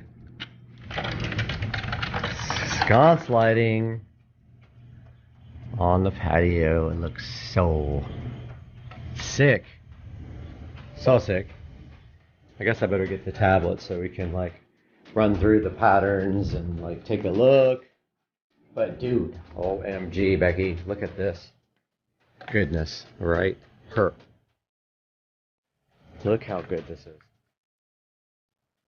So this is the Govee sconces. Oh, it looks so much better than I thought it would. It just looks so good. I'm opening up the tablet here so we can run through some of the effects. But please tell me that doesn't look amazing. Alright. I am in. Oh. Yes. Yes. Dude, check this out. The only thing I'm worried about is the fan spinning. What that's going to do to the lighting. So we're in the app now. We're in scenes. We're in natural. I don't like those ones that just like skip. This is Aurora.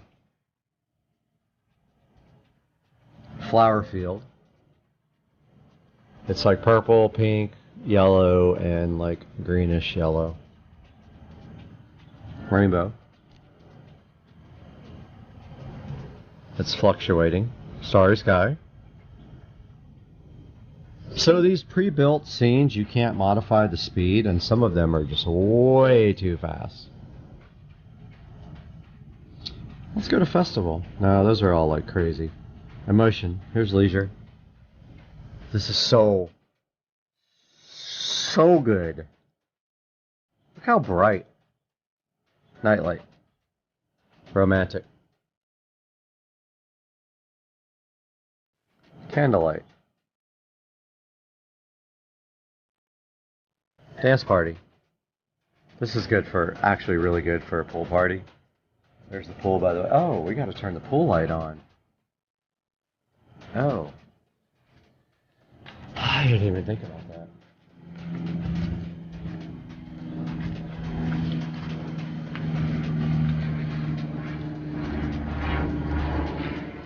Switch off.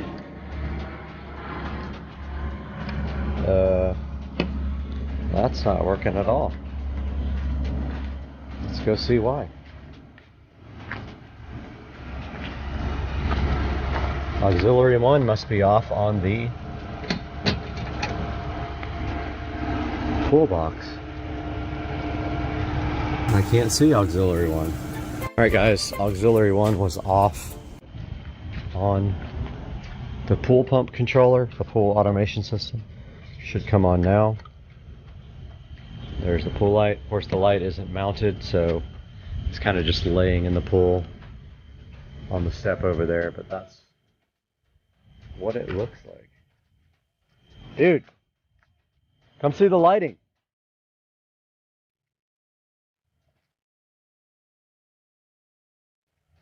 Alright guys, so that's a look at the Govee sconces.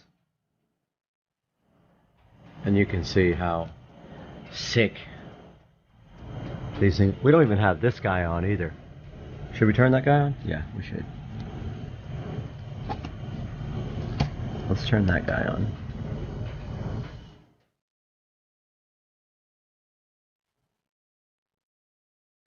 Patio LED lamp on.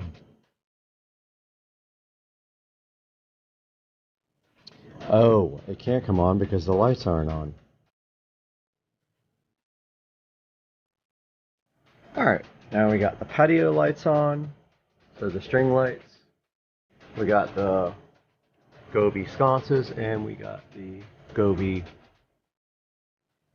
LED color changing RGB IC bulb.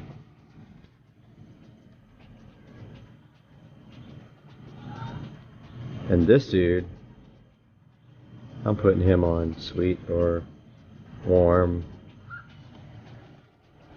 So good. This looks awesome. I am so stoked. And there's the pool light. It's the best ever. Alright guys, hope you enjoyed this video and I hope you like these Govee lights because I am so stoked on this right now. Alright, what's going on guys? It is Tuesday evening. Tonight we're going to talk a little bit about the audio system again in the SL65 AMG. It's time to get rid of that old school 2005 command radio, put in something modern. So what we are going to be doing is we are going to be putting the Android joining head unit in, and we're going to do a 5-channel amplifier. And we are going to do new component speakers and a subwoofer somehow. I'll get into the difficulties of the SL65 when we go out into the car in a minute. But basically what we are looking at here is the following. So the first thing we have right here is the joining head unit, which I reviewed earlier. It is a 5.1 Lollipop Android head unit. That's pretty amazing. Go back and check out my review on the joining head unit. What we have here is some Infinity Kappa 60.7 CS component speakers. They are a 6.5-inch woofer and a tweeter system with 2 crossovers. So my plan is right now, the SL65 has a subwoofer in the floor footwell. It's a Bose subwoofer in a isobaric enclosure, and it's a weird oval-shaped woofer inside of a plastic enclosure. It has 5, I think, and 3/4 or 5 1/4 plus, no, sorry, 6.5 and a 5 1/4 in the door. It has no tweeter. It has 2 4-inch speakers in the back for rear fill and 1 center channel speaker in the dash. I'll show you guys all that in a moment when we head on out to the car. Alright guys, we're out in the garage with the 2 cars. We're going to take a look at the SL65 AMG factory sound system. So what we're looking at here is the command navigation system from the original car. Just, you know, when this came out, these were state-of-the-art. However, of course, now they are slow, old, and very, very difficult to work with. So we're going to be removing that. I have the double-din Scosche factory mount for this vehicle. The door panel here has the Bose system in it. It's got a 6.5 and I believe I think it's a 4-inch actually, a 6.5 and a 4. We'll be taking out the 4-inch and putting a tweeter there, taking out the 6.5 and putting in the Bose or the Infinity Kappa 60.7s in there. There's a center channel speaker right there. What we are going to be doing with that speaker is we're going to be summing left positive and right positive and running that center channel speaker for kind of a middle front mono fill. Back here on the back deck, which you cannot see at all because it's too dark, are 2 4-inch speakers. With the factory system, this is a surround sound system. Those are used for rear fill. We are going to be removing those and maybe replacing them, maybe not. If we don't replace them, we're going to run stereo rear. So we will be rewiring them into stereo. Now back here, I don't know how well you can see that. There's a luggage compartment back here. Let me get this turned off and back on with some light. So now that we got a little bit of lighting, this is the luggage compartment back here, and you can clearly see the speakers now, right there and right there. So what we're going to be doing right here is something I saw online.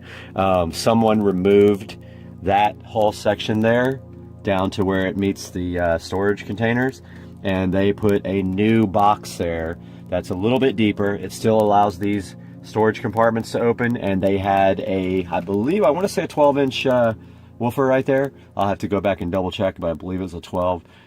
We might go with 2 10s, might make a little bit more sense. A 10 on that side, a 10 on this side, and get rid of those buckles for securing luggage. So that's the plan for the rear of the vehicle. So this is the back of the vehicle. There is a false floor right here. The battery is located right under that. You can see the charging system hooked up now, the trickle charger. So what we're going to be doing back here is putting the amplifier back here. And so we can either just raise that floor up and put it in there, and hopefully there's no issues with heating. or we can build a false floor with a plexiglass top and some vents and go that way, directly connected to the battery here, and then run the cabling through to the vehicle right there. So we should have a good 5-channel amplifier located right there. We will be running the 5th channel to the subwoofer. We will be running the rear channel to the speakers in the back that are currently mono fill. We will be wiring those up in stereo. We'll be running front left and right to the doors, and then we will be running front positive and front left positive and front right positive to the center channel speaker for front fill. All right, so that's the plan for the audio system in the SL65 AMG. I have to still buy the amplifier and figure out buying the subs and take it over to the audio shop so they can take a look and see what they're going to do with the subwoofer. I really prefer 2 small woofers for more accurate tight bass rather than a larger woofer with more boom. So I think I'm going to go with either 2 8s or 2 10-inch JL audios. That should be plenty of low frequency. I'm more into deep low bass than I am the hard-hitting kick bass. So I'll update you guys as I get more, but for now, please subscribe to my channel. Please like this video, and we'll see you next time. All right, guys, we are on our way to All Set Auto right now, and then we're going to reveal once we get there what is happening with the 2023 Model S Plaid on Supercar Street Racing.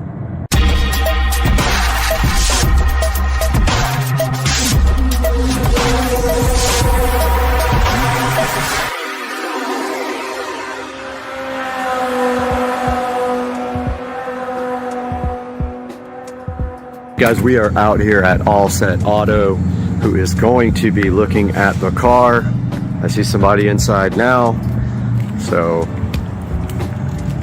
how's it going? I'm Brad. Hey, nice to meet you. How's it going? So, doing a little bit for the channel here. You want to show? Yeah. So this is All Set Auto, and you are Nate. All right, yeah. I'm Brad. Nate. Yeah, for sure. What we do here. Okay, awesome. Whoa, Teslas. Dude, love the lighting. All Set spelled backwards is actually Tesla. Yep, that's true. And so this is our work area. Okay. A little bit of PPF. PPF means paint protection films. Right. And what that is basically to protect your paint from rock chips, scratches, swirls that you get from washing your vehicles. Right. Just stuff like that. So what we're looking at for the car that has less than 200 miles on it is satin. Satin. And I can actually show you a satin. Okay, cool. That's satin right here. And we're going to be doing the whole car. This is a Model 3. What model do you have again? Model S Plaid. Model S. Wow, nice. Congratulations. Brand new. It's got like 100 miles on it. Sweet. This one's actually getting a matte conversion. I don't want to go too far over. Okay. So this one's going satin. Mike, which finish did you get done? You get the hood done. Okay. Yeah, so you can see here, I love the lighting here, by the way. Yes, this is our light tone. So yeah, you can see here where it knocks the shine down on the satin, which is exactly what I wanted. And there's a couple of black ones like mine out there. And I looked at an older one, but I decided to get a brand new one because they updated the hardware. Yes. So now they have there's no more like proximity sensors, it's all camera based. And so all that changed, and I wanted to make sure. All new to these now. Yep, all new. And this one's brand new too? Yes, this is a 2023. Well, they have sold so many in the first quarter, something like 500,000 cars, so you guys will be busy. Yeah, we're not shy of work. We got plenty of work. So that is a little bit of something that we do. We also offer window tint. Right, and I looked at that, but you guys won't do the fronts, right? The front window? We do. Oh, okay. All right. We do whatever you want. Okay. We might do that too. Just providing the best for our customers, whatever they want. Because I thought he texted and said it was like $699 just for the backs. $699 is including the front two and the backs. So I'll actually come out here and show you, go over your vehicle. Okay. So $699 would cover all 8 of your side windows, 4 on one side, 4 on the other side, and then the very back glass. Oh, okay. Just not the front. You guys Not don't. the front. Do you guys do the front? We do the front. We also do the sunroofs. Okay. We'll do any window on any model, make, or any model, basically. Okay, cool. All right. Well, we'll talk about that a little bit. We also offer a ceramic job too. I know you're getting a matte conversion, so there wouldn't be any kind of ceramic on your vehicle right now. Right. If you would like to do something like that, help you clean it a little bit easier. PPF, you're already getting kind of a clean. Right. It's really a preference thing. Some Like people on top of the some PPF? people don't. Yes, sir. Oh, okay. So what is if it ever had to be removed, what is that process like, and does it hurt the paint at all? Process is we take a steamer. You could peel it off yourself if you knew how to do it. Right. I wouldn't suggest it. Okay. If you slap it, we call it a slap technique. So sometimes when we get beginners in here, they'll take the film and they'll actually slap it off, which will actually strip your paint. I've heard that If you too. do that, yeah, you have to paint the whole car again and take care of the customer. So Okay. try to stray away from that. The best way to do it is to actually pull with it, stretch the adhesive on the backside so it doesn't pull in. Gotcha. Okay, cool. And we also use a steamer, and basically the steamer provides a little bit of steam, put it to the film, and it provides water on top of the film Okay. in the paint. Gotcha. So it helps separate a little bit easier also. And when you wash full car PPF, do you wash it like a normal car? Yes. So you can use any, do you in use fact- products on it or what? In fact, with PPF, you can have your rag and distracted, accidentally drop your rag. Pick your rag back up off muddy ground and wash your paint again. It'll have those swirls in your paint. Put it out in the sun, and the PPF will actually self-heal. Oh, wow. So it'll take all those swirls out of your paint. Crazy. Same thing as scratches, rock chips. Okay, awesome. Well, so the car came with, I'll show you, so it had a few little imperfections from the factory. Yeah, we'll get it cleaned up and go So- over it again. So it's actually going to the dealer right now. That was from the factory. Okay. This chip here, Gotcha. and then there's stage 6, huh? Yeah. There's a scratch somewhere right here. See it right there. I think. Well, there's one. I think that's just dirt. But there is a scratch somewhere on here that I found, and so, like, look at this too. Look at. I don't know what's up with that. I don't know if that's dirt or that looks like it's in the paint. Think that'll come out? No, it's in the paint, isn't it? I can get some alcohol out here if you Well, want to try to get something like that off. I'm gonna make them do it. Deal with it. Yeah. So I don't know what they're gonna do. I hate that they might have to paint the car. I absolutely hate that.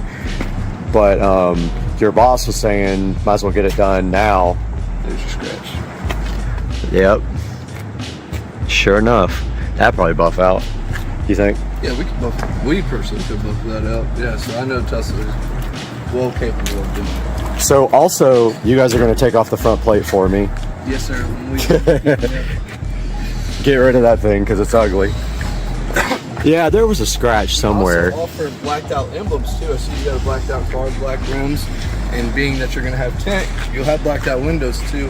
We also offer blacked out Tesla Pod or Tesla. Notice they don't have the logo anymore Yeah, on this I new noticed one. that. But it would be for front too. We could, if you wanted the back, we could install the back for you. Okay, Like, gotcha. There's front too. We do front as well. Yeah, I'll probably get you guys to do that to that Absolutely, one because absolutely. it's ugly. All right, well, Definitely so not ugly, but yeah. we can make it look a little bit better. okay, so the plan is this is going to Tesla right now. Gotcha. It'll be there for who knows how long, and then you guys, I'll be out of town, but you guys are going to grab the car and do the PPF for me, and then maybe I don't know if you guys have the ability to do like a capture when you're doing some of it, so we can put it in the video. Do that. Okay, cool. And then we'll throw it all in the video, put it all up, and get you guys some coverage here.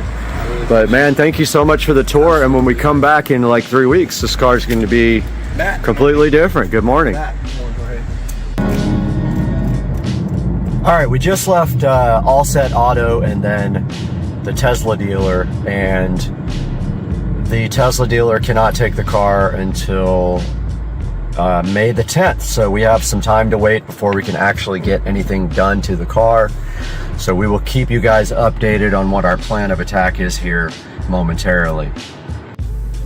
All right, guys, here we are in the beautiful Supercar Street Racing Studio, and right in front of me here we have the All Set Auto website, and you can see right here on the front page of All Set Auto, it says, "We don't protect cars, we protect Teslas." So that just goes to show you how well they understand a Tesla vehicle and what they can do to help you and your car from protect your car from paint issues. Now, what we are doing with the brand new 2023 Tesla Model S Plaid that's sitting right over here in the Supercar Street Racing garage is we are doing full PPF film on the car, and it is going to be satin. Now, what does that mean exactly? So the satin PPF is going to give the car the look of a matte black finish, which I absolutely love. I have seen it on pictures and in person, and it looks absolutely fabulous. You know, all my vehicles got to be black with black wheels. I just like that look so much, and I think it's very cool. So looking on the front page here, they have several tabs, and you can take a look at their services. They offer a service where they do both ceramic coating and also the PPF. A lot of people want to do that, so they might do the PPF and then get the ceramic coating done on top of that. I am not getting that done due to the cost involved. I am getting full paint PPF done, and I am getting the windows tinted by them. They also do regular ceramic coating to your car if that's all you want. They do window tint, like I said, they're doing to mine. And then they can also change the color of your car. The owner actually has a Tesla that is changed in color with colored PPF. So if you're interested in a different color on your vehicle, they can definitely hook you up with that as well. Talks a little bit here about the All Set Advantage and what that means. With their innovative products, then their lifetime in-house warranty, so they definitely guarantee their products after you purchase. And they have a partnership with Carfax, so it goes on the Carfax report apparently here, and then down here you will see testimonials from customers that have reported 5 stars on All Set Autos, so that's actually a great thing. And then right here they have this Tesla paint area, so they can protect your paint here with PPF or ceramic coating, and they can fix rock chips, swirls and scratches, water spots, and things like that. You'll have to give them a call for specifics because I have not consulted with them on this part, so I don't know what they offer there, but give them a ring. And right here, right now on the contact area, you can see that there is a contact right here, and that one is actually the wrong area, so that is for Dallas. Let's go back to, we for some reason are in the Dallas one when we should be in the Jacksonville, and there is the contact for the Jacksonville office there, 888-352-5738, and they are at 5105 Phillips Highway, and they are about 3 miles away from the actual Tesla dealership. Looks like both of the websites are basically identical besides a contact, but do not contact Dallas unless you're in Dallas.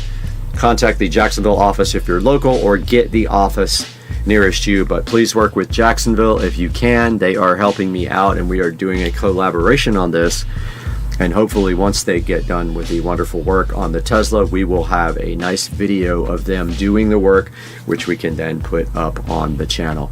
Guys, thank you so much for watching the video. I can't wait to see you next time in a couple of weeks when we get this done, and we'll see you guys soon.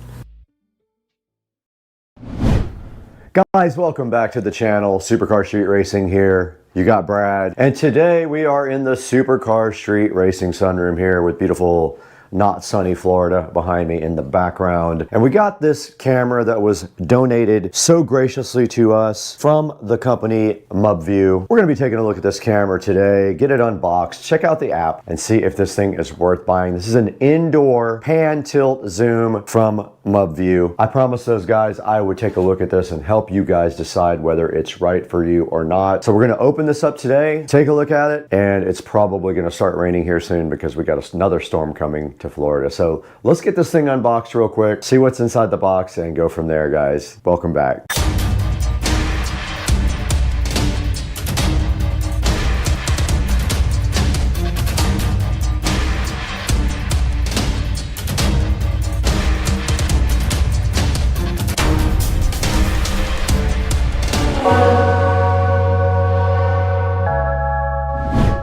Guys, welcome back to Supercar Street Racing. We're out here in the beautiful SCSR sunroom to show you this Mub View pan tilt zoom indoor camera. This is a good look at the box right here. We're gonna get this thing unboxed in a few minutes, but I wanted to go ahead and talk to you about this. Outside of this box, it has a couple of things on it that are interesting. So it says it has two-way audio, so I guess you can talk back and forth to the camera. It has motion detection. It has warning and playback, whatever that means. It does have night vision. It does panoramic views, uses Wi-Fi, and does cloud storage. It has an activity zone, so you can mask off where you want the camera to actually check for activity. It says something about ONVIF. I'm not sure what that is, but we're going to dig into that today when we get inside of the box for the Mub View Smart PTZ indoor camera. So let's get this thing opened up now and figure out exactly what's going on, and I'm so happy you guys are here today. All right, a few things on the front of the box also that we didn't check into before.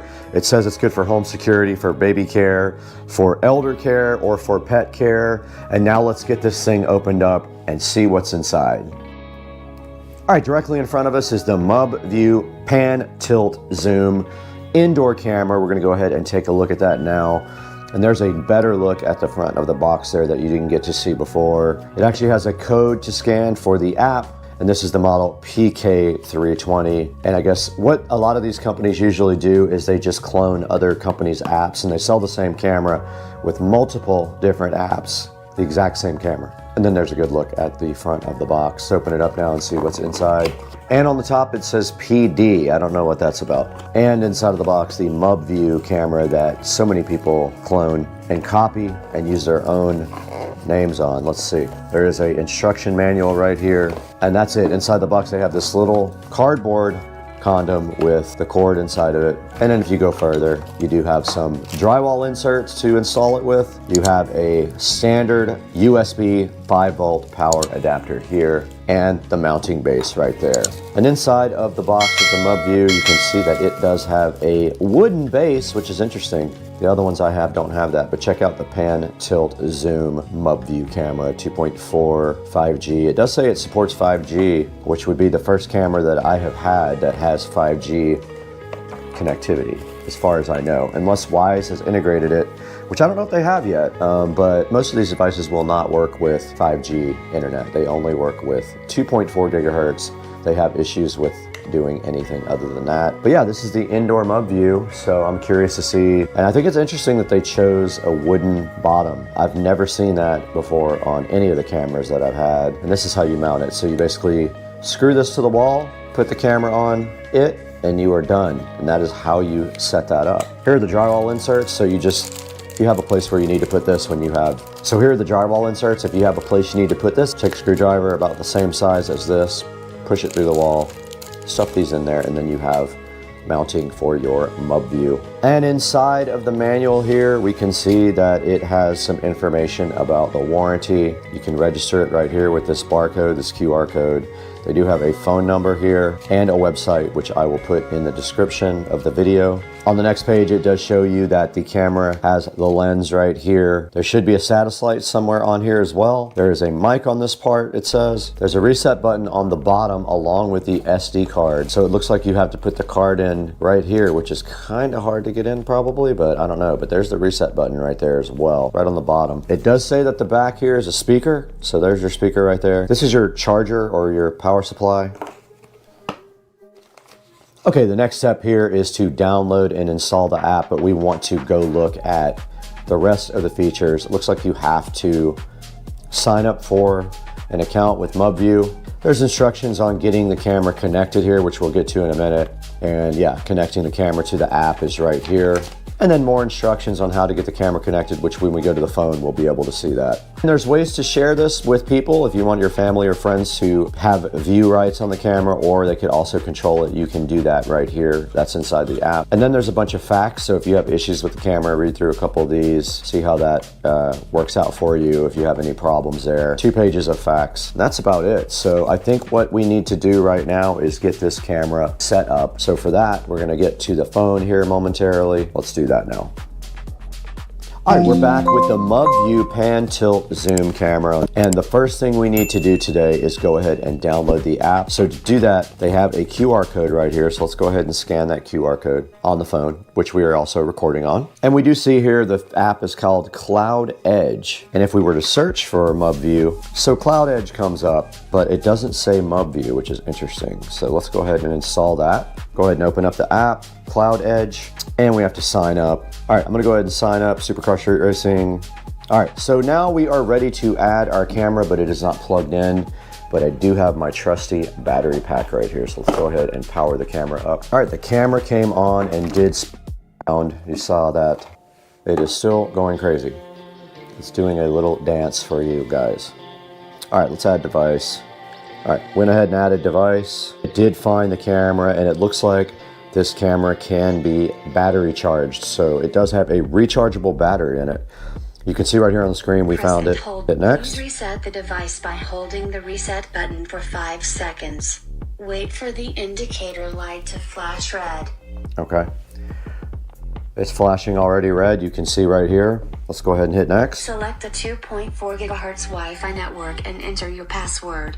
All right, it is successfully added the device to Wi-Fi. Let's click next. Let's rename the camera. Let's call it MubView. All right, we're done with that. All right, now we're looking at the management for the MubView PTZ. You can see it right here on the screen. If we hit play, it is showing us how to work the camera here. All right, we're back in front of the MubView now. We do have a 128 gigabyte SD card to go ahead and put in the device. The other device, the other card would not work. We are ready to put the SD card in the MubView. Let's go ahead and press that in, see what happens. All right, it's fully inserted. Let's go into the app and see if it recognizes it or if we have to format it. We got our SD card formatted on the computer, and when you format this, you should do exFAT for the format. SD card is inserted. Let's back out and go back into recording management. It's saying, wait a moment. It's trying to figure out the SD card. It is doing something, 10%. It's getting the SD card ready now. You can see it right here on the app. All right, it sees that the SD card is 128 gigabyte. It has 117 gigabytes free. I'm gonna set it on all day recording. All right guys, we're back in the Supercar Street Racing office with the MubView camera, and I just wanted to give you guys a little update. I was able to use BlueStacks on the PC and successfully look at the video live on the PC. There should be other ways to do it with this new open standard.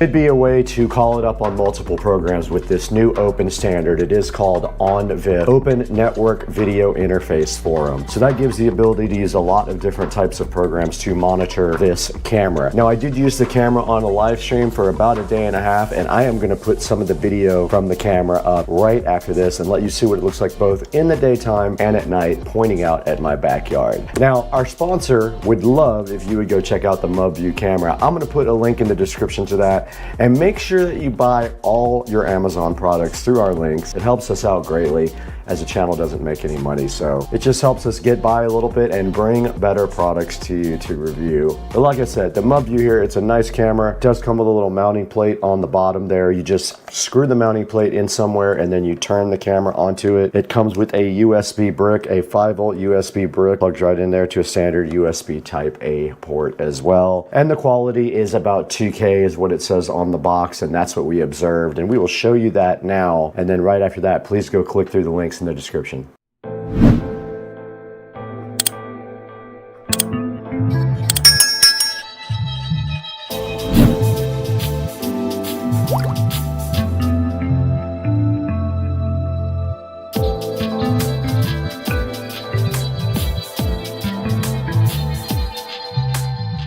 We'll see you next time.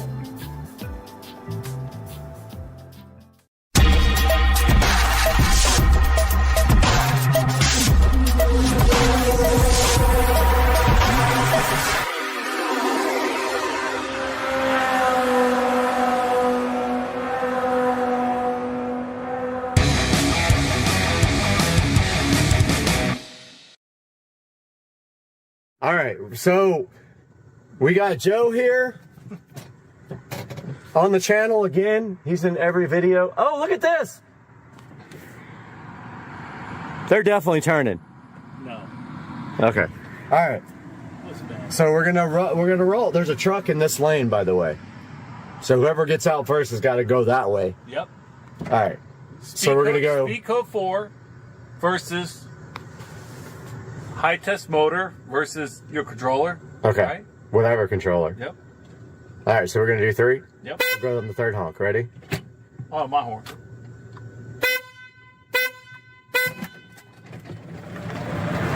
Oh, you smoked me!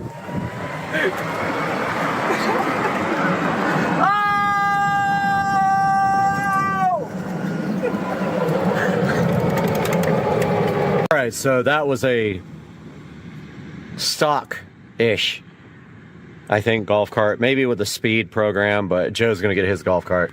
And his, I think, will smoke this one, pretty sure. We got 50 volts. So we're just waiting on Joe to come out here for the races. All right, I have a secret method. I'm gonna brake boost on him. He doesn't even know it.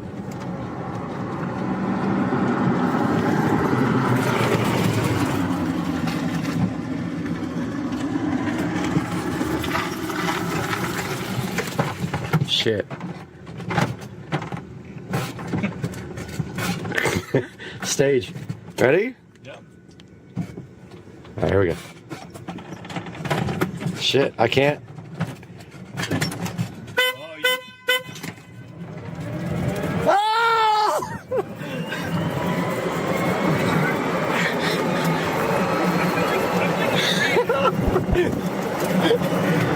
I got a car right there. I had a car. I was gonna get smoked. These things are like almost identical. Dude, these things are really close. Same wheel, same tire. This road sucks because that thing's in the way.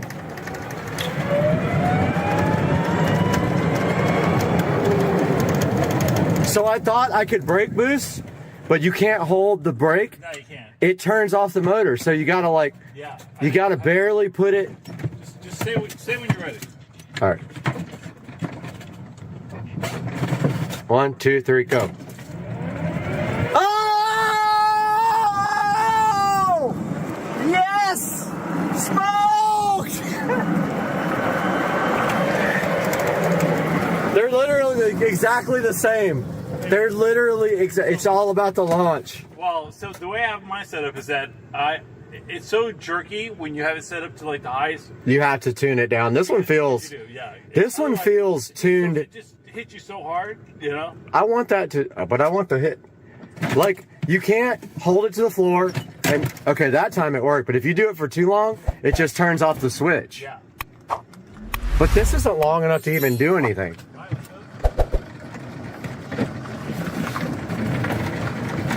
Oh, you want to go out here? All right, so how do you actually brake boost it? Like, It's not like it's one, not super you ready? hard straight Ready? racing. This is 1, super- 2, 3, go. Wait, it did. Oh shit, that was it!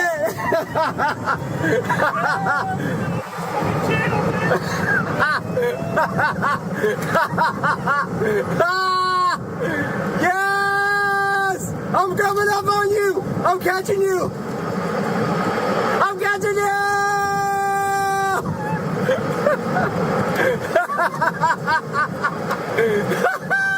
I'm catching!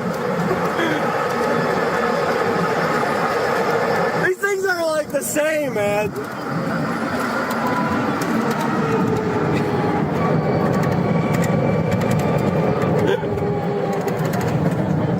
These things are exactly the same. It's sick. Until you go to the hill.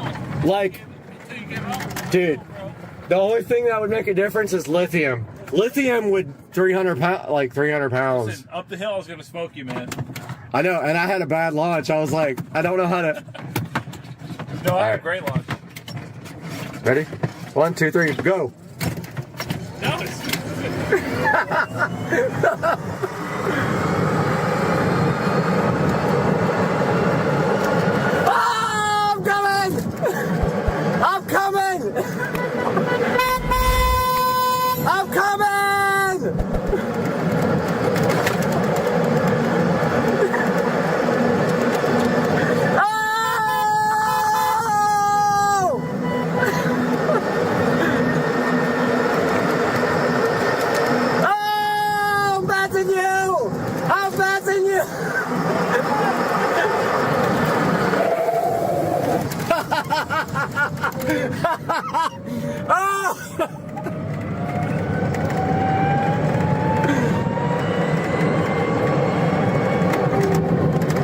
Yes!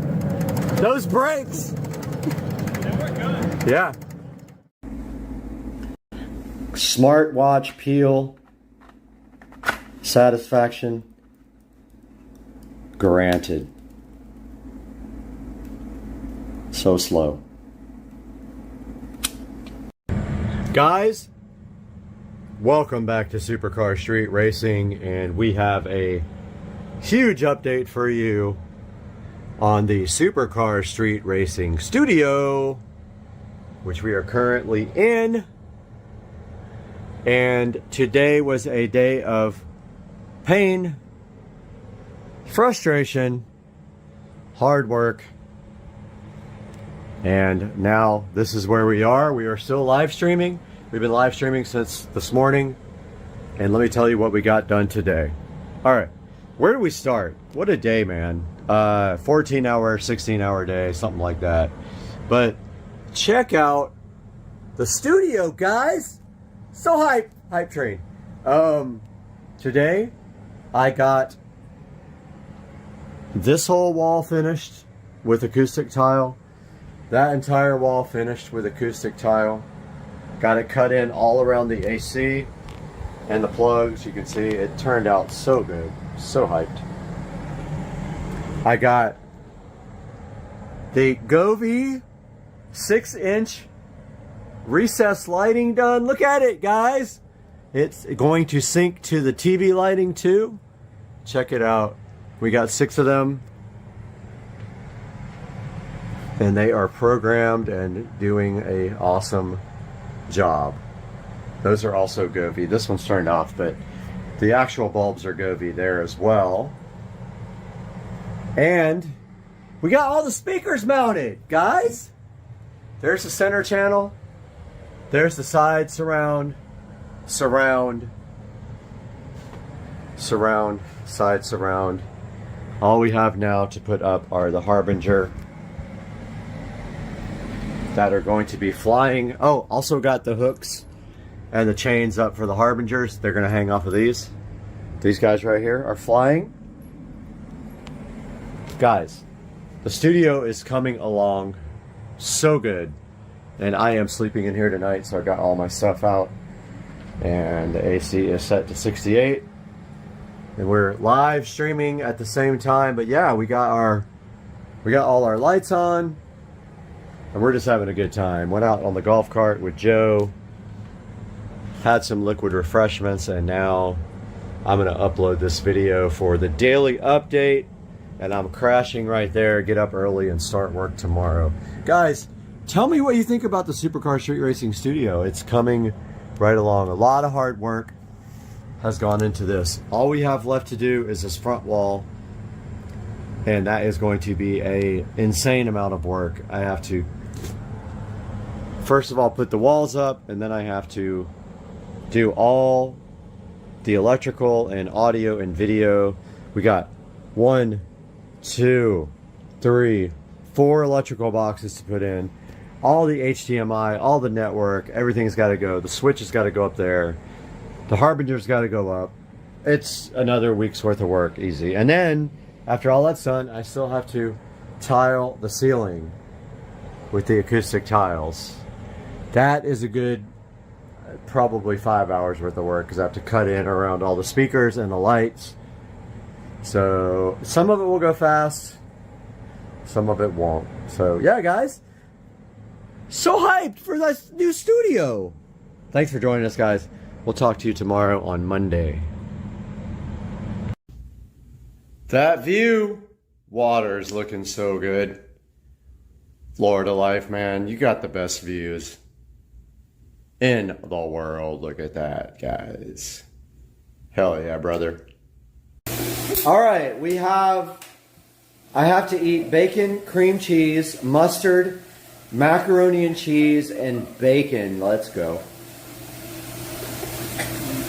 You're definitely gonna be sick. That cream cheese is.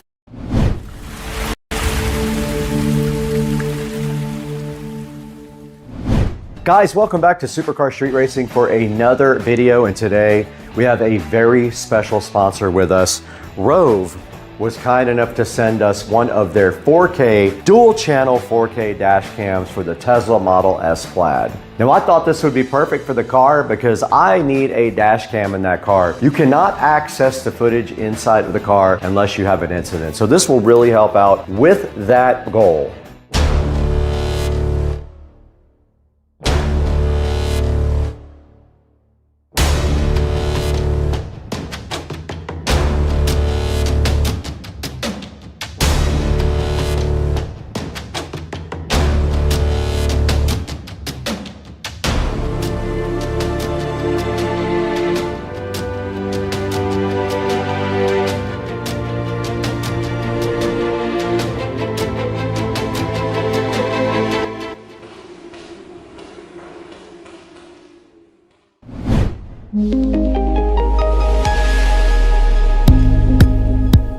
Now this dash cam is awesome. It has GPS, it records in 2160p, it has a 2.4 inch IPS screen on it, it has a 150-degree wide angle lens, and it also has night vision, which is important if you're going to be driving a lot at night.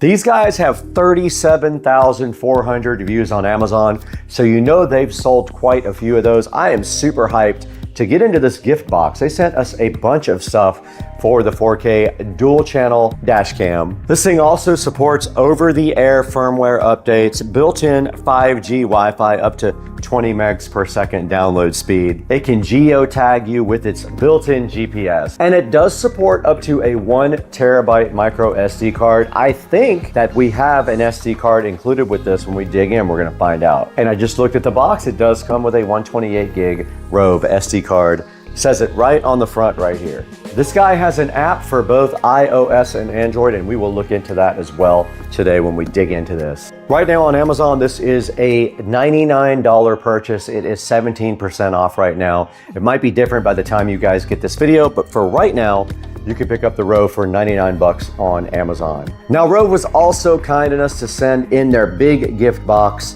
this 3-lead hardwire kit. This allows you to hardwire your cam into your car permanently without having to use a USB-C port or any other type of wiring. Now, I don't know if we're gonna actually use that in the Tesla because of the high voltage system and getting 12 volts, but we're gonna look into that. And then there's another thing in the gift box, the Rove Ultimate CPL. This guy right here has a circular polarizer and a microfiber cleaning cloth for your Rove. We got 3 awesome products right here from Rove today to take a look at. So let's go ahead and get these 3 guys unboxed right now.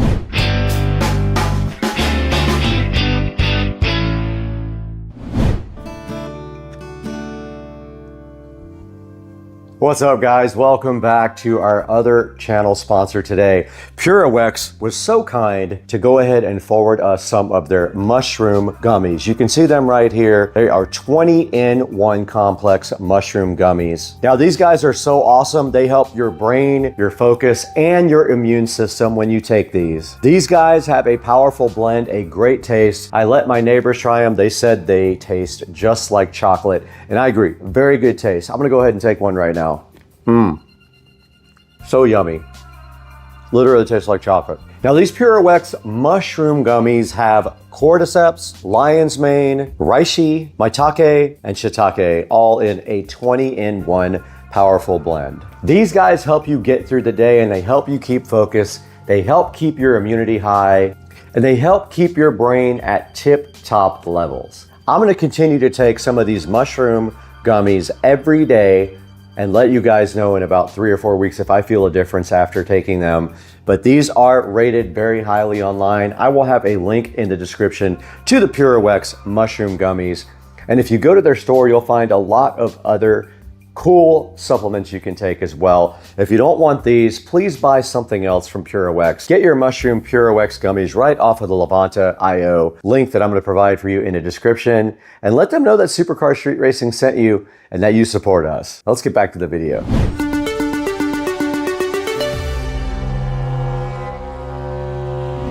All right, guys, we're back in the SCSR living room now with the Rove dash cam. And the first thing we want to unbox is the main product. This is a Rove R2 4K dual channel dash cam we're going to get into right now. And on the front of the box, you can see here, it just gives you all the features: 4K 2160, Sony Starvis image sensor, over-the-air updates, built-in 5G Wi-Fi up to 20 megabits per second, a 3-inch display, built-in GPS, and it does support up to a 1 terabyte micro SD card. It comes with a 128 gig SD card. You may want to upgrade that if you want to be able to store more data. There's also something on the front here with a QR code that says if you want to meet other Rove dash cam users, you can go ahead and scan that and meet up with other users. Now on the back, it does tell you all of the box contents, and we're going to dig into this and see exactly what it is inside of this box. Let's go ahead and take a closer look at this guy on the side. Now on the side of the box, it just kind of tells you the same features here,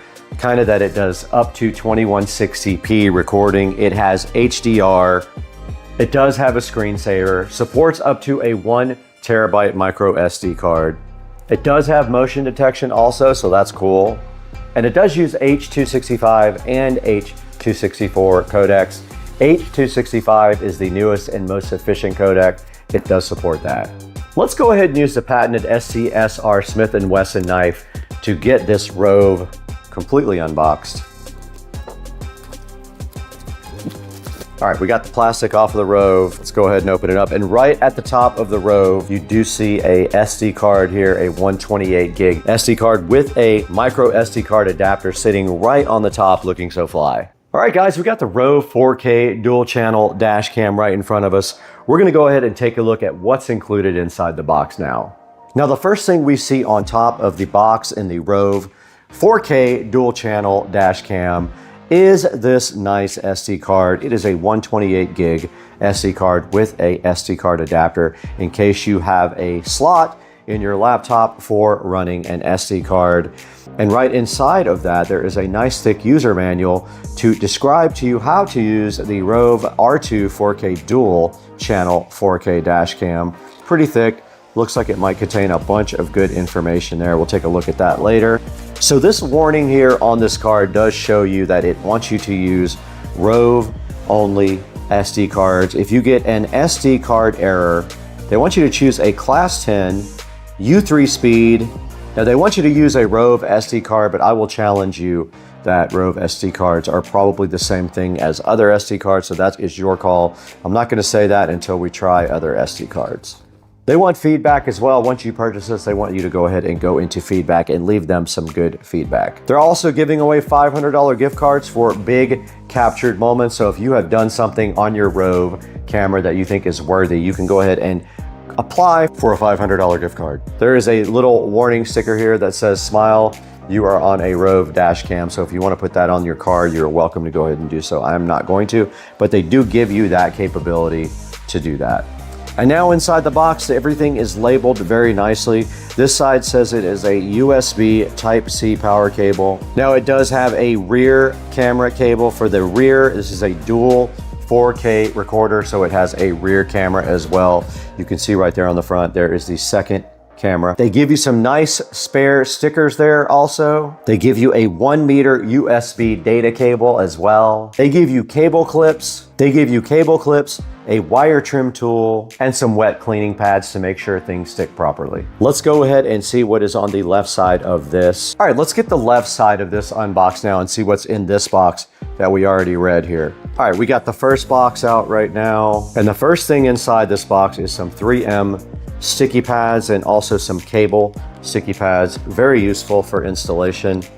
We do have a little trim tool here. These are cool. I have a whole different set of these that I bought myself. We have a super long cable here, assuming this is USB-C. It is.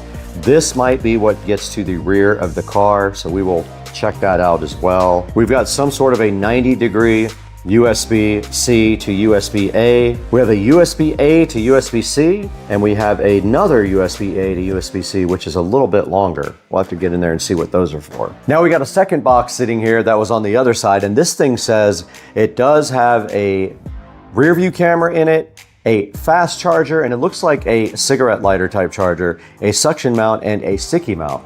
let's get this guy open right here and see what is actually inside it.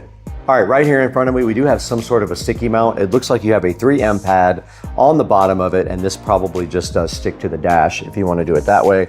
That's not going to happen in my car. This is a USB type A cigarette adapter right here. I already know without opening it, that's what that is.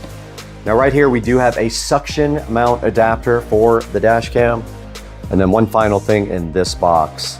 All right, now we do have the rear view camera was just pulled out. So here is the rear view camera, pretty cool. All right, we did get the rear view camera out of the box. It is that small. That's all it is to it for the 4K dual rear view camera. Let's put that in the box too. And all that's left to take a look at now is the actual Rove R2 4K dual camera sitting right here in front of me. Let's go ahead and get that out of the box now. All right, you can see how good they packaged the R2 4K camera here. Let's go ahead and unbox that real quick and take a look at it.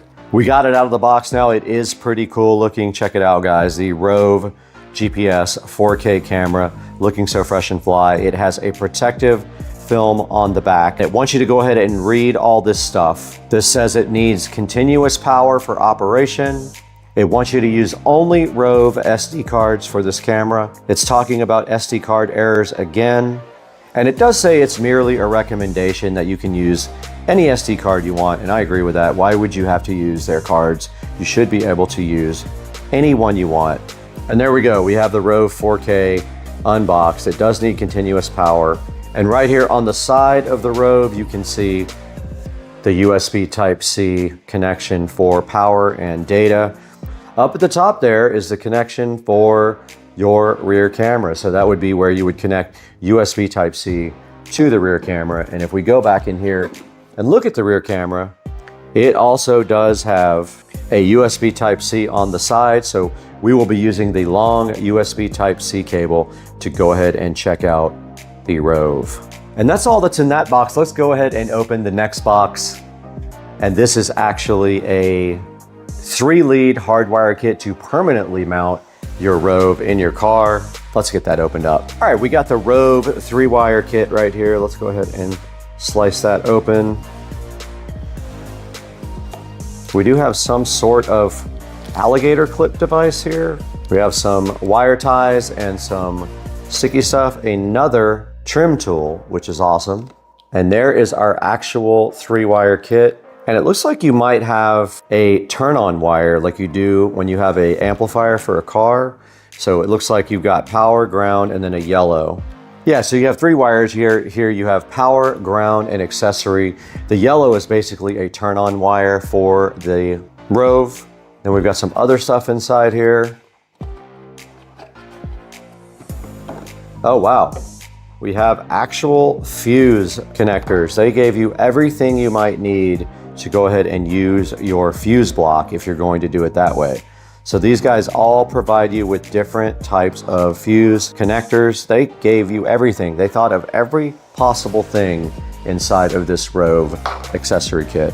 That is very cool. And that leaves us with one more box to check out. This is the Rove Ultimate Kit. It has a circular polarizer, a cleaning cloth, and a user manual for the Ultimate Kit here. We'll get that opened right now. All right, there is the kit there. There is your circular polarizer filter there, and they give you a nice cleaning cloth so you can go ahead and screw that right on the front of your Rove. Let's do that right now. I mean, that should be it right there. It's screwed directly on the front. All right, guys, that's gonna do it for the unboxing for the Rove. I hope you guys enjoyed it. Now let's get this thing out to the Tesla and see if we can get it connected and start making some video.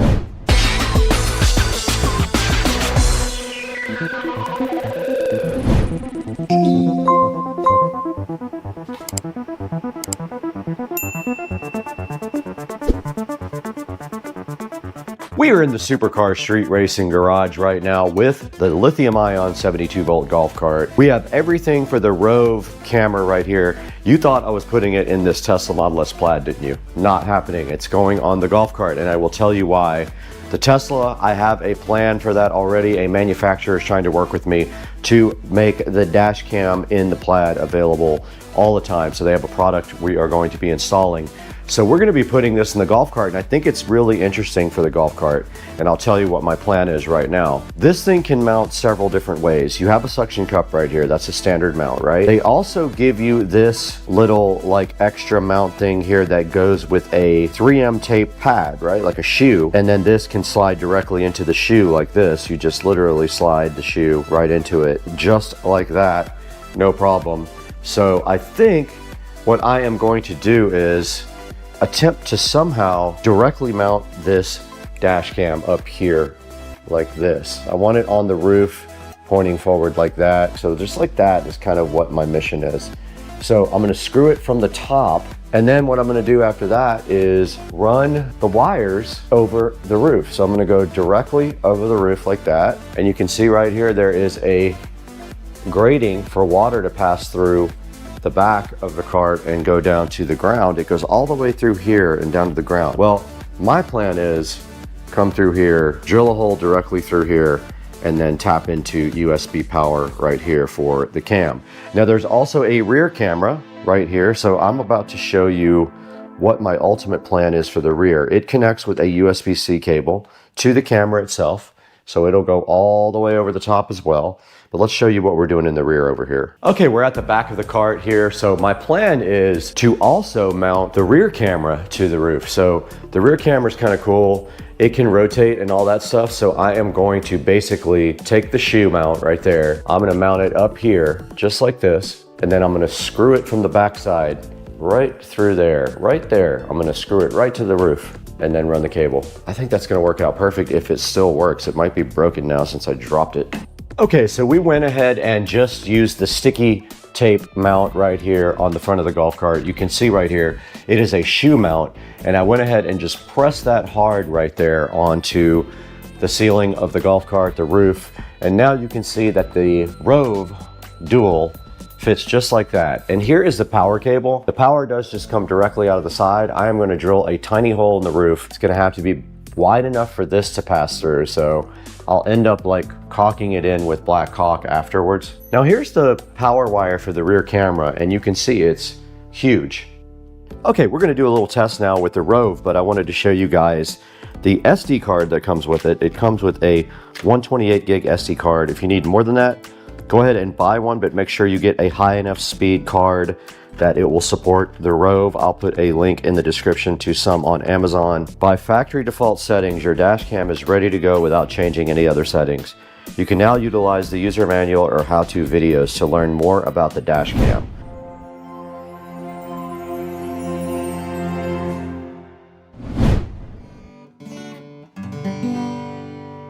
Oh, what's up guys? I didn't see you right here, but I'm glad you're here because we have a new sponsor on the channel today. Bakio is kind enough to sponsor us on Supercar Street Racing, and they have something that is very important for your, and you know, the only thing that matters in life is how comfortable you are in your, and so Bakio has sent us 3 of their boxer briefs to check out.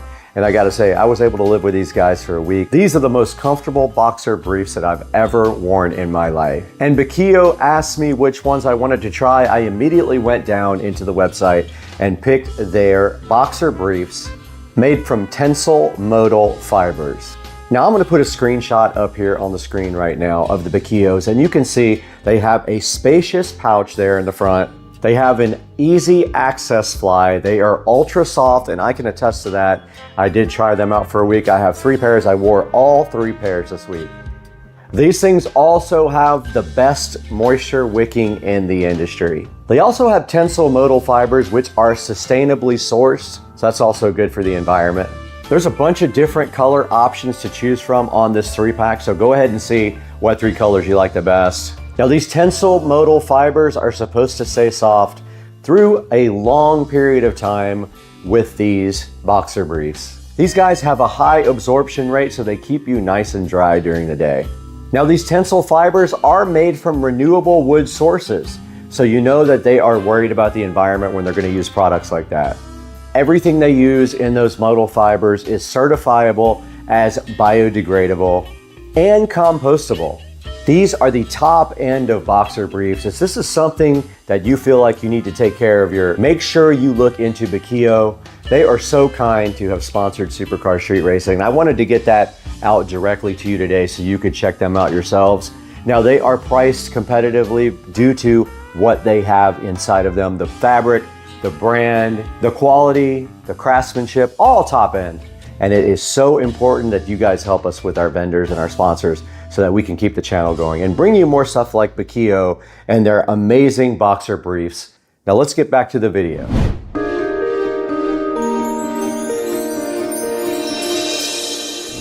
Back in the Supercar Street Racing Garage the next day, and I have a plan. I went ahead and bought some black caulk, got him. These nuts. And I am going to go ahead and drill right through the top here, run the wire directly on top of the golf cart to the back. It is then going to come down this nice little thing right here. This is actually a drain. I don't know if you guys knew that. I'm going to drill through the side of this metal thing right here and pull the USB cable right out of the side there. All we have to do right here and right now is, I found my sticky things. If they will stick, I'm going to use those to kind of route the wiring in the channel here on top of the golf cart. Let's see if it works.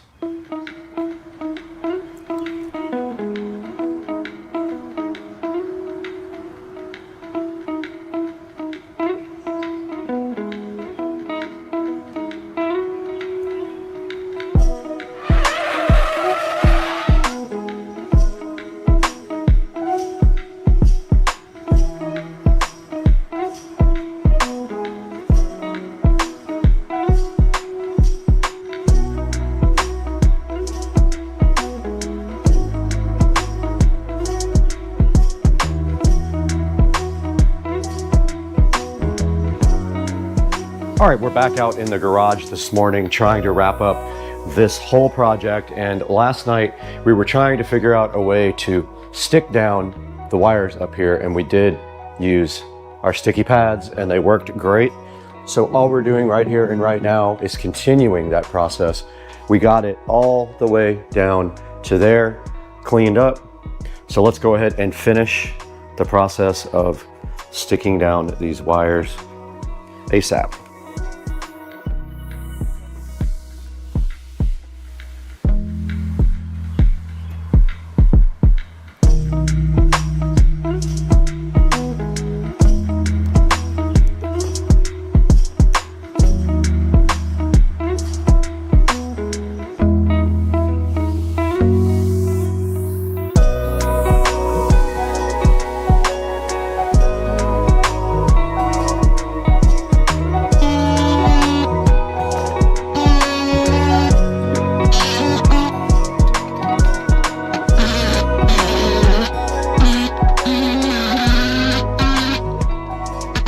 All right, I have gotten the wire down through the channel right there. I am going to drill a small hole first with a little drill bit, follow it up with my step bit, and I'm going to need to have enough width to get this USB cable through. So it's going to be almost the entire width of the bar here. So I got to get this drilled out now. So let's see if we make things really bad.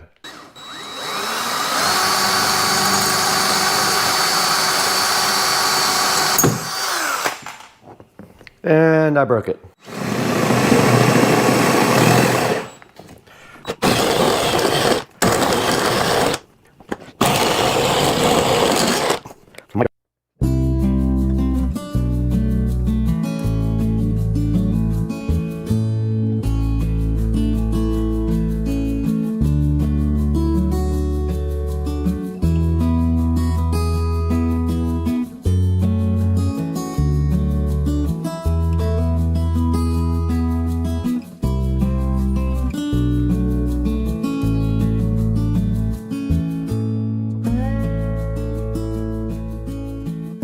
Let's go ahead and power this on, see if it actually works.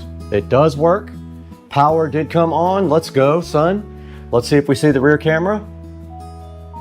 We do. Success.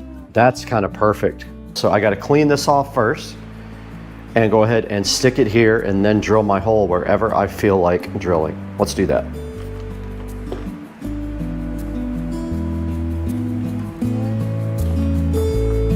It does have 3M sticky tape on the back, ready to go.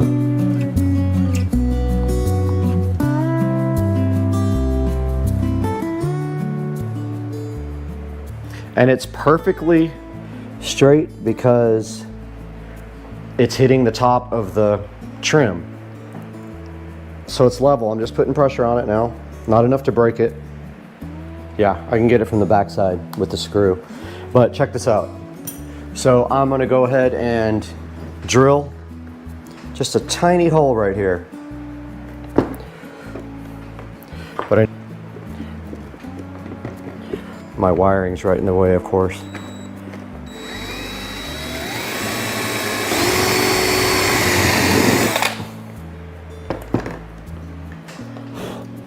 Okay. Let's see if I did it wide enough. All right. Let's go. Got him. Got him! Got him! Oh! Whoa!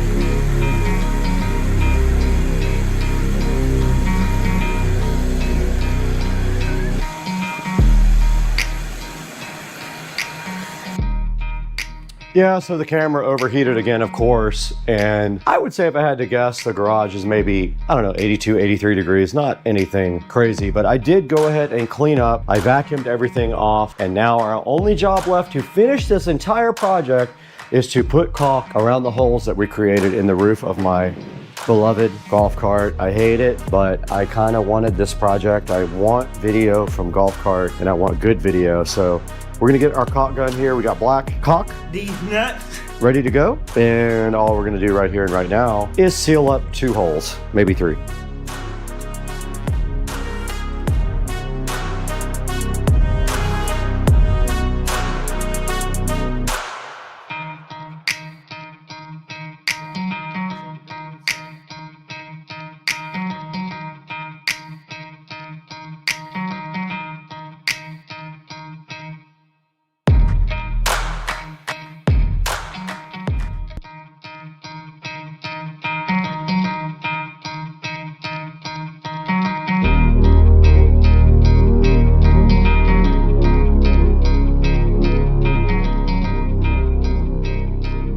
Not gonna lie, it definitely took me to another level of challenge. I don't usually have these many problems with a project. This one I kind of guessed on the way because I don't know the actual anatomy of the golf cart, but it turns out that I figured it out in the long run. And basically, we got the 4K dual dash cam installed for you guys, and I'm so hyped. And one of the cameras is right here over my shoulders. This is a rear cam, records at 1080p, front cam at 2160p. So 4K in the front, 1080p in the rear. And guys, it would help me so much if you order all of your Amazon purchases through our affiliate links down in the description. You don't have to buy this. I would encourage you to buy it from Rove, but if you don't, buy something else. It helps the channel so much. But tell Rove how much you appreciate Supercar Street Racing by buying this camera through our affiliate links down in the description.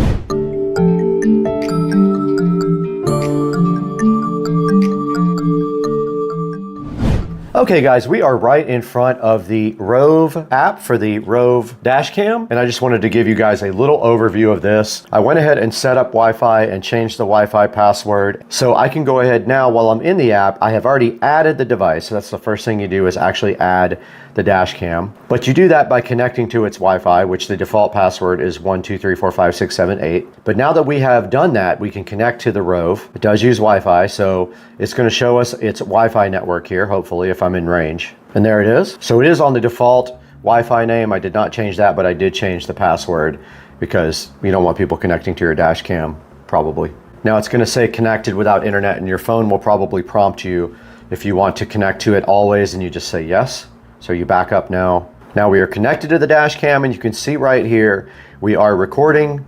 We also do have a front and a rear All right, this is the front dash cam here. If we click this right here, we can go to rear, and you can see my garage door right there looking so fly. You can also go into the dash cam itself and look at videos. So here's videos from the front. From yesterday, we have a whole bunch of videos that I will be showing you.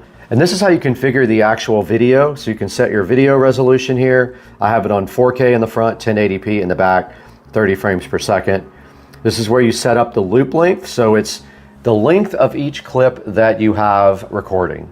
Now, this is the G sensor, and on the golf cart, it is very, very sensitive. I'm gonna go ahead and switch that off because we hit bumps in the golf cart. It thinks we had an accident. HDR is definitely turned on, and this is a default exposure for the camera. You can do time lapse on this setting. I do not use that. This is where you set the video compression. H.264 will be larger files. H.265 will be smaller, but also very good quality. I have the bitrate set on high for the highest quality. Your file size will be bigger if you do that. We did not put the 24-hour kit on. We're not turned on 24 hours, so we can ignore that. This is what you want to be stamped onto the video. I have everything switched on. This is how you change from mile per hour to kilometers per hour. You can hide the status icons on the camera after a certain amount of time. This puts the live speed and the compass on the display. And this allows you to rotate the video. Let's say you installed the camera upside down. You can go into either the front or rear, and then you can flip the camera view over. And that is it. We are connected to the camera right now. We can go to the front or the rear, and you can see right here the garage of the Supercar Street Racing compound. All right, here I am inside the Supercar Street Racing garage, guys. Now guys, that's gonna wrap it up from the Supercar Street Racing garage. The next step, take it back to the SCSR editing studio, Studio B, not the main studio, the secondary studio, and show you guys this on Amazon. All right, let's wrap this up inside with a look at the Rove dash cam online.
We're back in Studio B in Supercar Street Racing office, and we have the Rove R2 4K dual dash cam right in front of me. It does have 4.5 stars on Amazon, so it does have good reviews. Right now it is selling for $129, and there is a $30 coupon you can apply to it that you can see right there. Go ahead and pick one up from the link in the description. It will help me out so much if you can go ahead and use that link. It just helps the channel out a little bit.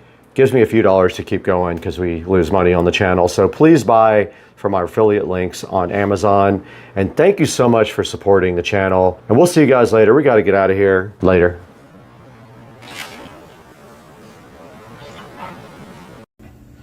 All right, this is the best baked chicken you'll ever see in your entire life. And I mean it. It's $4.25 for about 45 minutes. It makes it crispy, it makes it good, and you need this in your life. You need my baked chicken in your life, my friend. Yes, you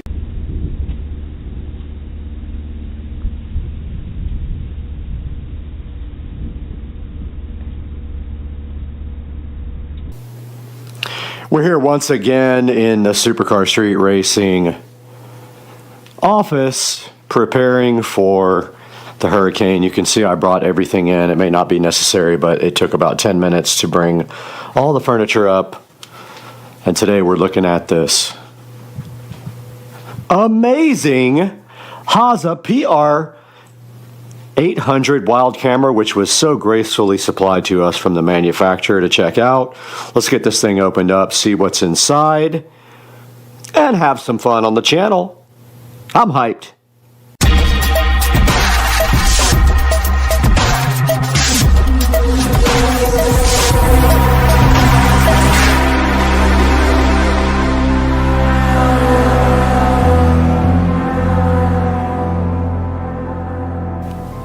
We are back in Hurricane prep mode now at Supercar Street Racing, and we got a Hurricane coming tomorrow, and we're hoping we don't get too much of it.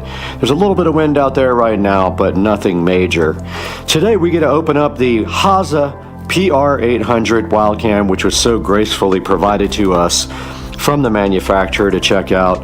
And right here, right now, we are going to open this thing, and then we're going to test it out and see what it's all about. And unboxing this, already like the packaging a lot. And let's see what's inside this guy right here. And immediately opening it up, we can see that it is looking all camouflaged and nice. So definitely will be camouflaged on the trail. And then taking a look further inside, looks like there is a couple of peel satisfactions here on the camera with the peel sat, which I know you guys love that. Except I failed on that one. The other one just fell off.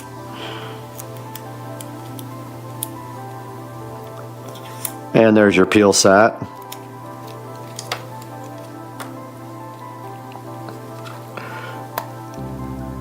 And this one is going to be a royal pain for me to peel, ruining everything.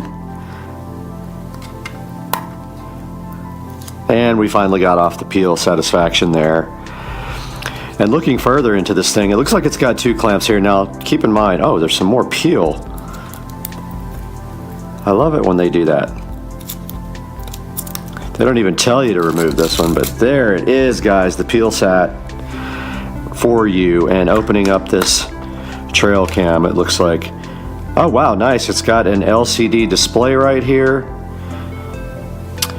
And I'm checking out, all right, down here it looks like there is a 6-volt power adapter hole there. Very nice. It's got a little LCD screen with some peel sat. That peel sat,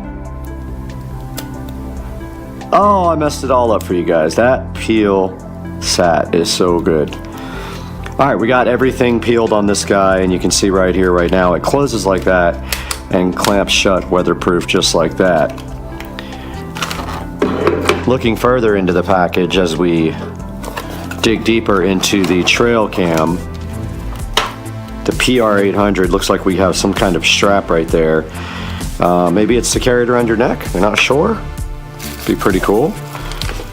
And then digging deeper here, we have a USB, and I forgot what type of USB that's called. It's not USB-C. It's like micro USB or something like that. And even further here, it looks like we might have a charger right here for a USB. And inside here is the hunting and trail manual with kind of an overview of everything. And it says use the 6-volt power cable in the camera. Since there's no built-in battery, the camera will power off when unplugged. Okay, so it looks like here it has to be powered all the time. Ah, or it has batteries, I see. So it looks like maybe we could use a battery bank on this, or we can just throw batteries into it and use it that way. And I guess it opens up in order for you to install the batteries. right here. Looks like. And there is the 8 AA battery slot there. I'm more interested in trying a battery bank. And the batteries will not charge on this, so don't think this is chargeable. What you're doing here is just powering it with batteries, or you're powering it with 6 volts through this port. And that leads me to go grab my battery bank and see if we can figure out how to use that. And we have returned with my generic battery bank here, and I'm really curious to see if this guy, oh, that's looking neat in the display. I'm curious to see if this guy will power via the power plug here, the battery bank. So let's get that power wire undone here. And you can see it has that little round type so you don't mistake it for anything else. And somewhere on here there's a USB port. Haven't found it yet. And that must be for getting, there it is. So it's for getting the stuff off of there, I'm assuming. Right here, right now, let's go ahead and plug in this power to our power brick and see what happens.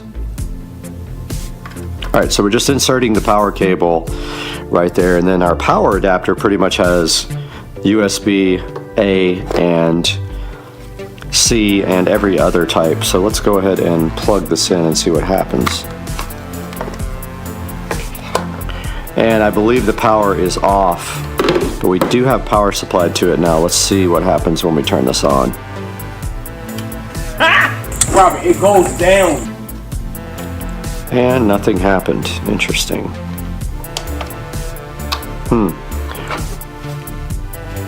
Curious if I have to power my power bank on. That says power. Alright, I'm going to see if I can figure this out and get back to you guys. Alright, I did some experimenting here, and interestingly enough, when I plugged it into my Samsung charger, it did come on. Aha! It comes on here now with my battery bank. Alright. So yeah, it didn't power up the first time with either the power on my nightstand or with my battery bank, but now it is on, and you can clearly see on the screen there is something on the screen there, and that is the front of the camera, what you're seeing. And notably, there is a SD card in here, a 32 gigabyte SD card that came with it. It says it doesn't come with it, but it absolutely did come with one. So that is interesting that it wouldn't power up before. I'm going to try now in the nightstand power bank and see what happens. And it does power up there as well, so not sure what was going on before, but it absolutely works now. So digging a little bit, it just gave a low battery indicator as if the cable came disconnected, so I'm wondering if there is a short in this cable somewhere. But this does not charge. There are no batteries in here from what I can tell. So we're just running off the cable right now. But we are going to set this up with the battery pack outside and go ahead and play with it and see what it will do. And then we'll go from there, because this does not charge and I'm not going to load it up with AA batteries at this point. Now just quickly going through the menu here on the PR800 Wild camera, we can see here that we can set up things like the mode, which you can switch between photo, video, and photo and video. Photo pixel, so you can change the resolution. I'm going to go ahead and put it on the highest resolution, 42 megapixels. You can put on continuous shooting and you can make it shoot 1, 2, 3, 4, or 5 photos. Video length, you can put it 5, 10, 20, 30, or 1 minute. Let's go ahead and put it on 30. Resolution, you can change from VGA to 720p to 1080p to 2K or 2.7K. I'm going to go ahead and go to 2.7K. Low, medium, high, PIR sensitivity, whatever that means. EIR interval. Whoops, I went back out. Not sure what that is. There's a timer. There's a time-lapse mode here. There's an auto power off, which is not on right now. And here's where you set your date and time. Record audio, yes or no. Device sound, you can turn the sound effect off and on for this guy. Timestamp on. Format. That format's the SD card. And there's the software version. Let's go ahead and set the date and time if it's not set already. So it's set to 1/1/2023, when in fact it is August 29th, 2023.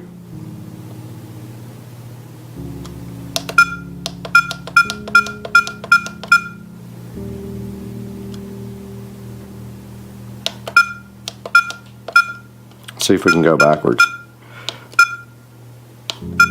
There we go. It thinks it is 8:36. Well, that's not good. How do I get to the time?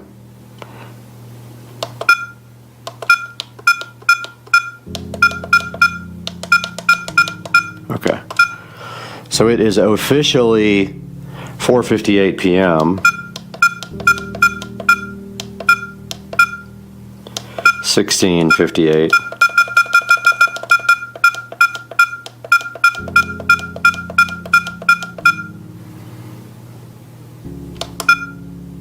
Let's see if it saved that. Yep, it did. Okay, cool. So that's a little look at the menu here on the trail cam. Let's see if we can figure out now how to set it up.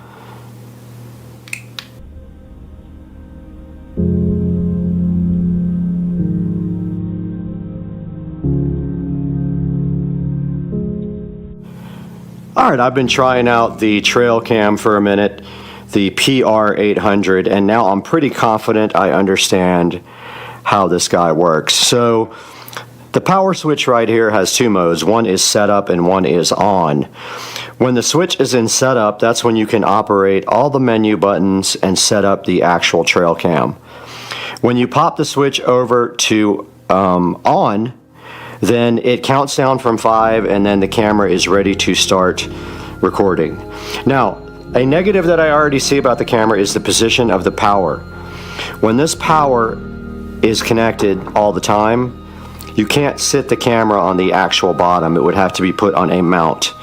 Now on the rear, it does have provisions for a mount of some kind, or on the bottom actually, right there. It has a screw mount where you could put like a stake or something and drive it into the ground. Or you could just zip tie it to a tree or whatever. But I did do some sample videos here for you guys, and when you go back into the setup mode and then you go into the replay mode, you can actually see here that I recorded some videos in the dark, some in the light, and some outside. And we will give you guys an actual video sample here coming up, and we will do that in a few minutes. I wanted you guys to see how the setup versus the on switch works here. So the replay button puts you in replay mode to watch videos. The mode button switches between photo and video mode right there. And then if you just want to take an instant picture, you use the shot button right there. So that's kind of the way that the menu items operate here on the PR800 wild camera here by Haza. And now we're going to take a little bit more in-depth look at maybe using AA batteries in this and how that will actually turn out.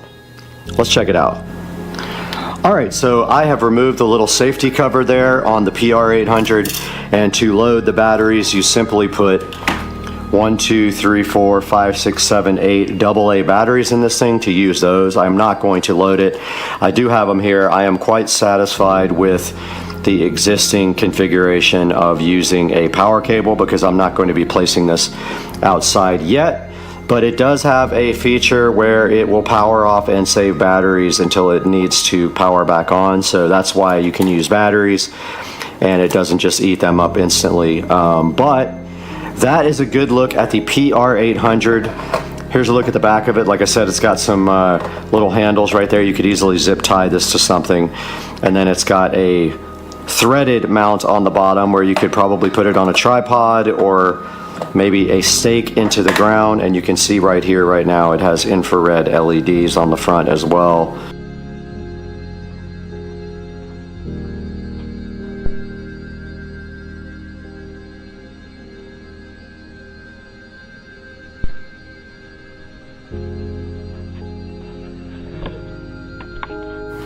Alright, so I have been playing with the trail cam for a few minutes now, and I actually left it out here to play with the wildlife. It's been running for about 6 or 7 minutes, so I'll show you guys how I set it up. So there we see we have an alligator right there, actually. Alligator, turtles, all kinds of wildlife chilling. And the camera is set up right here, and it should have gotten some shots. And I have the battery bank set up right here. And if we come back to this guy and we go back to setup, it's kind of hard to get the switch in the right position because you tend to like turn it off, but it doesn't always come on when I put it in setup, which is interesting. Kind of the problem I had with it in the very beginning.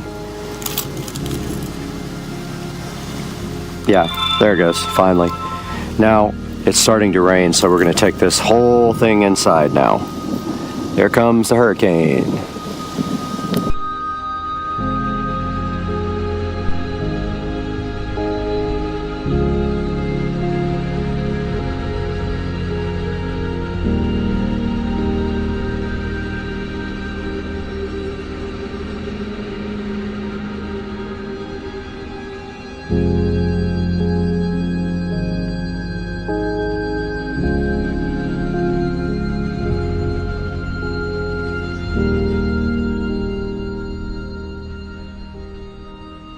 And yeah, so that is a nice look at the trail cam and what it can do. And now we will take it back into the Supercar Street Racing Studios to take a in-depth look at the actual ad for this trail cam.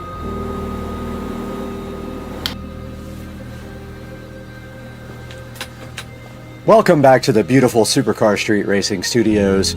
We produce high quality 4K video right here in front of your eyes, and we try to do it live every time for you guys. It's good to see you again.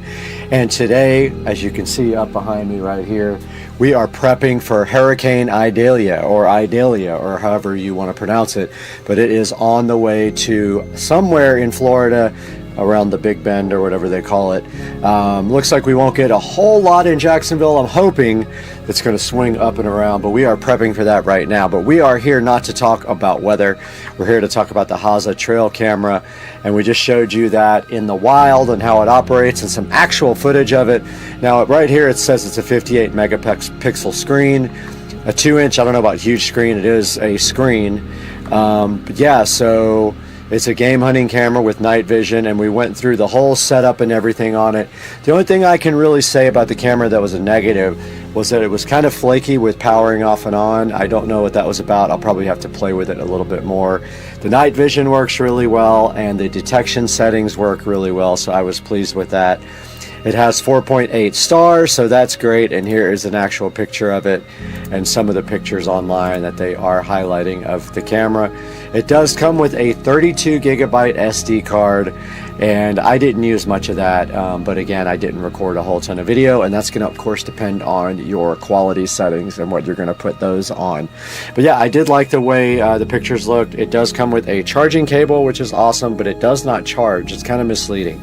You can either power it off of batteries or off of a hard power.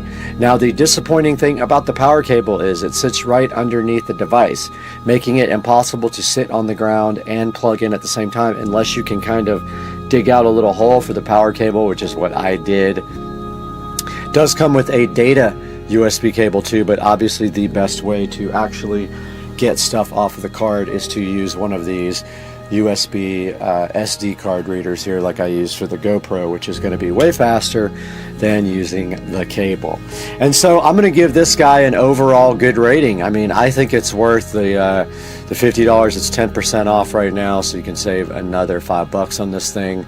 And I encourage you guys to please buy through my link.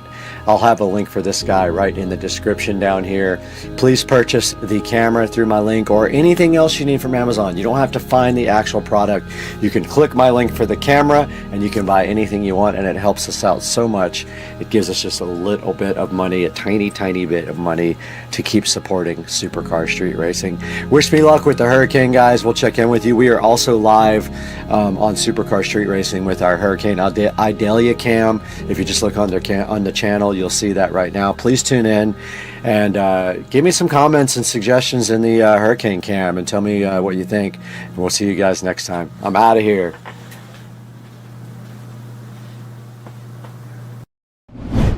Guys, welcome to Supercar Street Racing. We are out here in the Supercar Street Racing garage today with the 2014 Club Car Precedent. And today we're going to be giving you a short tour of the Club Car Precedent here that's sitting next to the Model S Plaid. And then we've got two new exciting products to show you for the Club Car Precedent, and all that's coming up today on Supercar Street Racing. So hang out with us.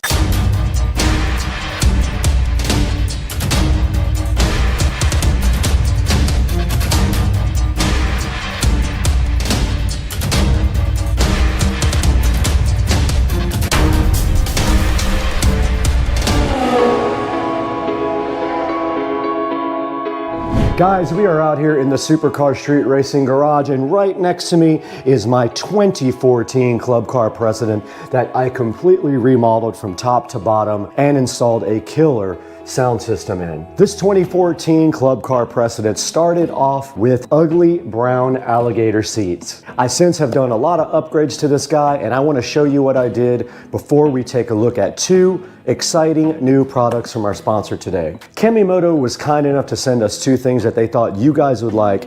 I'm actually giving them away after the video. So let's get started. Take a look at the golf cart real quick. I'll show you everything that's been done to it, and then we'll look at these two products from Kemimoto.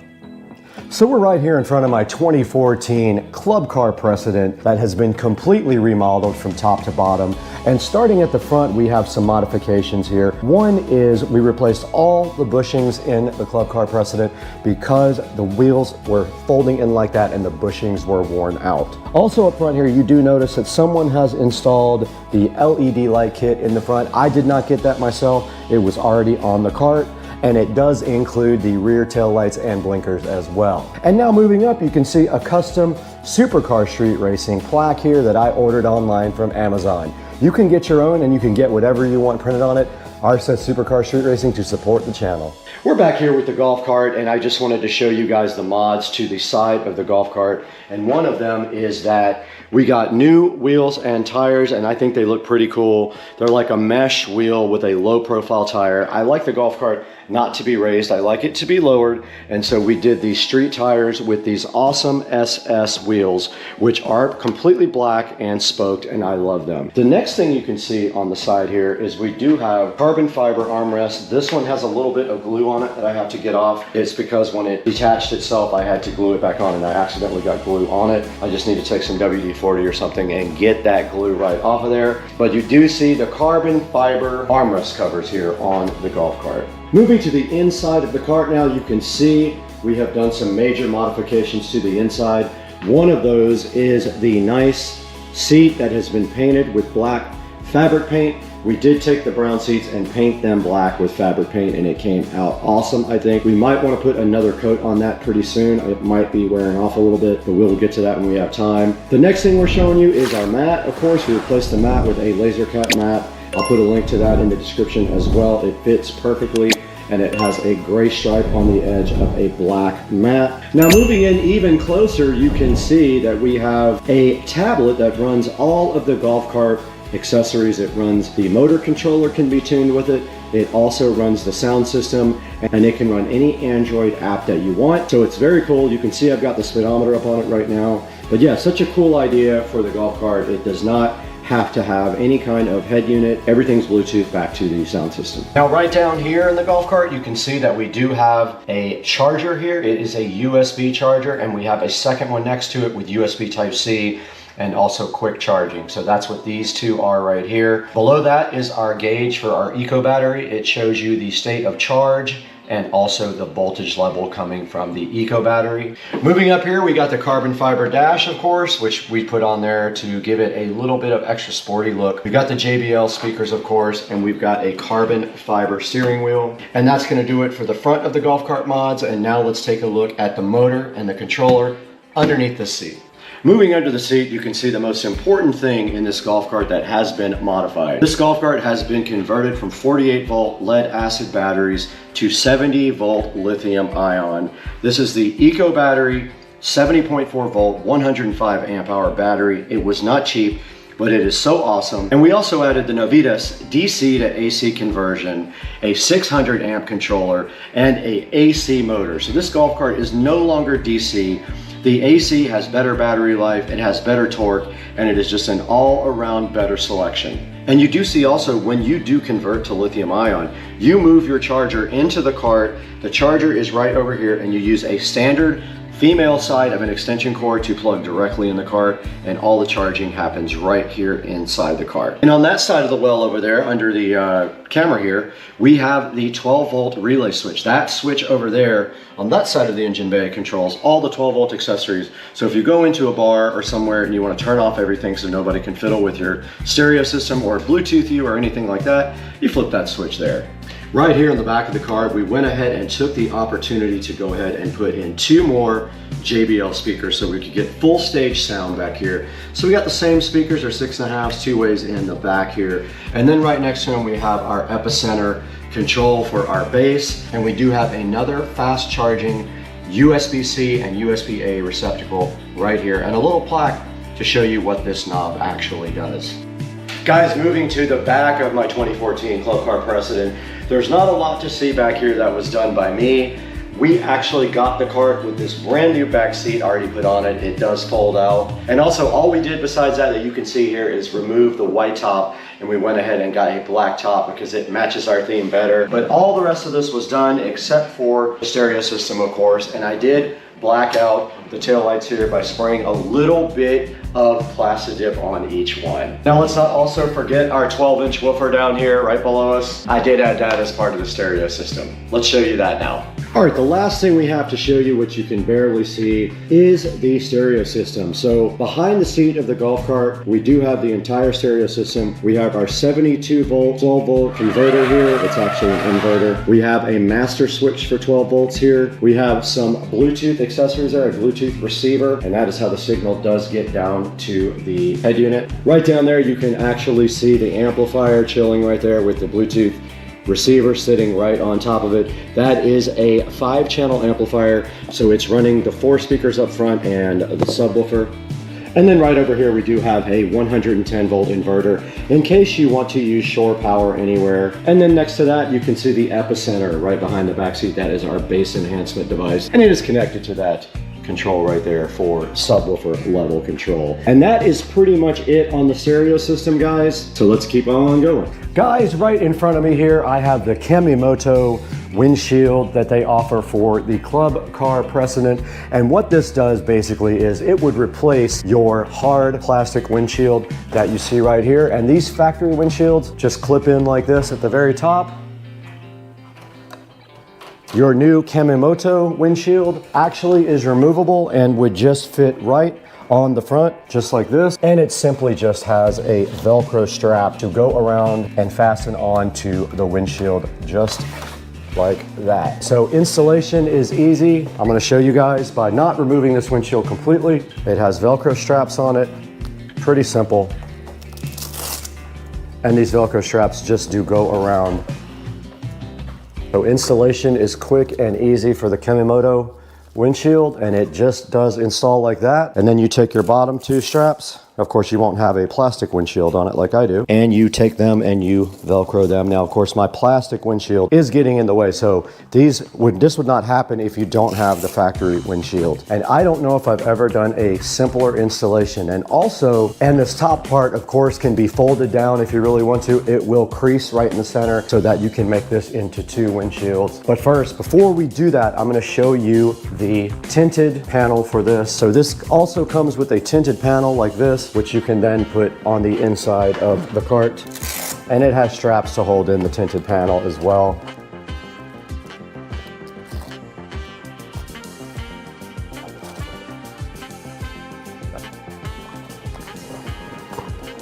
And then the other side just does fit the same way. Pull that tight and your little tinted panel will fit there. And there are also installation Velcro right on the inside here as well. And that is how you install your sun shield on your new Kemimoto brand new windshield. Yeah, so that's the Kemimoto windshield, guys. If you are interested in this, there will be a link in the description down below to get yourself one. Go ahead and order it through our link and save some money if they are running a discount. Go ahead and order it through our link and help out the channel and help out Kemimoto as well. All right, guys, the next product that Kemimoto sent us was a seat cover for the Club Car Precedent, and you can see right here and right now we have it right in front of you.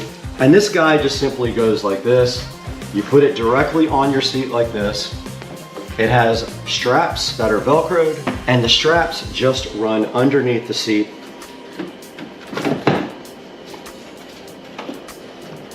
So you pick the seat up, take it off the hinge. You do the same thing for both sides.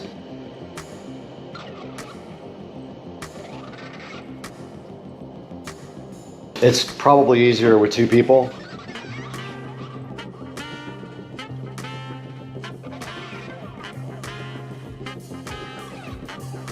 Here is the Club Car Precedent seat cover, looking so fresh. So if you are interested in this seat cover, there will be a link in the description. It is very easy to install. And if you just want a quick solution to cover your seat, I would go ahead and grab this seat cover. Okay, uninstalling your Kemimoto windshield is just as easy as installing it. Let's go ahead and get our sunscreen off, our sunshade. And the great thing is you can store this in the cart. Our sunshade is completely off. And now let's uninstall our Kemimoto windshield. Super easy to uninstall. You literally just pull the Velcro straps off. It does have a hinged mechanism in the center right here, as you can see. And this thing can be carried with you on your golf cart.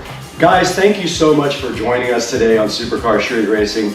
We are so appreciative of all your support and all your good comments. And we just thank you so much for liking and subscribing and buying all your products through the links down in the description and continuing to help Supercar Street Racing grow. And as a token to you, I'm giving it away to someone in the comments section. I'm gonna pick a lucky person to get this Club Car Precedent windshield and this nice Club Car seat cover, and I'm gonna ship it to you for free. Guys, have a great day. We will see you next time on the channel. Hey guys, and welcome back to Supercar Street Racing once again. We are happy and proud to have our sponsor Kemimoto on board, who was gracious enough to give us one of these seat covers and this foldable windshield to show you guys today. But I just wanted to apologize for some of the bad audio. The mic did fail a couple of times in the video, so a lot of the audio was done on the actual GoPro mic, so it's a little bit worse quality than the lavalier wireless microphone. So anyway, back to the subject here. Kemimoto provided us with their windshield and their seat cover. You saw that in the video. The windshield is foldable and it does have a sunshade on the top as well. It's super easy to install along with the seat cover as well. They all just Velcro right on. Simple as that. And that's going to do it for today. Don't forget to buy all your Amazon products through any of my links in the video. It helps me out greatly. It just gives me a little bit extra money here to run the channel. But we'll see you guys later. We got a lot of things to do. We have to go, I don't know. We just got stuff to do.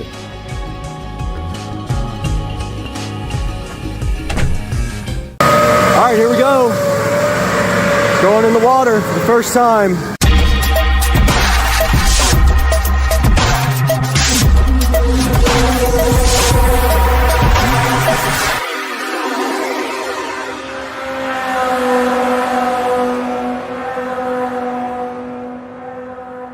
All right, we're out here at Palm Cove Marina, and we were with Joe here, Dukes of Duval. He's loaded, and we're coming here to pick up his new boat. It's one of these boats up here somewhere. And we're gonna do some things to this thing once we get it. How's it going, guys? Good, how are you? Good, good. Palm Cove Marina. All right, so we're looking for the boat right now. Okay. Right there. Hydrosports boat. 20-foot bay boat. That's it right there. It is on the second level here. 2004 has never left this dry storage. 270 hours, which is very low. Got some pretty good stuff on it. Trolling motor. Got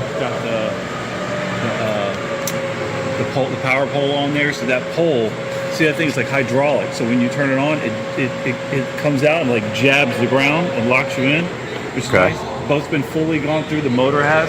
It's gonna be a little dirty because it's been sitting here without somebody using it for probably 6 months. So we gotta. It looks a lot better in person than in the pictures. I'll be honest. It looked faded in the pictures, but it's not. That's just the paint. Yeah. That's sick. Yeah, the pictures are really deceiving. Like when you pull it down and you see it, it's in phenomenal shape.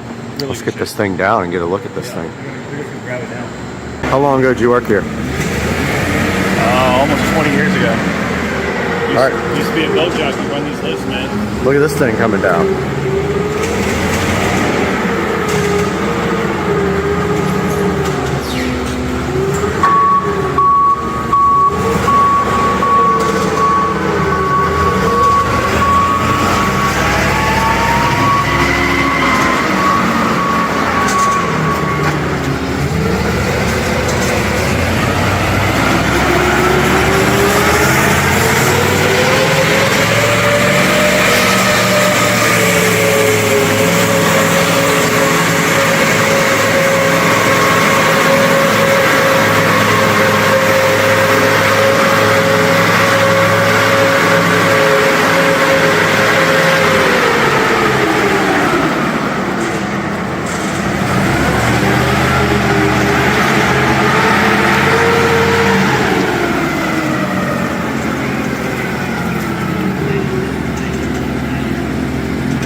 All right, there it is. Joe's new boat.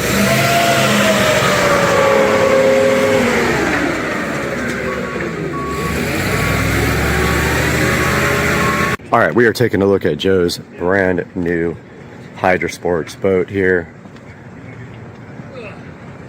Got the trolling motor, the Minn Kota.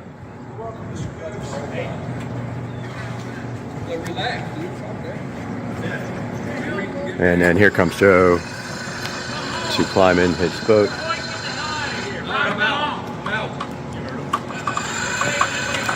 We got to get a thumbnail with you in it.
right, guys, welcome back, and we are here with Dukes of Duval.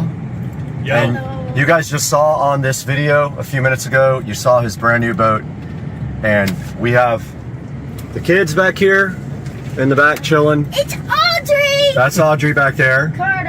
And Carter right there. We're headed to Publix to grab a few things first, and then we're gonna head on over to Palm Coast Marina. Cove. Palm Cove Marina.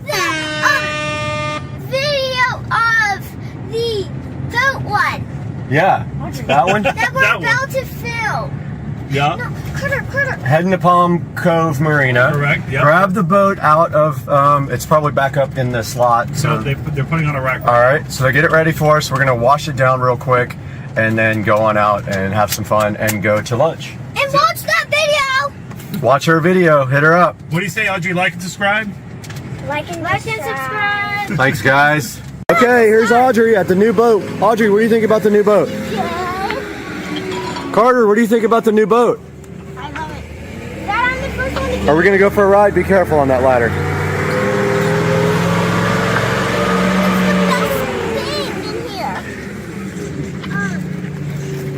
So we're gonna get this thing all cleaned up and then take it for a ride. And we'll update you guys in a moment. Oh, all right, we just gave the boat a complete wash inside and out. Quickie wash. Quickie wash, and it's looking fresh to death. Really cleaned up. One more time, Brad. Blue brush. Got it. Cleaned up well. Does that stuff under the seat come out? Look. Right there. No, that's just paint. Never mind. Dad, there's fishing gear. I know, there's all kinds of It's Audrey. Where's Puggy? This is how the boat looks after a quick wash. And it came out really nice, especially all the white up here that was really dirty around the edge. And me? And Audrey and Carter helped us too. Can I play you guys some music? Nope, can't play music on it. And so we will update you guys on the water. Right, Audrey? Carter, we're ready to put this thing in the water, right? Yeah. Let's go. We're just waiting for the guy to come grab it. And me. Yep, and Audrey. That's good. Make sure you Audrey, subscribe. if you make me drop my phone, you're gonna be in trouble. Yep. Put that on the polishing wheel. The only thing that I wish this boat had that it doesn't is a wash down. What's that? Where it's either a freshwater or saltwater wash down. So like when you're out and you get a bunch of girl on the boat, you at least have like a tank full of water. You have the ability to pick up water from there and just rinse it down. When will he get our boat? So you're gonna come get yours next, probably. All right, here we go. Going in the water for the first time under new ownership.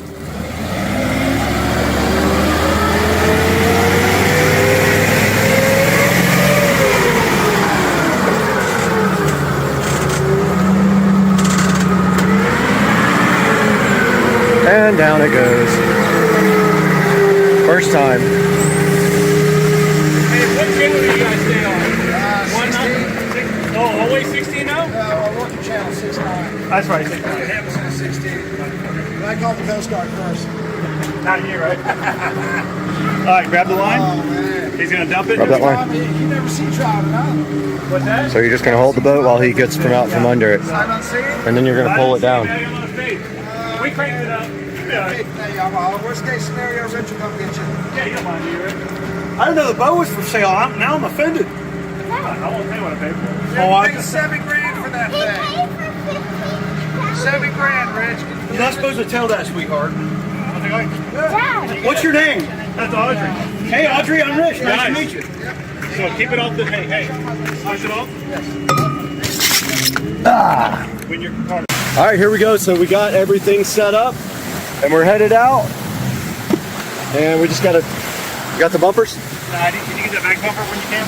What back bumper? That's tight. Can you get it, Carter? Carter, untie the bumper. All right, here we go. That other boat stopped at once. Just put it right here, bud. Okay, I will. A notification. Okay, I will.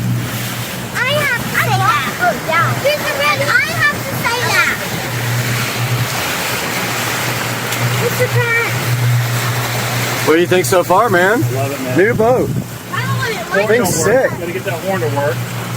But that's the only thing so far that I've found that doesn't work up here. What's this one for? Motor trim? That's for the power pole. And there's your trim tab. Oh, that's the power pole. Yep, those are trim tabs. Okay. That'll level the boat out. What about the motor trim? Oh, right here. Okay. Down here. Got it. Actually, you know what?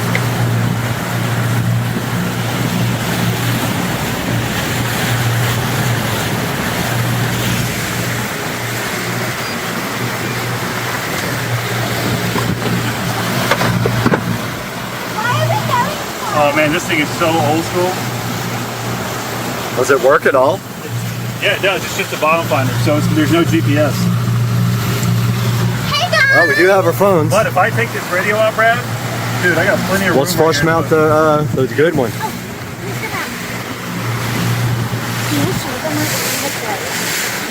I'll follow you and you talk.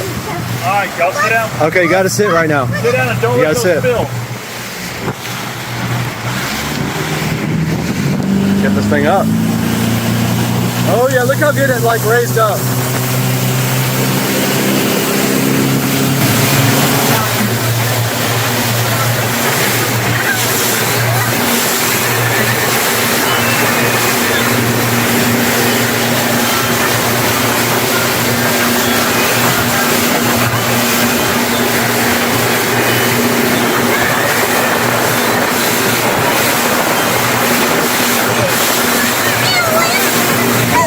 Daddy,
Alright, hey guys, we're out here at the Palms having some lunch, and Audrey is our camera person. She's doing a great job. And we're just waiting for our server to come, and we're gonna get some delicious food, right? We're gonna get some lemonade, some waters, and some Diet Coke. I'm gonna have a lemonade. Audrey's gonna have a lemon. Am I in the frame? Make sure it's on me. Yesterday was my birthday. It's Audrey's birthday and it's Father's Day, so we gotta text my dad and say Happy Father's Day. So I'm gonna take a picture of myself and Audrey and send it to my dad and say Happy Father's Day.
What's this called?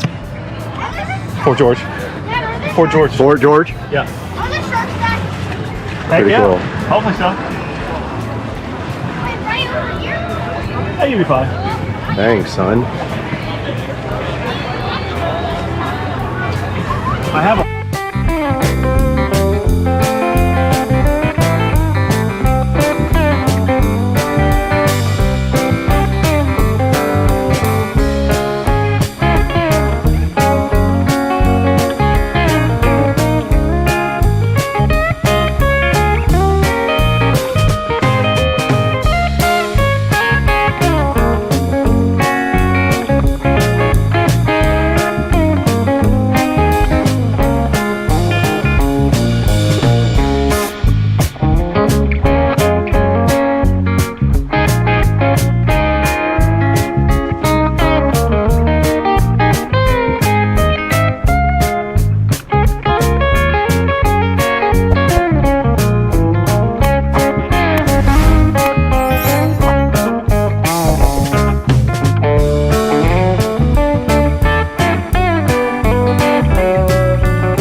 That's all I got. A rev off. Oh!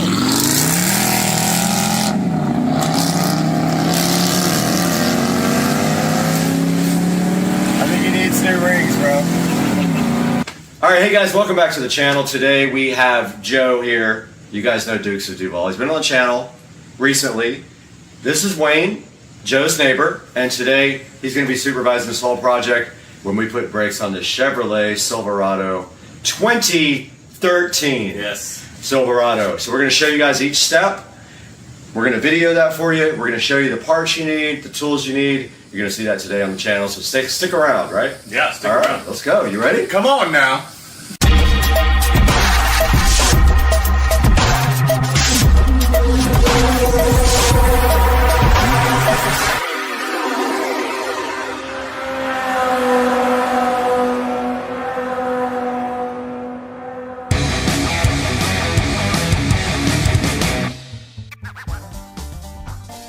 All right, so we just showed you guys this amazing Chevy truck. This is a 2013, which one? Silverado 1500.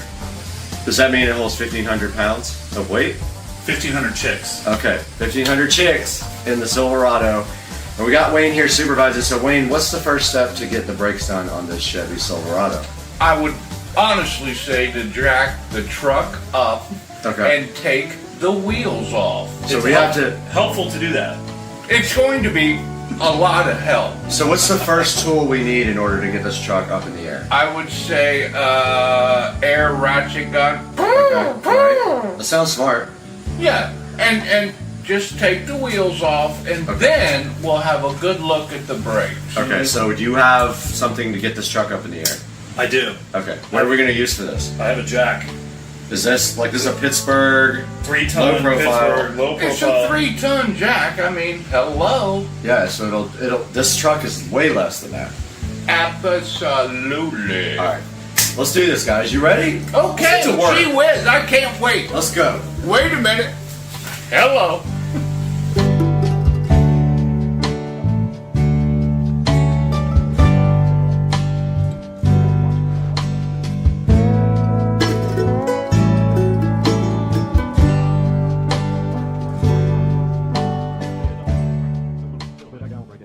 So what's the first step we're going to do here? Well, first thing you gotta do, man, you gotta take off the cap so you can get to the lug nuts. So we're gonna pop that off, easy enough, out of the way. And then we're gonna take a 4-way while the tire's on the ground so you can break these loose. And I think it's... So if you take it off the ground, basically the tire will spin when you try to break that off. Correct.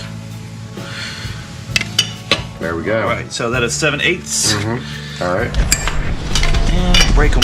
No particular order, doesn't matter, just break them. Yep. Oh, that one's trying to be a little bit sassy. Got it. Got it.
Loosen stuff up here.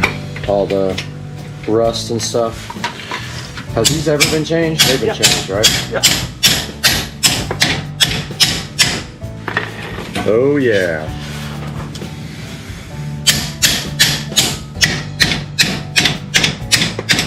Man, that thing is on there, bro. Yeah, that is on there.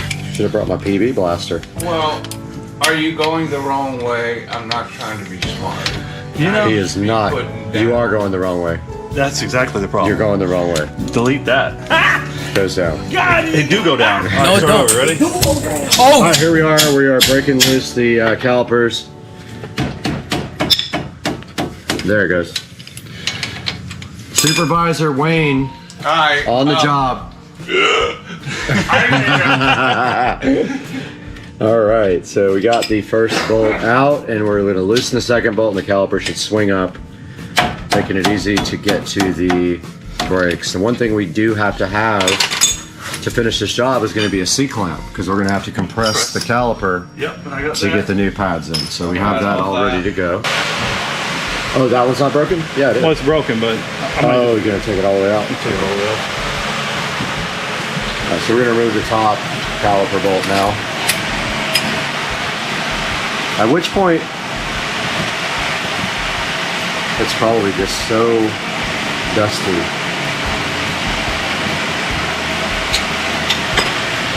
That thing is free, it should come off. There it goes. Center part's coming out. Boom. All right. So yep, Oh, he wasn't lying. the pads are definitely shot. Yep. There's not much left there. So now Hey, do you have any grease for the back of these pads by chance? A little grease I could rub on them?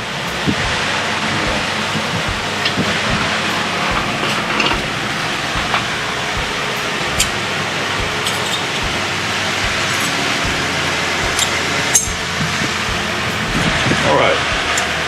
I'll need the grease. Where's the new pad? All right, we got the new set of brake pads here with new clips. And all we have to do right now is put these new clips in. I think they're all identical, right? For sure. Yep.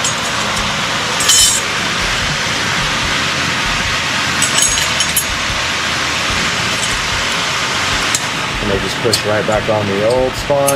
And then all we have to do is compress the caliper and put the new pads in. All right. And so now we have our C-clamps to... I'm gonna add a little grease to the back of these things. Yep. And why are we doing that? Helps release them, and then Okay. they say it's supposed to stop squeaking, so Okay. they say. Okay. All right, and then this one is for this way.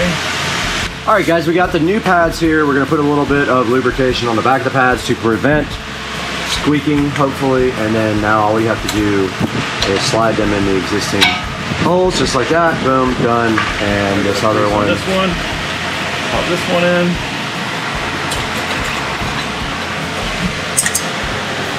Yep, goes right in. Hopefully.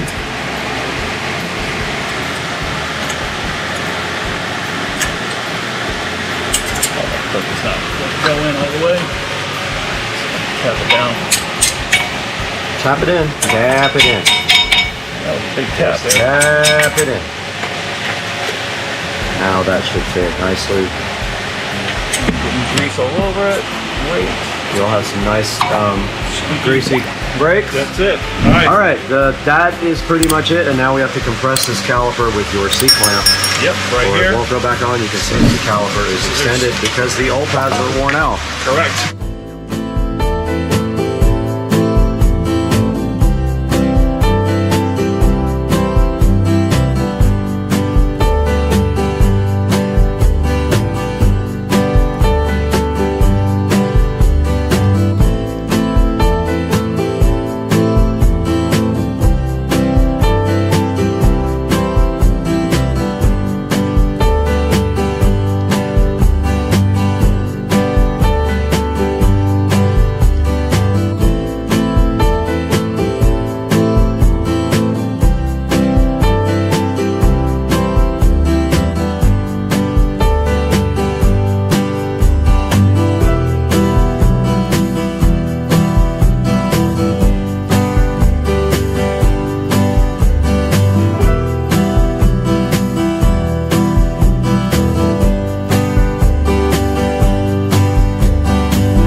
All right, so we got our second clamp on here now so that we can squeeze both of them and they don't affect each other, because what's happening is the pressure is pushing the second one back out when we try to do the first one. So looks like we got it that time. That's money for sure. That's the hope.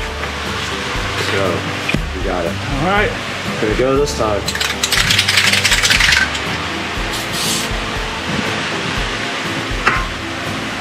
Probably not the best grease, but it's grease, so we'll use it. Yep. And that's it. Lithium grease. It's the best grease you can get. Boom. That's it. That is it. So now we just got to tighten our 2 bolts up and that job is done. Now this is assuming your rotors are still within spec. We're not going there today. We're not doing rotors. Nope, they're fine. So yeah, this is just basic pads. And then where's the other bolt? Somewhere here we have another bolt. Okay.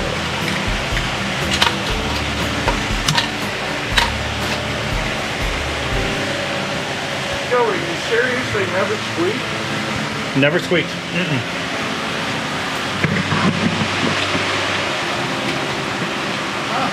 And so what size was that one again? 19 millimeter? 19 millimeter. So you have to have the 19 of these guys.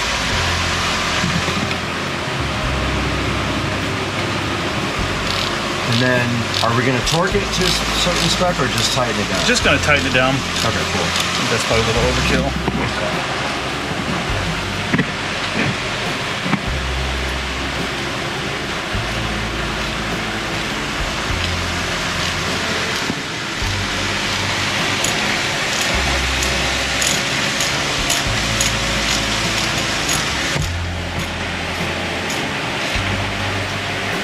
All right.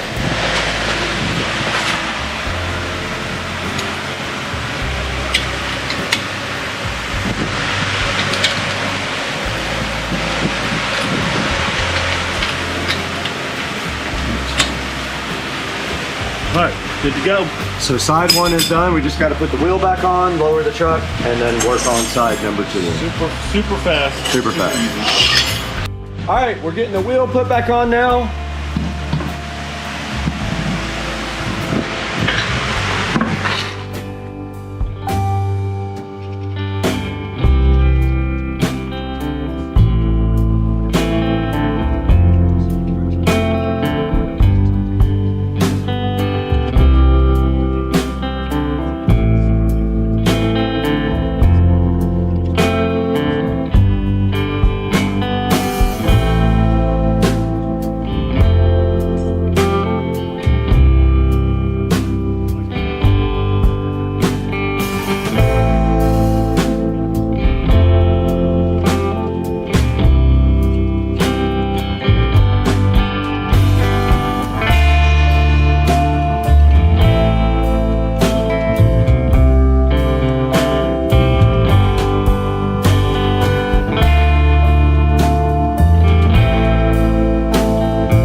right, guys, we are done with this project for this amazing Chevrolet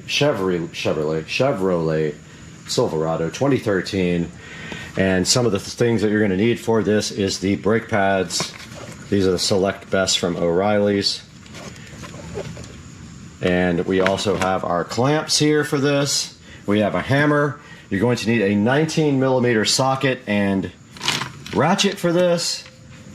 Some grease for the back of the brake pads.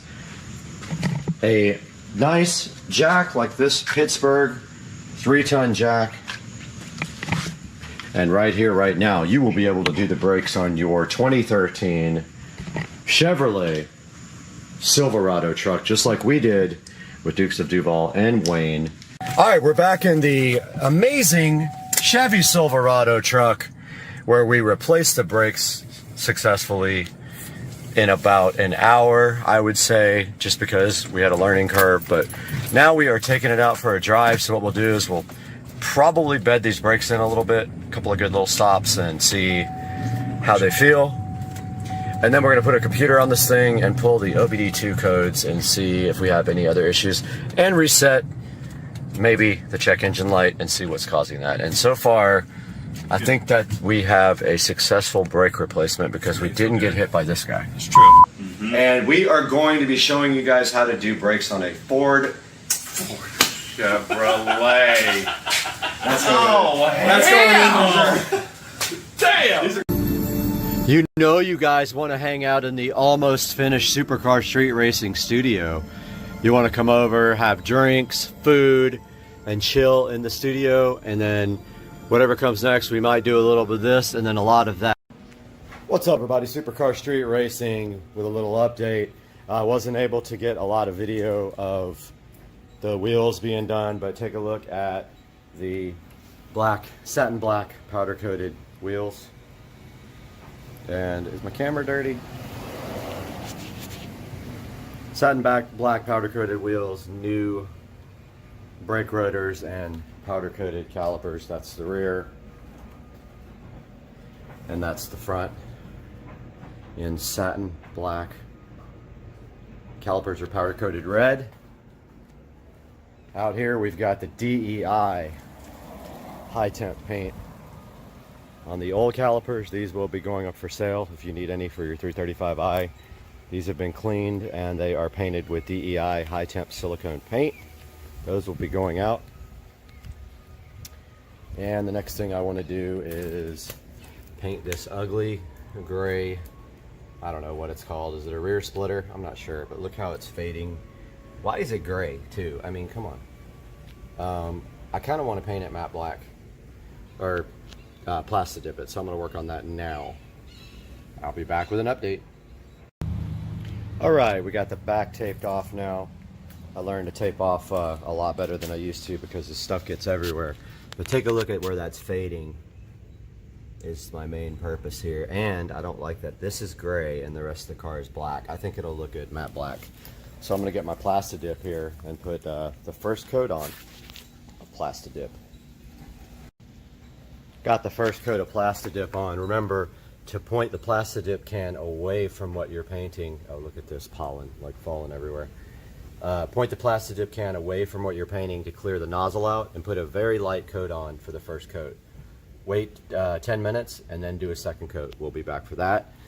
Here is the stock brake calipers with the DEI high temp coating. I'm going to let that cure for maybe 30 more minutes before I flip everything over and do the sides that I couldn't get here. I don't have any really way to hang these things up to paint them, but this is matte black, which looks pretty cool. I think that's enough of a coating on the top, but we'll be back with an update. Alright, it's been about 10 minutes. I went ahead and polished the windows, but that's a good look at the first coat. You see, it's a very light coat. So again, shake the can up good, make sure it's up to temperature. If it's not, put it in some warm water for about 20 minutes. So always spray away. It's going to splatter like after it's been sitting for a little bit, so spray it away to clear the nozzle. Second coat can be a little bit more thick. Make sure you put on uniform coats. and get all the areas even underneath. And notice how I'm keeping it a certain distance away. Just keep it about, you know, 6 inches away. You can see already where that was all faded out. That looks much better. So that's the second coat. I'm gonna wait 10 minutes and come back and put the third coat. Putting the second coat of the DEI high temp spray on. Just either tape up your rubber parts or just don't spray them directly, like for instance where this rubber boot is. Just try to avoid that part. Spray around it. Don't directly spray it, if that makes any sense at all. Trying to put 3 or 4 coats on this because it just covers a lot better when you do that. But here's a good look at stock calipers completely cleaned, wire brushed, and painted with high temp paint.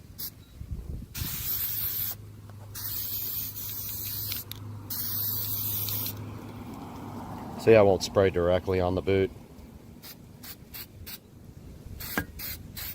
Just like light, light, light. If you're gonna get close to it, it'll make it crack and be stiff.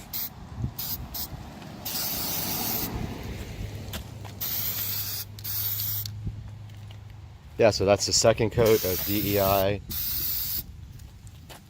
high temp spray. Same stuff that's on my exhaust tips, and you can see my video for that. Check it out when you have a chance. Alright, time to put the third coat on. Plastidip. Remember, spray away, clear that nozzle. Every time you do the second, third, fourth, they can be heavier. Keep a uniform distance from the vehicle. Otherwise, you will get kind of, you have the can too far away or too close. It can make a difference in how, sorry about that, I'm not even pointing at it. It can make a difference on how the end product looks. It might be like bed liner if you don't put it on correctly. So I actually did that on my grill, and I don't even know how I made it so bad, but I did.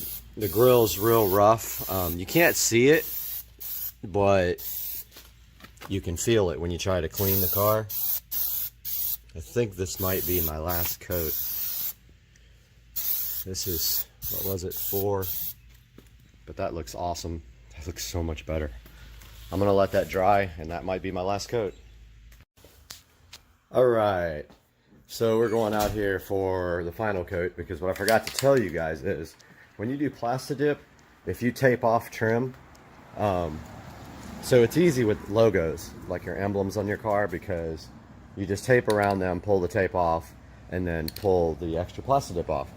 But when you're doing trim or something like this where you have tape right up against the Plastidip edge, you have to take the tape off while the Plastidip is wet, so we have to do one more coat.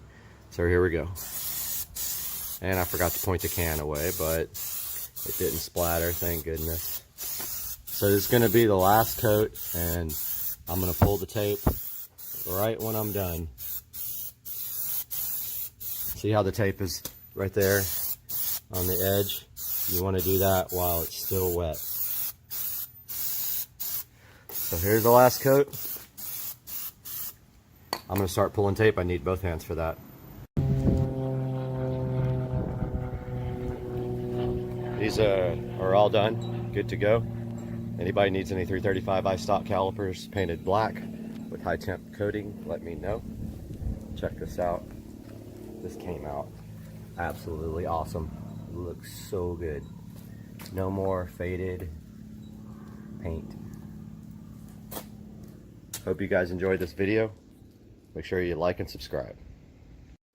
Guys, back in the Supercar Street Racing living room once again. We have this garden edging from Amazon that was not cheap at all. We're going to be using that today, and then if we step outside here in the Supercar Street Racing front yard, we are going to be taking a look at doing this garden and getting it all fixed up. We're going to put the edging in, we're going to put the flowers in that we got here, and then we are going to fill this with the black mulch, and that's all happening today. Let's get started and get to work.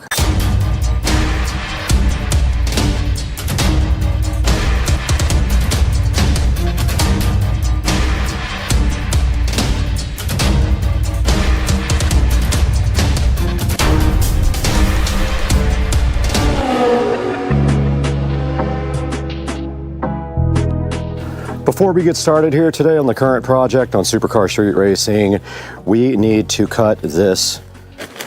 There's a little stump right there we need to cut. So we are going to be going over to Rich's and getting the chainsaw.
All right, we do have one stump right here and one over here that we're just going to be cutting off. That is the next thing on the mission.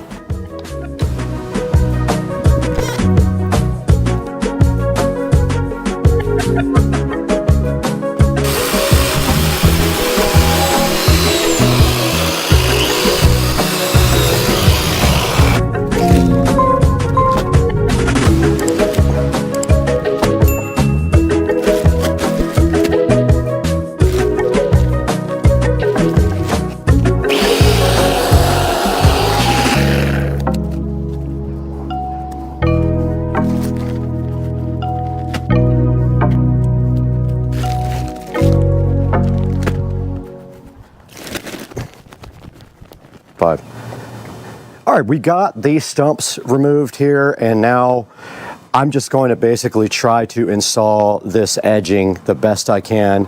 Let's take a look at this edging. Okay, so this is what it looks like. It is flexible, and you should just be able to go like that and break off some of the concrete and then drive the stakes down in. So we're going to try to turn this corner, or either we could just cut it. What we want to do is, actually that's kind of perfect right there. Right here we're just going to extend it right up to the house, and they have the pins that come with it to hold it. We should be able to get one at the other end, and maybe we have to break something off right here.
One there, one there. Have to be careful with the wire.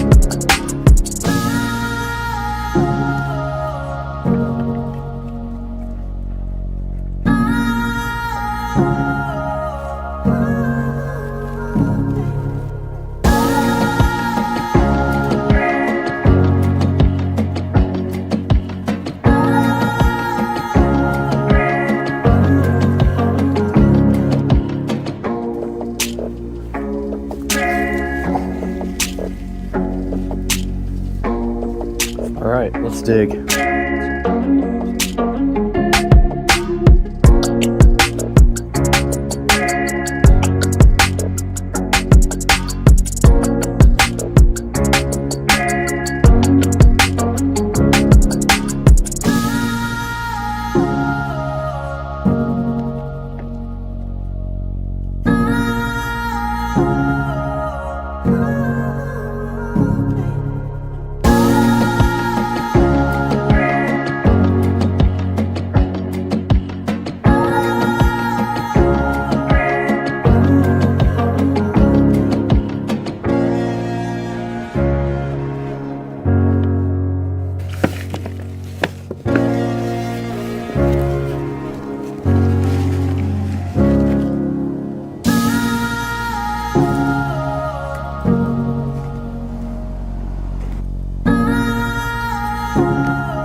All right, I'm gonna go ahead and put some lights in. I got a splice into this guy here. I'm gonna go ahead and cut it. I'm out of the connectors. I'm gonna have to use wire nuts.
Hey there.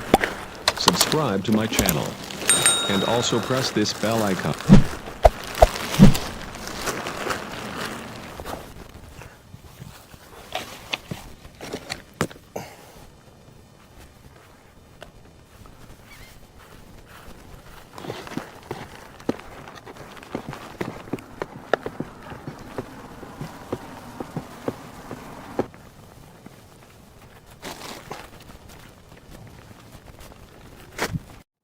All right, guys, so that is going to wrap up the front garden part. This will be one video. The next video will be the other garden. But I just wanted to give you guys a good look at what I did. I did put the edging in around the garden. It was pretty easy. And then I just planted knockout roses and some other plants. I was given these two plants in the front. It's an interesting story. I don't know who put them here, but they dropped them at my house as a gift. So I went ahead and planted those in the front. I planted 1, 2, 3, 4, 5 knockout roses, and I forgot what these other smaller plants are called exactly, but they will come back every year. And knockout roses are very, very low maintenance, so you don't really have to do much to them. But you can see I went all the way around the side here, and it's a huge improvement from what it was before. And now I just have to get the blower out and blow off the pavers and stuff, which I forgot to do. And that will conclude this project, guys. I hope you enjoyed it, and stay tuned for the next one when that garden over there will get its treatment as well. See ya.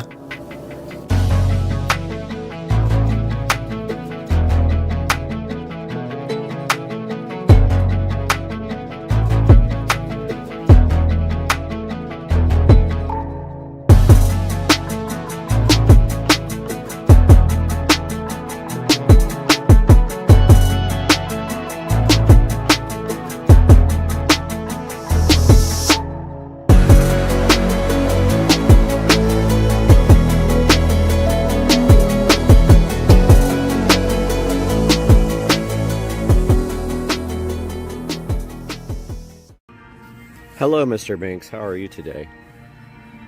Baby Black Panther chilling on the driveway floor like he always does. He's just like, I just roll over and be in the dirt because that's what I like to do. All right, we are at the Morristown Game Vault, which I had no idea even existed. This is probably one of the coolest places I've ever seen. And if you go back here, there's the Tron in the vault. So awesome. This place is amazing. Look at it. Unreal. Every old video game you can think of. And I just happen to be staying a block away from this. Check this out, guys. Unbelievable. Morristown Game Vault. Morristown, New Jersey. This place is amazing. Oh, they got Xenon. I am definitely coming back here later.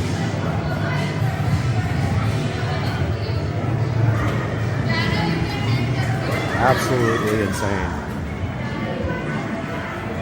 The Morristown Game Vault.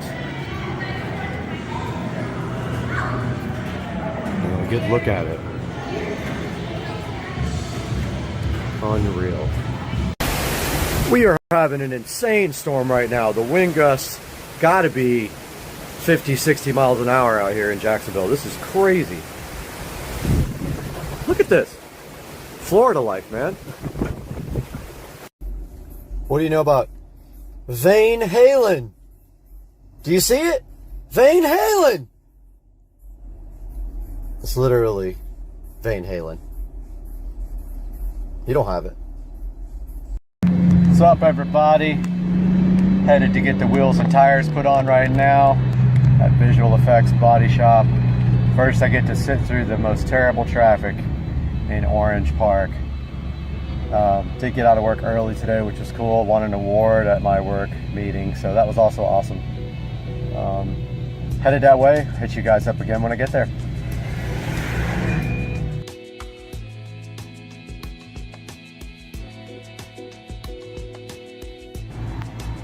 What's going on, guys?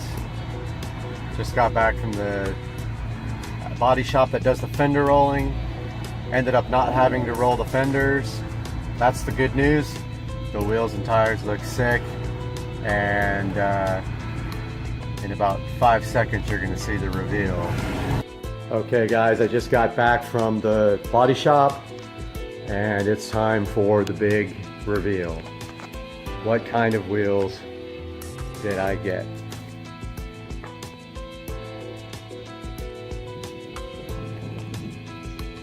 So, boom. These are the new wheels and tires. These are, sorry about the truck that just went by, guys. These are HRE FF01 in tarmac, which looks absolutely amazing on this car. It looks so great. I never imagined how good that would look with that 1-inch drop and the black badges and accents really came out nice. I mean, I even think the front could maybe be dropped another 1/2 inch or so, but wow, what a difference that makes. Looks great. So these are the HRE FF01 in tarmac black, and they are, 1 second, I'll be right back with all the specs. All right, these are 20 by 9 in the front with a 25 offset, 20 by 10.5 in the back with a 35 offset, and the sizes are rear 305, 25, 20, I believe. Yeah, 305, 25, 20 there. Good shot of the new brakes as well. And the fronts are 255, 25, 20. The tires are Michelin Pilot Super Sports. So these are replacing all season radials that were on the car before. And I gotta say, wow. What a great looking car that turned out to be with those wheels. So the next thing that's coming is some interior modifications, and they are on the way here now. That will be my next video. I'm so glad you guys are sticking around to see the cool things going on with the car. Makes me happy when you guys click and view. So please subscribe, thumbs up, all that stuff. We'll see you guys. If you have any questions, post it in the comments.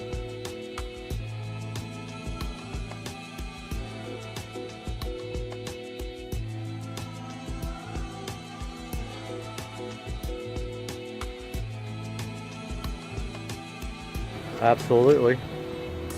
That did come out good, man.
out in front of us? Oh, there's somebody behind us.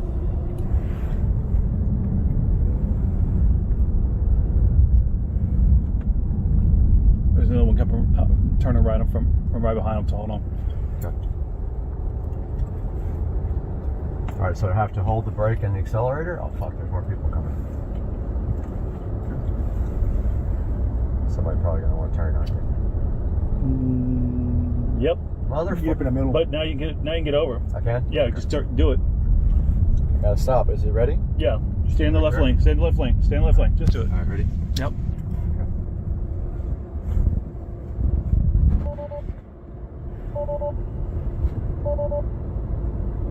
Wait, it says both pedals pressed.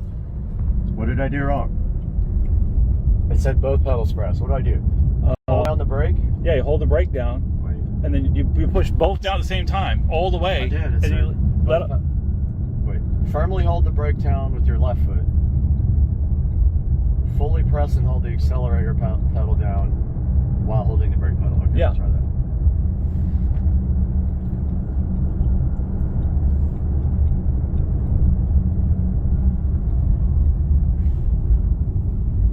All right. Still? Yep. Okay. You're good. Got a car coming, but.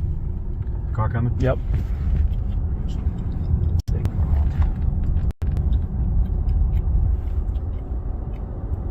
Oh, there's an old lady right there. I don't want to be calling the cops. No, they ain't gonna call the cops.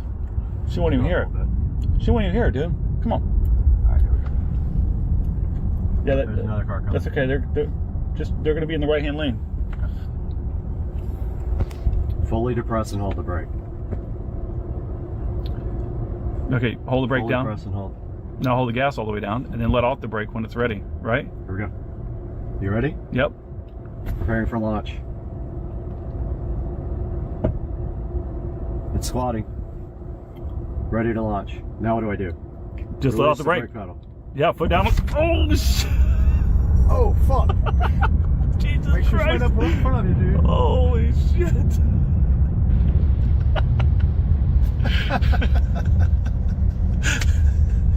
Oh shit! That's crazy. Woo!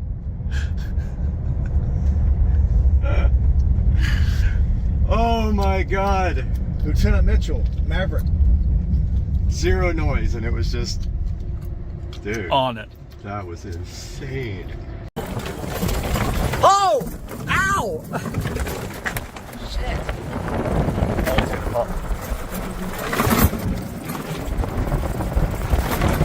This is bad. Oh. Oh shit. Whoa! No! No! It's gonna flip! Ah! Shit. Okay. I remember this. 4K. Let's do it. Oh shit. This thing will be so cool. Oh! Drifting! Drifting! I don't want to get stuck in the mud. You're gonna have to go pretty fast to get through that. Shit. Are we flush? No, I'm not going to sit here and push this thing, so I'm not going to go No. back and probably Okay. Alright. We need a 4x4. Oh shit! Already? Yeah. Hold on. No track. Oh, we got it. We got it. Yep. We got it. Ah! Spinning. There's another path. Hold on. Dude, wheels aren't white anymore. Used to be. Shit.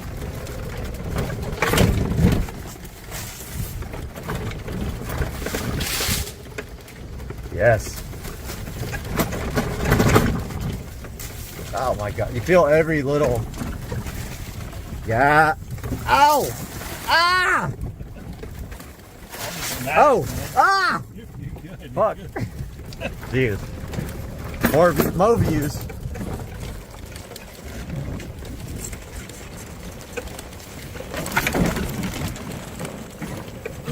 Best camera ever. Oh. Fuck. Oh shit. Damn. Need a GoPro. That's what we need. GoPro mount right here. To rip the thing through the woods.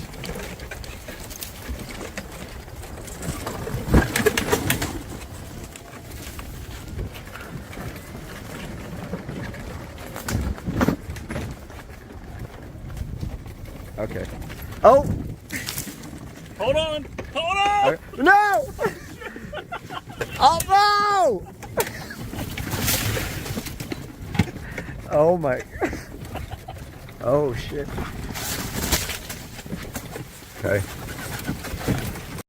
Now, straight up, off-roading. I haven't been down here in a while. Oh, it's still tough. We need a mount for this thing.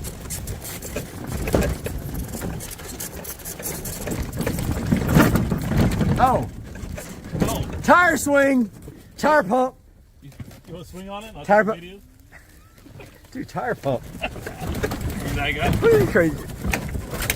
Dude, I saw him the other day at the gas station getting Bud Light. No joke. Him and his buddy. Ow! Fuck. This thing is, there's no forgiveness at all in the suspension work.